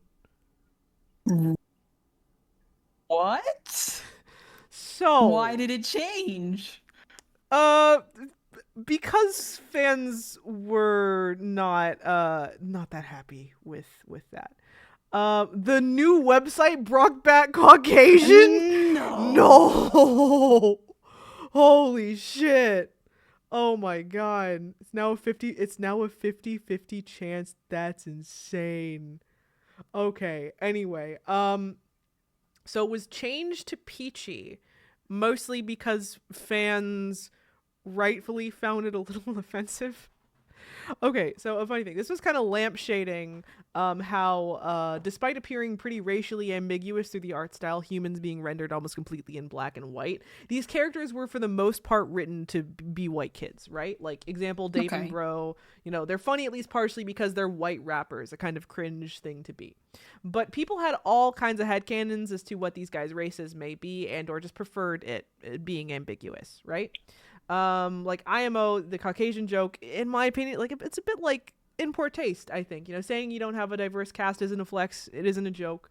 I understand the meta aspect of it all, and Act 6 is pretty darn meta, but in my opinion, I think Peachy's just better. I think Peachy's just funnier, actually. The fruits have been a motif for a while.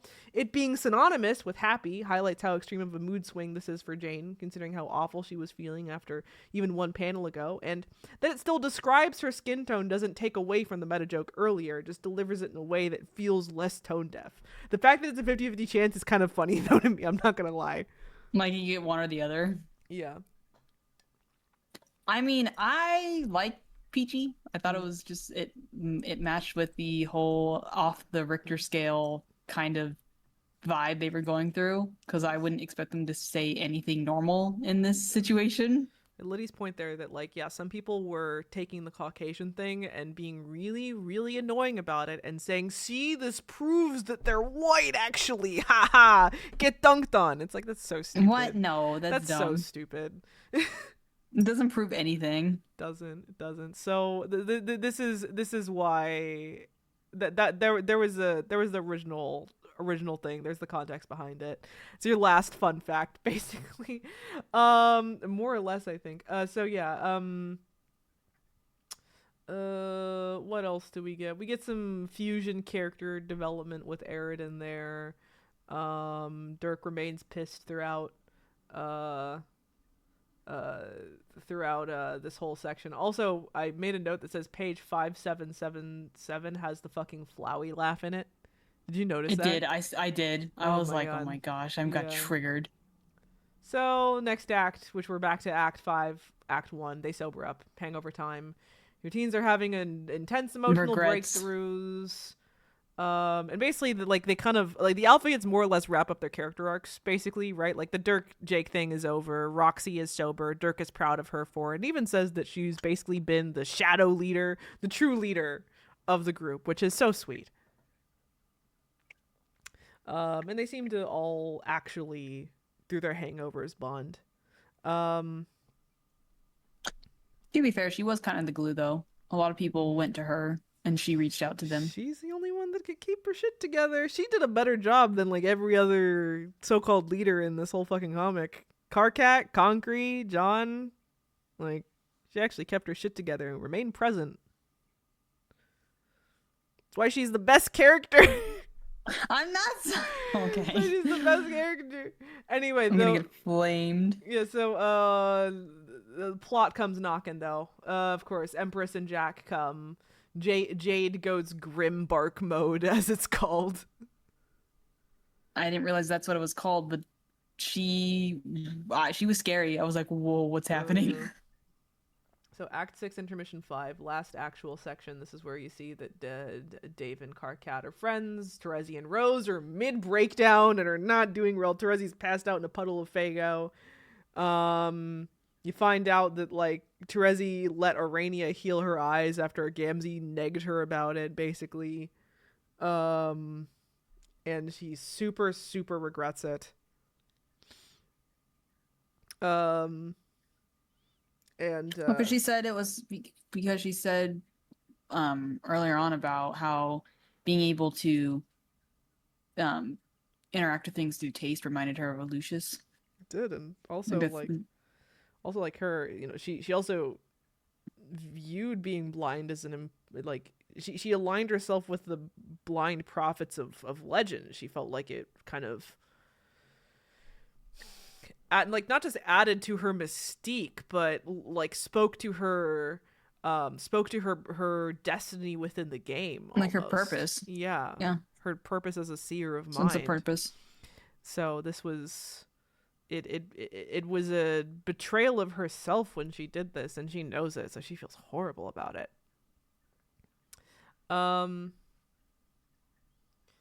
So also though the more on the Dave Cat friendship though, how like you see Karkat really getting into his own head and being like, oh well, they like us, we'll make friends with them, and Dave's like, dude, chill.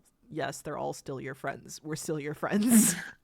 He has to reassure him. And I was just like, oh, I love it. I love them being friends. Oh, I love Dave Cat. Oh, I love Dave Cat.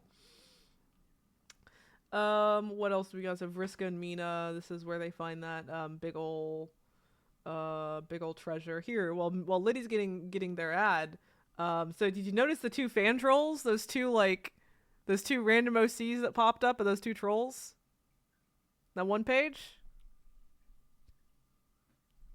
Wait, remind me of the page. It was page 5966.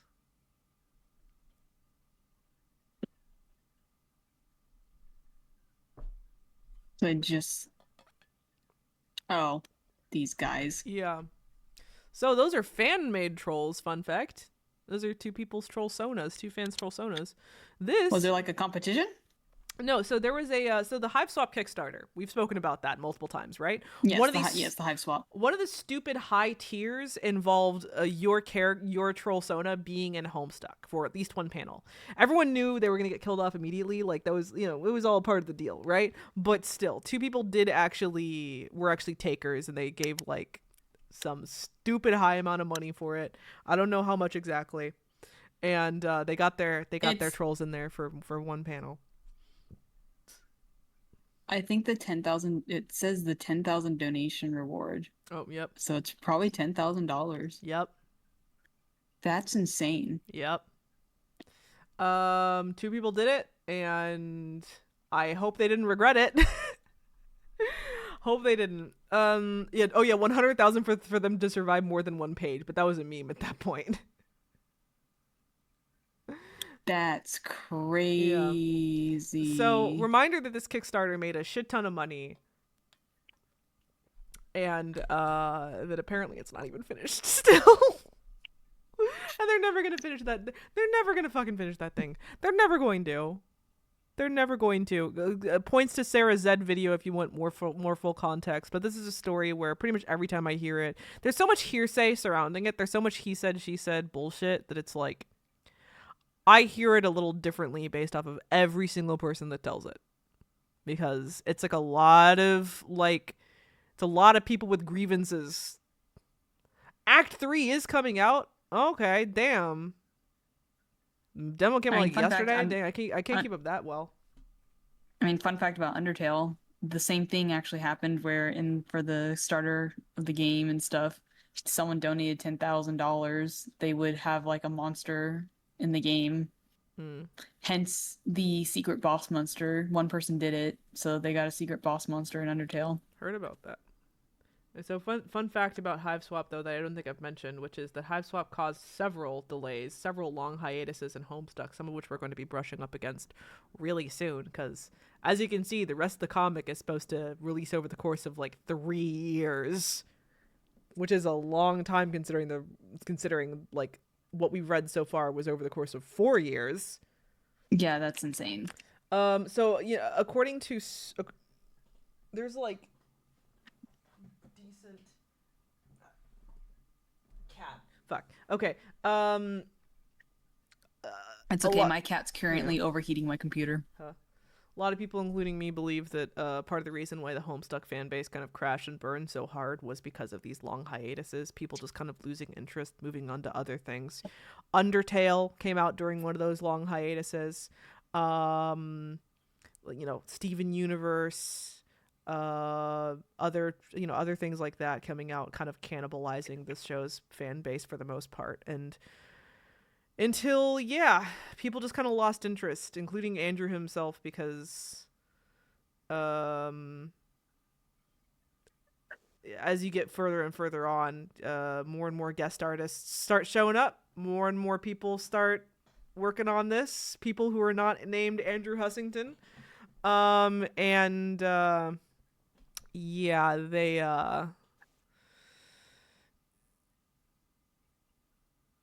I mean, I don't blame them for getting burnout for sure. I don't blame them for that. I do blame them for how some of the shit with Hive Swap went down. That's kind of, I guess, where I stand on it, which is that like, hey, I think that Andrew probably holds, regardless of how you view what some of the employees are saying about it, whether you think that they're being 100% truthful or not. Andrew still holds some responsibility, the vast majority of the responsibility for sure. And has thrown multiple people under the bus over the whole thing. So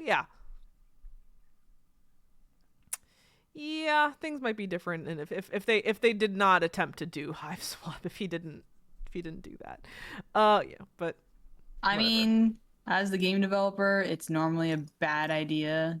Like, it's been notoriously obvious that anything movie or especially like movies are a big in the 2000s, especially of this offender, where a movie's popular and then they try to make a game out of it, and normally the game is literally garbage.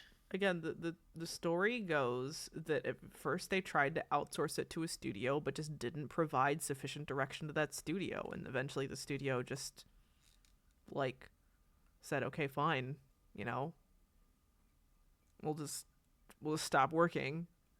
We'll just stop working on it. And then they tried to do it themselves, and turns out making the game's fucking hard, and so they fire their whole entire crew like 3 separate times.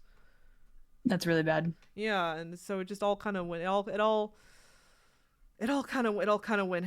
Yeah, okay, that's the thing, Char. That's also a version of the story that I hear, that the studio took the money and made something else. I've heard it both ways. Is the thing. I've heard both that the studio took the money, and also that the studio had insufficient direction in a way that was not consistent with their contract. Yeah, the studio's name was The Odd Gentleman. It's pretty out there. So there's a lot of conflicting stories going on here for sure. I mean, it'd be really bad if the studio just took the money and just funded their own project. That's the way Hussey tells it. Okay. I don't know. I'm skeptical. But yeah, after this, we see the whole thing with the choice. Arania tries to explain leprechaun romance. The last important thing that we see here is, aside from the beginning of the retcon, is Arania mentioning 2 rings: Ring of Void, which we've already seen, and a Ring of Life, a ring that supposedly brings a ghost back to life so long as they're wearing it. Well, it's theorized for as long as they're wearing it. Yeah. Funny enough, Mina says that she's probably destined to steal it, but doesn't want to because she wants to just hang out with her friends. And of course, Vriska wants the shit out of that thing until John says that she's kind of evil and maybe bad idea because yeah, Vriska hasn't actually changed all that much. You get the feeling there. She's apparently mind controlling most of the army, and Which is terrible. yeah, Like that she's still doing that manipulative shit to get yeah. for her ambition and goals. So you almost respect the conviction of it, but yeah, But it doesn't she end well for her character. death hasn't changed. Death hasn't changed much for her. It seems. Nope. If anything, it's just pissed her off to not be undead anymore. Hmm. So, like their ancestors are expendable. I mean, you're not wrong, but still. Anyway, that's actually the end of my notes properly. So that's it for today. We went all the way to Act 6, Intermission 5, which that's the end of it. Which means next stream we're gonna be finishing Homestuck.